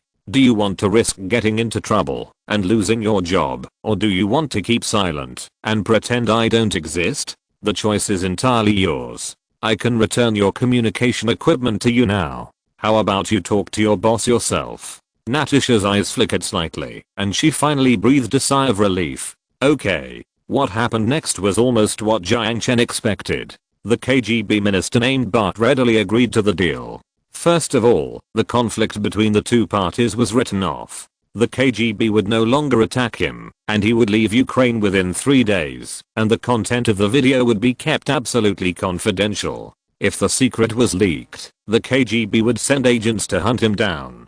Jiang Chen just shrugged his shoulders at the KGB's threat and didn't care. In addition, Jiang Chen provided Natasha with a USB flash drive containing the interrogation record of the sniper. Natasha will be promoted when she returns home with this achievement, and will be able to work in an office from now on. After all, her identity has been exposed, and she is no longer suitable for overseas activities. Jiang Chen's USB flash drive gave Bart a reason to promote her and transfer her to another position, and it was also considered as her hush money. This operation will be recorded in the archives as Natasha and her team exchanged fire with the armed forces, controlled by the Valley Society, while operating in Ukraine, suffered heavy casualties, and intercepted important intelligence, etc. As for Jiang Chen's existence, it was hidden. Although the old fox Bart proposed to Jiang Chen to hand over the sniper to the Russian side for processing, Jiang Chen refused. He had other uses for the sniper. Bart did not insist. After all, the interrogation record was very comprehensive, and basically everything that could be asked was asked. Although he was very surprised why the sniper confessed so directly in the excerpt, he did not ask more. Listening to the man's weak voice, it seemed that he had suffered some cruel lynching. After the call ended, Jiang Chen untied Natasha. After stretching her sore muscles, Natasha looked at Jiang Chen meaningfully and smiled. "You are very smart. As far as I know, you should be the only foreigner who has reached an agreement with Bart." Jiang Chen spread his hands. "It's just in the interests of both parties. This ending is good for both you and me, isn't it?" To be honest, the inspiration for doing this came from Roberts, the idiot. It's just that Jiang Chen played a little too big in comparison. "That's true, although you are playing with fire. Where's Jaeger?" Natasha said as she stretched out her hand. "The guy with the broken hand? He's locked in another room." Jiang Chen smiled and handed the USB drive to her. Before leaving, Natasha still glanced at the smartphone on the table with some resentment. There was a video on it that could affect Russia's national image, and even enough for Western countries to use it as an excuse to launch a new round of economic sanctions, as long as it is destroyed. But she also noticed that the taciturn girl kept her eyes on her. She had a hunch that if she dared to do such a thing, the girl would draw her gun and shoot her in an instant. "Still not leaving? Can't bear to leave me?" Jiang Chen said with a wicked smile. Natasha smiled charmingly. "Are you really not going to consider my original proposal? To be honest, I suddenly found that you don't seem as weak as you seem. It doesn't seem so bad to be your first partner." Aisha didn't say anything, and her face was still expressionless, but the aura seemed to be getting more and more dangerous. "The negotiation seems to be over. If it is a private invitation, maybe I will accept it at another time." Jiang Chen smiled calmly and refused. Natasha chuckled and walked straight to the door without answering. "If you have the chance to come to Moscow, don't forget to tell me. I have suffered so much, I have to buy you a drink anyway." "Sure." Jiang Chen laughed and said easily as he looked at her back. After Natasha left with Jaeger, Jiang Chen and others also moved with the unconscious sniper. Taking advantage of the night to cross the war zone, the group came to a deserted community. After entering an abandoned apartment building and confirming that they were not being followed, Jiang Chen woke up the sniper who was being helped. "Vasily?" Vasily did not speak, but just looked at Jiang Chen quietly. He did not know that he had shaken out all the information in his stomach under the influence of the truth serum. "I heard that snipers are very patient, right?" Jiang Chen said in a relaxed tone. "Then you should know clearly that interrogation is meaningless to me." The sturdy man with a Slavic face looked at Jiang Chen and said coldly. Nick stood beside him and translated Russian into English concisely, then looked at Jiang Chen.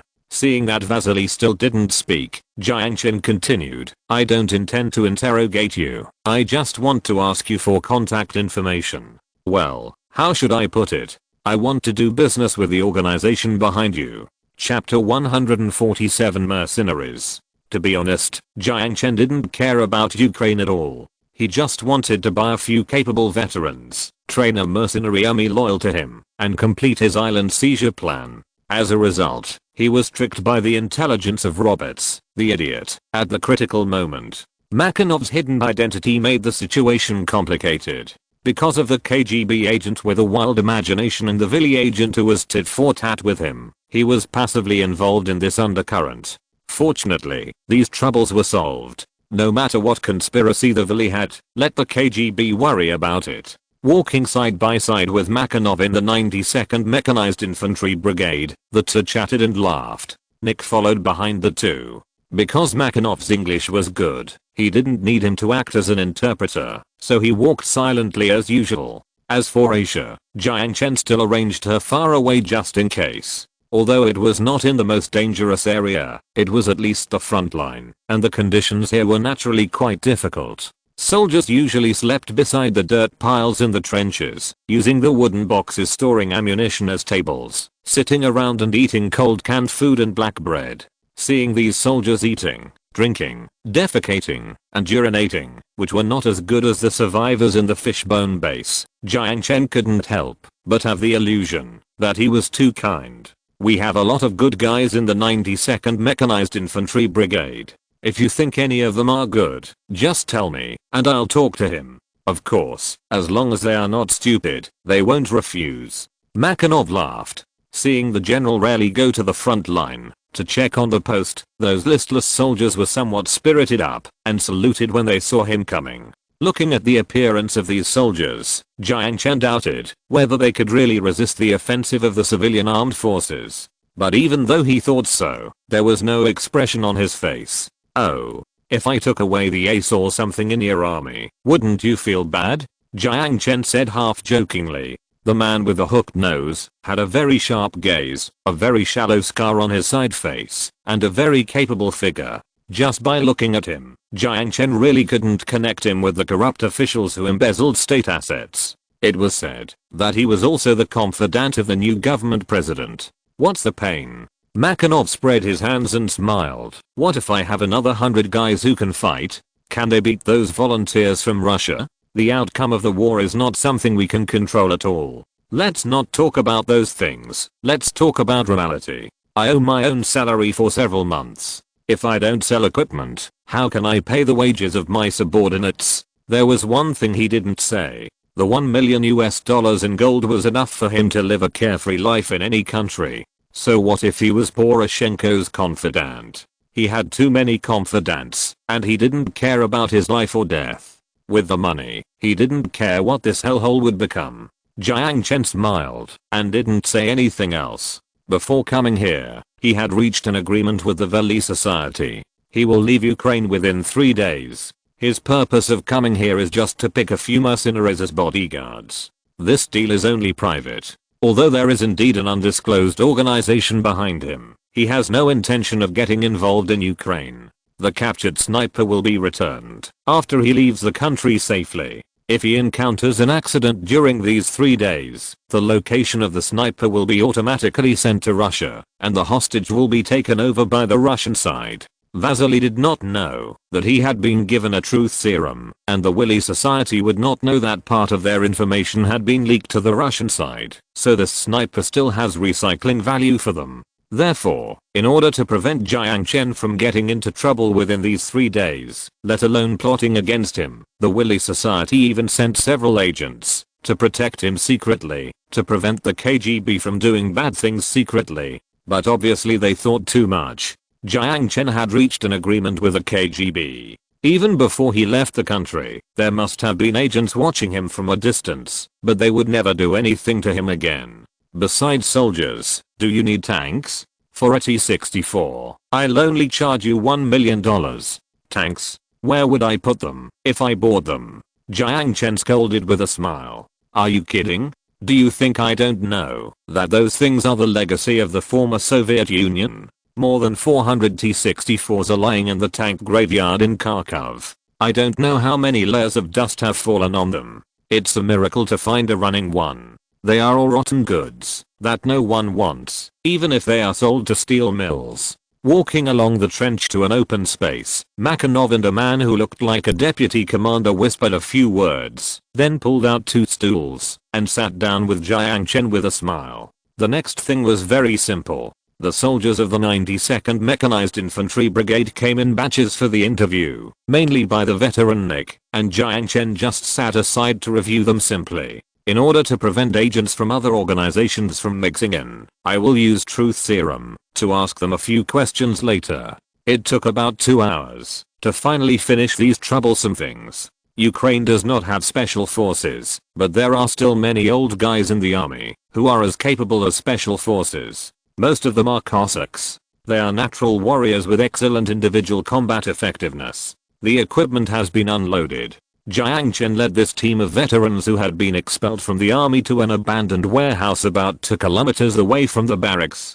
He signaled Nick to prepare for translation. I know you must be confused. For example, you were forcibly conscripted into the army, and now you are inexplicably expelled from the army. Looking at these confused veterans, Jiang Chen stood on a waste cargo box and said loudly, "You have paid enough blood for your motherland. Regardless of whether it is worth your loyalty now, you have done a great job. So, now, let's talk about more realistic issues. 10-year work contract, annual salary of $100,000. Work for me, not for Poroshenko who can't even pay a salary." Jiang Chen said loudly, after scanning those pairs of eyes with different thoughts. Like a stone thrown into a calm lake, the soldiers looked at each other and started to discuss. Jiang Chen patiently waited for them to come up with a conclusion.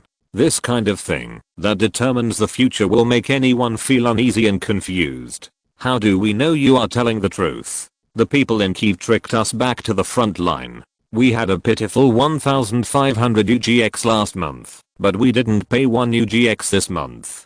Then what are your plans? Jiang Chen said in a gentle tone. Leave here and go to Poland. Anyway, I have been expelled, thank God. The old soldier said without hesitation. After looking at these things again, do you still have this plan? Jiang Chen shrugged and smiled, motioning Nick to take out the suitcase. The suitcase opened. Bundles of US dollars. Everyone held their breath for a moment. The work is personal. You work for me, and I pay you. Poland? Go to another country and become a refugee without dignity, or use your only strengths here and go to any country with your savings after working for 10 years. The opportunity is in front of you, and the door is behind you. You can choose whether to leave or stay. After saying that, Jiang Chen looked at them leisurely, smiling and not saying anything more. 10 years. 1 million US dollars? Exclamation mark. Let alone 1 million. They have never seen what 10,000 francs stacked together look like. The group of veterans went crazy again, but this time no one wanted to leave, but they still had doubts about Jiang Chen's generous offer. Can I ask a question? Finally, a middle-aged man with wrinkles on his face stood up and raised his hand tentatively. Of course. Jiang Chen looked at the man and asked in a relaxed tone. My name is Ivan. Ivan first politely gave his name, then said in a steady voice, before we agree to your terms, can we know where we will serve? Africa. Help me train mercenaries. Jiang Chen said straightforwardly. Hearing that they were not being dragged to hotspots to be cannon fodder, the expressions of these people were much more relaxed. After all, no matter how much money you have to live to spend it. Then there is another question. How are you going to pay our salaries? Many of us have families here. Hearing this, Jiang Chen interrupted him directly, waved his hand, and said domineeringly, cash, transfer, it's up to you. Pay once every 6 months. I only have one request. Your efforts are worthy of the salary you receive, and you must complete the indicators I give. After a pause, Jiang Chen glanced at these people, and then said, I know many of you have families. You can choose to move them to the family area of the military camp, or you can choose to leave them here, or do something else. I will pay you 10,000 US dollars in salary in advance, and I hope you will show up at the gate of Boryspil International Airport in 3 days. If someone runs away with this 10,000 US dollars, Jiang Chen paused and continued in a relaxed tone, wouldn't I be too embarrassed? The remaining 900,000 US dollars will be used as a bounty for the deserter's head. After Nick finished dictating Jiang Chen's last sentence, everyone held their breath. It was not because of the last threat, but because this Oriental boss was willing to give them 10,000 US dollars to settle down. His conscience was so great. Are you kidding? With such sincere conditions, who would desert? If there is anyone, then they are simply crazy. Seeing that no one expressed any objection, Jiang Chen waved his hand to signal Nick to take out the work contract and gave 2 copies to each person. Those who signed could receive 10,000 US dollars in cash as a settlement fee. 3 days was enough time for them to deal with their family affairs. After dealing with these things, Jiang Chen immediately announced the disbandment. You are really generous, Nick said with a smile, and returned the suitcase containing 900,000 US dollars to Jiang Chen. Haha, are you interested in working for me? I will give you an annual salary of 1 million. Jiang Chen said with a smile. Nick shook his head. His reaction was also within Jiang Chen's expectations. The previous sentence was just a joke. Roberts is not a normal guy, but he has a good eye for people. Jiang Chen handed him a cigarette and scolded him with a smile. Taking the cigarette from Jiang Chen, Nick took out a lighter and lit it. Don't you smoke yourself? Nick raised his eyebrows and asked after blowing out a smoke ring. Occasionally, but rarely. Jiang Chen shook his head, pressed the position beside his ear, and sent a message to Asia. The mission is over. Come back. Yes. Since taking the genetic medicine, the addiction to smoking has ceased to exist for him. The enhanced metabolic capacity also allows the toxins accumulated in his body to be discharged from the body through the excretion system. Strictly speaking, even if he smokes non-stop, it will not affect his health. He can smoke without restraint, but there is no reason to smoke, so he naturally stopped smoking. It turned out to be to relieve the helplessness of life and relieve the depressed emotions. But now, it seems that he is living a happy life. Just a little busy. What's next? What are you going to do in the next 3 days? Nick asked casually. With a loud laugh, Jiang Chen grabbed a bundle of US dollars from his suitcase and stuffed it into his arms. This is your bonus. It's a rare opportunity to travel abroad. How can you not have fun? Nick put away the bundle of US dollars without hesitation, grinned, and looked at the petite figure walking out of the factory gate. A black cloak, a sniper rifle that looked a little funny compared to the figure. The little beauty who accompanied you? Nick asked teasingly. Yes. Looking at Aisha from a distance, Jiang Chen's face showed a rare softness. I have to compensate her well. Chapter 148 Holiday in Kiev. The sun is shining, the sky is blue and the clouds are white. This is Kiev, not Donetsk, which is hundreds of kilometers away. The smoke of gunfire has not stained this clear sky. The decline of industry has made the air quality of this country much better than that of China. I don't know whether this is fortunate or unfortunate. People come and go on Kiev's Independence Square, but it is not noisy. I heard that last year, several riots broke out in this beautiful square, and many people died. Perhaps because there was enough noise, people walking here are very quiet. Only a few noises occasionally drove away the gradually fading haze. There are many beauties on the street. This is the first time that Jiang Chen has truly experienced the weight of the term beauty disaster since he came here. Because of its unique geographical location, Ukraine has a mild continental climate except for the Black Sea coast in the southwest of Crimea, which has subtropical climate characteristics. The winter is long and the rain is short all year round, and the average daily sunlight exposure is small, so people's skin is naturally much whiter. In addition, it is located on the border of Europe and Asia, and the mixed blood of multiple ethnic groups gives it a considerable advantage in genes. Of course, Jiang Chen's eyes did not linger too much on those slim Ukrainian girls, because he was on a date at the moment. In Independence Square, under the central monument, a girl looked at the camera with a slightly stiff expression. Relax, be good, smile. Hey, don't be shy. As soon as the words came out, Jiang Chen's eyebrows jumped unnaturally. He always felt that he who said this was really like a weird uncle who persuaded a little lolly. This skirt is light and feels weird. Aisha pulled the hem of her skirt uncomfortably, and her fair face was covered with blood red. She turned her eyes away from the camera and looked down at the back of her feet shyly. No, it's very cute. Relax, look at the camera. After racking his brains to persuade Aisha to let go of her reserve, Jiang Chen finally captured the beautiful scene at that moment. At the moment when Aisha shyly raised her head, he pressed the shutter. Click. The photo shoot is finally over. Jiang Chen wiped the sweat off his head and said with relief. Seeing that the photo shoot was over, Aisha immediately trotted to Jiang Chen's side. Although she felt embarrassed about posing for photos, she seemed to be very interested in how the photos were taken. Seeing Aisha looking at the camera expectantly, Jiang Chen couldn't help but smile. Don't worry, it's very beautiful. As he said, he called up the photos he had just taken. Looking at herself in the photo, Aisha's eyes gradually brightened. Is this really me? Her tone was full of disbelief, and she stretched out her index finger and gently touched the screen. Petite and slender figure, delicate and fair face, slightly curly brown long hair soft, but not losing vitality. The slightly shy expression and the deep gem-like eyes have both youthful and mysterious attributes. The black round neck dress fell to the knees, with a black bow at the waist and a pair of small sandals wrapped around thin straps. It was like a simple and fashionable black rose, blooming mysteriously and lovely. The background was no longer important. Of course, wow, you are worthy of being my Aisha. After fiddling with the camera, Jiang Chen smiled and stretched out his hand to ruffle her long hair. A little embarrassed, Aisha lowered her head. She was not good at showing affection in crowded places. If she was at home, she would not be shy in a bikini or a nude. But at this moment, a cold light suddenly flashed in her eyes. "Someone is following us," Aisha said in a deep voice, and walked towards the crowd.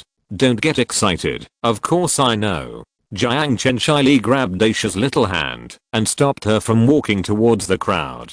Confusedly watching Jiang Chen's actions, Aisha tilted her head. "Ahem, we are on a date, aren't we?" Hearing the word date, Aisha suddenly noticed her hand being held, and her fair face instantly turned red, as if it was about to bleed. "Really don't care about them?" She rubbed the hem of her skirt with her fingers and whispered quickly, "No." Jiang Chen smiled very sunny and generously turned back to glance at the crowd. "Let these self-conceited idiots work overtime. We will enjoy our vacation. There is no need to think about it." At least 2 groups of people are staring at him. But so what? In the remaining 2 days, he just planned to take Aisha around quietly, temporarily forget those annoying trivialities, and have a good vacation. It can be regarded as a reward for himself, and also as compensation for Aisha. Looking at Aisha's profile, Jiang Chen always felt a little inexplicably ashamed in his heart. She was in her prime, she should have enjoyed her youth, but she took up a weapon for him. Although from the perspective of equal exchange, he saved her, and it would not be wrong to take her efforts for granted. But he always felt that, if he really thought so, it would be too unmanly. As if she noticed Jiang Chen's gaze, Aisha turned her face and smiled tenderly. "Where are we going next?" Aisha shook his hand gently. She began to like this feeling, walking with her beloved, the happiness of her little hand being wrapped in warmth. "Take you to buy some clothes." Jiang Chen gently squeezed her little hand and smiled. "Clothes? But I already have a lot," Aisha whispered. In her opinion, it seemed that having a few pieces of clothes to change was enough, and the key to attracting her husband was her figure. Well, although this idea was exciting, it was true, but I always felt that something was wrong. "It doesn't matter. You can be willful if you have money." Jiang Chen laughed and said with a bright look at the bustling pedestrian street. To be honest, this was the first time Jiang Chen had accompanied a girl shopping in the strict sense. When he was in college, he didn't have the financial resources. After graduation, he was a clerk in a clothing store. Putting aside these objective factors, the most important thing was that he didn't have a girlfriend. In his imagination, it must be a very happy thing to be with a cute girl and watch her put on all kinds of cute clothes. So, holding Aisha's hand, the first thing he thought of was to take her shopping for clothes. Well, but he soon realized his mistake. At the beginning, Aisha was still a little shy, looking at the dazzling array of clothes, and didn't know where to start. But the enthusiastic waitress immediately noticed Aisha standing hesitantly beside the clothes rack, and walked over with shining eyes. This look was too familiar to Jiang Chen, because he used to work in a clothing store. He had witnessed with his own eyes how his female colleague persuaded a girl who wanted to save money for her boyfriend to buy clothes worth tens of thousands of yuan. But he didn't care. After all, it was just as he said at the beginning. Rich and willful. The Ukrainian waitress spoke good English, and her enthusiastic work attitude won the trust of Aisha, who was originally shy. So, Jiang Chen saw Aisha constantly shuttling between the clothes racks and the fitting room, and the style of her clothes kept changing. Gothic lully skirts, fresh long skirts, wild leather jackets, fashionable women's clothing. At the beginning, he was really feasting his eyes. Aisha unexpectedly wore clothes of that style and they were very suitable, so Jiang Chen naturally said he would buy them without blinking an eye. Aisha was quite reserved at first, but when she unexpectedly found that every time she changed a piece of clothing, Jiang Chen's eyes would light up, and her interest became stronger and stronger. In the end, she couldn't stop. Seeing more and more clothes on the counter, the waitress was so happy that she couldn't close her mouth. This was the first time she had seen such a rich customer. However, this made Jiang Chen suffer. Although it was indeed pleasing to the eye to see Aisha changing into different clothes, he had been in this store for almost 2 hours. There are hundreds of stores on this street, but I have to pretend to be a bee, even if I cry. After trying on the last piece, Aisha came out of the fitting room wearing a white floral dress. She looked at Jiang Chen shyly, lowered her head, and took 2 quick steps, then stood on tiptoe and kissed him lightly on the lips. "Thank you. I'm so happy." Her cold face was full of happiness and emotion. In an instant, Jiang Chen felt that all the fatigue in his body disappeared.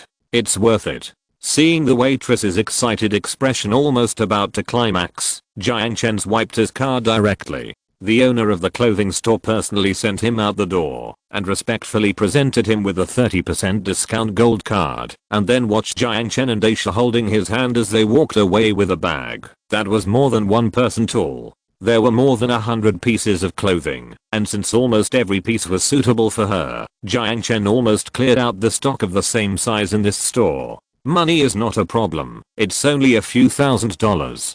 But the problem is how to travel with so many clothes. Sighing, Jiang Chen stopped at the door of a cold drink shop and ordered a cup of vanilla cream ice cream for Aisha. After motioning her to sit here and wait for a while, Jiang Chen walked straight towards the crowd with the big bag. People passing by him looked sideways and cast strange eyes at him. Ignoring all these eyes, Jiang Chen walked straight to a pipe shop and stood next to a middle-aged man who was looking at the pipes hanging in the window with his hands in his pockets. Tracking is a technical job. Is your funding so short? At least train it. Jiang Chen sighed. The old man blushed and seemed to want to quibble, but Jiang Chen continued to speak before he opened his mouth. Okay, Ukrainian secret police. It doesn't look like Willie would do that. TSK, the KGB are much more professional than you. At least I didn't find them. Jiang Chen threw the bag on the ground carelessly and picked up the camera hanging around his neck. Sir, did you make a mistake? See, you're in several photos. Poking the screen with his finger, Jiang Chen looked at him with a joking expression. Seeing that he had been found out, the middle-aged man showed a wry smile on his face. Why did you point it out? You'll make me lose my job. Lose my job? Humph, can that Poroshenko still afford to pay me? Jiang Chen sneered at his boss in front of him, then pointed to the bag on the ground. Send it to the front desk of the Premier Palace Hotel, and you will receive a reward of $1,000. Under the stunned gaze of the man, Jiang Chen walked up, patted his shoulder hard, and said with a smile, think more about yourself. Those guys on the front line are all finding their own way out. There's nothing wrong with taking some private work to support yourself. After that, Jiang Chen waved his hand and left the rookie agent with a dazed look on his face. Chapter 149. For the same reason. Just as he walked to the door of the cold drink shop, Jiang Chen suddenly saw an interesting scene, and a playful expression appeared on his face. Aisha, who was wearing a black dress, was sitting at the table. Her face, which was not very expressive to begin with, was now full of frost. Opposite her, an Eastern Slavic youth was doing his own thing, talking to her with his hands and feet. Hey, beautiful lady, can I know your name? The young man with a hooked nose stared into Aisha's eyes in what he thought was a romantic way. He was ignored. Ahem, I seem to have seen you somewhere. No one answered. Oleg looked at Aisha with embarrassment on his face. From a gentleman's perspective, if the other party is obviously not interested in you, continuing to chat with you will only make you feel bored. But Oleg couldn't stand it. He was so handsome and suave, but someone actually ignored him so thoroughly. He took a deep breath and decided to make a big splash. In a romantic gesture, he stood up, then leaned down on one knee and looked deeply into Aisha's eyes. From the first time I saw you, I fell in love with you, my goddess. The other customers in the cold drink shop turned their eyes to this side. Many young girls covered their mouths in surprise, and some even whistled. The drama that was like a marriage proposal was very popular in any country. This Oleg was indeed handsome, and with his strong physique, he did have some flavor of a Ukrainian handsome guy. However, Aisha just glanced at the clock on the wall indifferently. She has always been so cold to strangers, especially men. If Jiang Chen hadn't said that she didn't need it, she would even want to wear the black robe she wore when she was a sniper to date. Oleg's affectionate expression froze on his face, and he was embarrassed, and a little embarrassed. If he looked up, it seemed like he was performing a one-man show, and if he didn't look up, the other party would have an expression of I don't want to bother with you. Smiling slightly, Jiang Chen walked forward. Sorry to have kept you waiting. Seeing Jiang Chen, Aisha's eyes lit up instantly. She stood up and walked quickly to his side and took his arm, as if no one was around. He was pestering me, and I ignored him, Aisha explained in a low voice, as if she was worried that Jiang Chen would misunderstand. I know. Jiang Chen rubbed her hair lovingly and interrupted her explanation with a smile. I believe you. Aisha's pretty face was slightly red, and she lowered her head, her fingers unconsciously playing with Jiang Chen's cuffs. Oleg still maintained that awkward posture, and the corners of his mouth twitched. The eyes of the crowd turned from blessing to teasing and sympathy. Even though he had a thick skin from picking up girls, he couldn't hold it on his face at this moment. Climbing up from the ground in a mess, Oleg straightened his collar and walked in front of Jiang Chen. Yellow skin? My goddess, how could you like this? After seeing Jiang Chen's face clearly, Oleg's expression turned cold with disdain. Why don't you keep your gentlemanly demeanor until the end? You look like a kid whose candy has been taken away. Jiang Chen said with a smile. Say it again. Jiang Chen's provocation seemed to give him a reason to attack. Oleg grinned and stretched out his hand. In his opinion, this yellow monkey had no deterrent power at all. Aisha's eyes flashed with a cold light, and she was about to attack, but Jiang Chen gently pinched her little hand, signaling her not to attack. Just kidding. How can you let a girl protect you on a date? But Jiang Chen was too lazy to use force, and his eyes drifted around. Ahem. I have reason to suspect that this idiot was sent by Willy to make trouble for me. He coughed and said to himself. Before Oleg's hand touched Jiang Chen, the middle-aged man sitting next to him quickly stood up and rushed over, pressing him down on the table with lightning speed. Fuck, who the hell are you? Oleg, who hadn't figured out the situation, struggled and wanted to fight back, but he was held tightly by the middle-aged man behind him. I'm a policeman. Damn it, stay still. The middle-aged man grinned and took out the handcuffs with difficulty and handcuffed him. Oleg, right? I'm arresting you for endangering national security. I hope you will cooperate with our investigation. What? Oleg said in disbelief. I was just picking up a girl. Everyone here can testify. Sighing, the middle-aged man who was sitting on the other side drinking coffee stood up and walked in front of Jiang Chen. I'm sorry to scare you. Do you need me to contact the embassy and consulate to arrange a flight back home immediately? The middle-aged man in a blue-gray vest looked at Jiang Chen, and his eyes seemed to wish him to get out of here.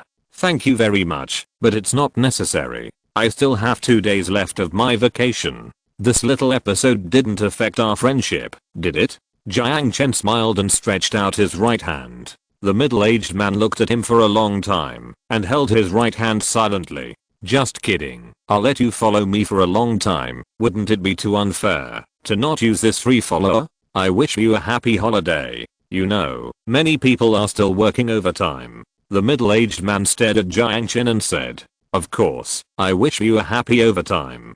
Jiang Chen smiled brightly. After leaving the cold drink shop, Jiang Chen did not take Aisha to places like clothing stores, but took her to the cinema. Although there are home theater equipment comparable to real theaters in his villa, it is still more interesting to watch movies in the theater. Especially for a date. The movie on the screen is Mission Impossible 5. Although Jiang Chen has seen it once, when he asked Aisha which movie she was interested in, this little girl put aside a lot of romance movies and stared at this action movie. Thinking that it was to compensate her anyway, Jiang Chen also happily responded to her desire. Besides, if you really want to watch a movie with a girl, you lose. Holding Aisha's hand, feeling the softness of her hand, that sometimes tightened and sometimes relaxed, Jiang Chen felt his heart surging. He didn't care what was in the movie. I can play with this hand for a year. After leaving the cinema, Jiang Chen stretched. Seeing Aisha's frowning eyebrows, he couldn't help but smile gently and asked, what's wrong? Are you thinking about something? Aisha pinched her chin and nodded thoughtfully. I have a question. Why do bullets always miss people? With so many subordinates, why did the villain boss have to go into battle in person in the end? His shooting skills don't seem to be very good. Jiang Chen sweated profusely. It seemed that this girl was really watching a movie. If you can hit someone with one shot, it's not an action movie. If the villain boss doesn't personally go out and give himself a head in the end, it will have to be made into a TV series. In short, it's fun to watch, isn't it? Hearing this, Aisha was stunned for a moment, then nodded a little embarrassedly. Yeah. In the evening, stroll along the Dnieper River and feel the gentle evening breeze blowing on your face. Jiang Chen stole a glance at Aisha, who was holding his arm. Her pretty face was gentle and peaceful under the street light, her brown hair fluttering in the evening breeze, and her mouth corners slightly raised. This was the first time Jiang Chen had seen such a natural smile on her face. "Did you have a good time today?" Jiang Chen asked with a slight smile. Upon hearing this, a faint blush appeared on her fair face. After slightly adjusting her posture, Aisha put her hand into Jiang Chen's hand. "Yeah." A soft moan floated out from between her lips, but she seemed to feel that the emotion she expressed was not strong enough, so she added, "Very, very happy." "That's good." Jiang Chen smiled and cast his eyes on the river. The Dnieper River, dotted by the moonlight, was shining with a few faint lights. Aisha looked at Jiang Chen's profile, and her eyes, which were not very expressive, flashed with tenderness and confusion. "Why?" Aisha murmured to herself, as if she was talking in a dream. "Why?" Jiang Chen looked at her with a little confusion. "I was just someone you picked up from the desert. I'm already very happy." Thinking of her parents lying in a pool of blood, thinking of getting on the truck to the refugee camp in a daze, thinking of herself who no longer had much expectation of living, Aisha suddenly felt a little sour in her nose. It's obvious that just living in a stable country is already very happy. Is there anything wrong with that? Jiang Chen smiled gently and squeezed the soft little hand slightly. "But, this way, I owe you more," Aisha murmured, stepping on the gravel road with sandals and looking down at her shadow. "Are you following me because you want to repay me?" Jiang Chen asked with a smile. A trace of confusion flashed in her eyes, but she soon shook her head vigorously. "No." "Then why?" After a moment of silence, Aisha's cheeks gradually flushed. Her thin red lips struggled for a while, and she finally said the words that had been brewing for a long time, but had never been used as a motivation. "Because I like you." Aisha stopped and stared into his eyes. The confusion had gradually disappeared from her eyes. Hearing this, Jiang Chen's face showed a warm smile. It was an expected answer, but no matter how many times he heard her say it, he couldn't help but feel excited. "In fact, at the beginning, I thought I proposed this date because I felt indebted." Jiang Chen held Aisha's hand and talked to himself. "Indebted?" Aisha asked confusedly. She didn't understand Jiang Chen's wording. It was obvious that she owed him a lot. "That's right. In my opinion, you should have a wonderful life at your age, but I have always locked you up in the villa and was busy with my own things. Now that I need you, I immediately gave you a gun. I don't mind being used by you." Aisha gently squeezed Jiang Chen's hand. "Everyone is more or less a little hypocritical, but this is not what I want to talk about." Jiang Chen responded to the tenderness with a smile, paused and continued. "Just now, I suddenly realized that maybe the real reason is not the debt I originally thought. It's the same reason as you. Because you like me, so I like you too." The two fell into silence tacitly. On the quiet and romantic Dnieper River, two figures hugged each other and kissed each other. Chapter 150, The End of the Journey. In the morning, Jiang Chen sat up from the bed, rubbing his sleepy eyes. Looking at Aisha, who was wrapped in the quilt and sleeping like a kitten, Jiang Chen smiled slightly. Needless to say, what happened last night? I don't know if it was his illusion, but it seemed that Aisha became more clingy since the night before. Although she still had that expressionless look in public, once it became a state where only the two of them were together, well, the rest is needless to say. Yesterday, he took Aisha to visit various major attractions again, and brought hundreds of photos carrying beautiful memories, which was a perfect end to this trip to Ukraine. Leaning on the bed for a while, Jiang Chen did not disturb Aisha, who was sleeping soundly, and got out of bed lightly. He came to the bathroom, washed up simply, and then took out his mobile phone and called Roberts. "Ahem, buddy, I heard that your trouble has been solved." I'm so sorry." As soon as the phone was connected, Robert's apologetic voice came immediately. "Okay, I'm not here to listen to your apology." Jiang Chen yawned and wandered to the balcony of the room. "Niger, the last stop. Have you settled everything there?" "Don't worry. There will be no problems this time. I have already made a trip in person and settled everything." Roberts touched his nose embarrassedly and smiled into the phone. "I made a trip in person?" When did you become so diligent? Jiang Chen asked with a strange expression. Isn't your old friend watching you? Jiang Chen suppressed a smile and leaned comfortably against the brass carved fence. Is the infrastructure construction of the base completed? I have settled the instructor's affairs. Of course, I know a Portuguese builder who is an expert in this field. He once helped the French army build a military outpost in Mali. In short, this guy is very good at building military infrastructure. The price is not expensive, $15 million US. I went to see it yesterday. It has been completed, and the quality is also very good. Well, not bad. Jiang Chen nodded slightly with satisfaction and turned to ask another question. Where are the refugees? It's been taken care of. Very good. Wait for me in Niger. Jiang Chen hung up the phone. At this moment, he suddenly felt a piece of clothing gently draped over him. Looking back, he met Aisha's gentle and passionate eyes. Are you awake? Jiang Chen smiled and gently held the little hand on her shoulder. Yeah. The weather here is a little cold, especially in the morning. Are you hungry? I'll order you some breakfast. Aisha said softly. Jiang Chen stared at Aisha blankly. Being looked at by Jiang Chen's direct gaze, Aisha blushed slightly and asked in a low voice, what's wrong? Nothing. I just suddenly found that you are getting more and more beautiful. Staring into her eyes, Jiang Chen suddenly grinned. Gently pinching the panicked little hand, Jiang Chen laughed and pulled Aisha back to the house. Let's go have breakfast. The breakfast at the Premier Palace Hotel is very rich, although a little expensive. After breakfast, Jiang Chen checked out at the hotel front desk, then took Aisha's hand and got into a taxi to Boryspil International Airport. Luggage and other things can be stored directly in the storage space. After getting off the car, Aisha returned to her cold face and followed Jiang Chen half a step behind. At the entrance of the airport, Jiang Chen saw Nick and 10 Ukrainians dragging suitcases. After greeting Nick, he looked at the 10 former veterans of the 92nd Mechanized Infantry Brigade. I'm honored that you made the right choice. Jiang Chen smiled and opened his arms to welcome them. We don't have many choices. The middle-aged man named Ivan shrugged, the wrinkles on his face twisted slightly, and he smiled and continued, but the choices you provide us are indeed tempting enough. Laughing, Jiang Chen said in a hearty tone, of course, I have always been very good to my men. At least old man Henri doesn't have to worry about the house. A bald man laughed and punched his comrade standing next to him.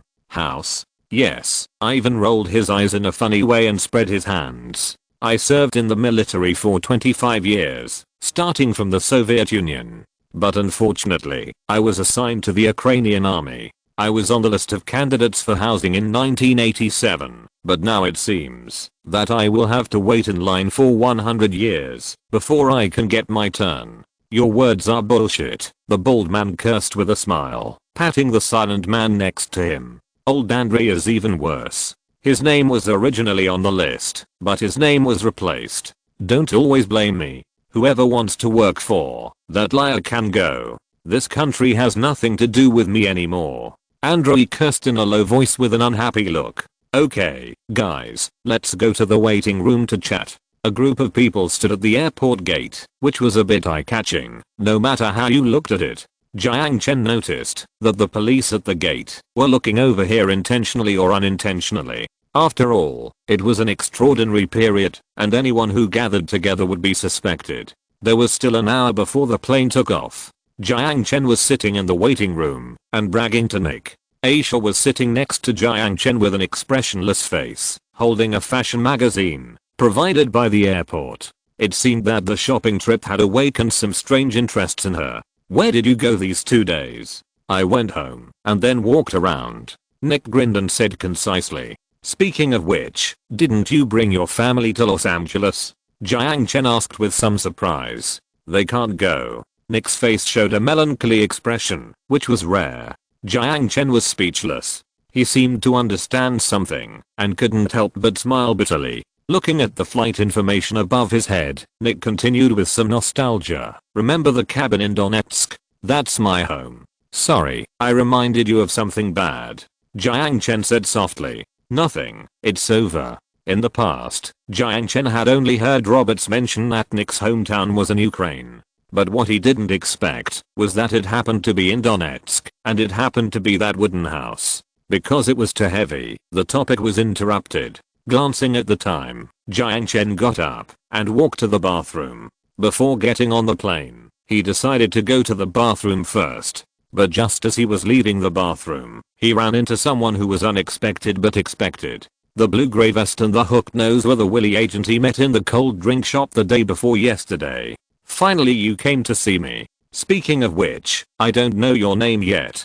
Jiang Chen smiled and stretched out his hand. My identity does not allow me to reveal my name, but you can call me Merlin. Merlin stretched out his hand and shook it, but his eyes were fixed on him. Merlin? Magician? Forget it. Are you over time? Yes, thank you. Although he said thank you, his expression did not show any gratitude. Where is the sniper? Merlin asked straight to the point. In a small house in Donetsk. I heard that snipers have good endurance, so I let him eat a full meal before leaving. It should be no problem for him to last for 3 days. Jiang Chen smiled. There was no change in Merlin's expression, and his eagle-like eyes were still sharp. His exact location. According to the deal, you said you would give us his coordinates when you leave the country. On this USB drive. Jiang Chen lazily took out a thumb-sized USB drive and handed it to Merlin. Merlin reached out and grabbed the USB drive without saying a word, but found that Jiang Chen did not let go and looked at Jiang Chen with a questioning look.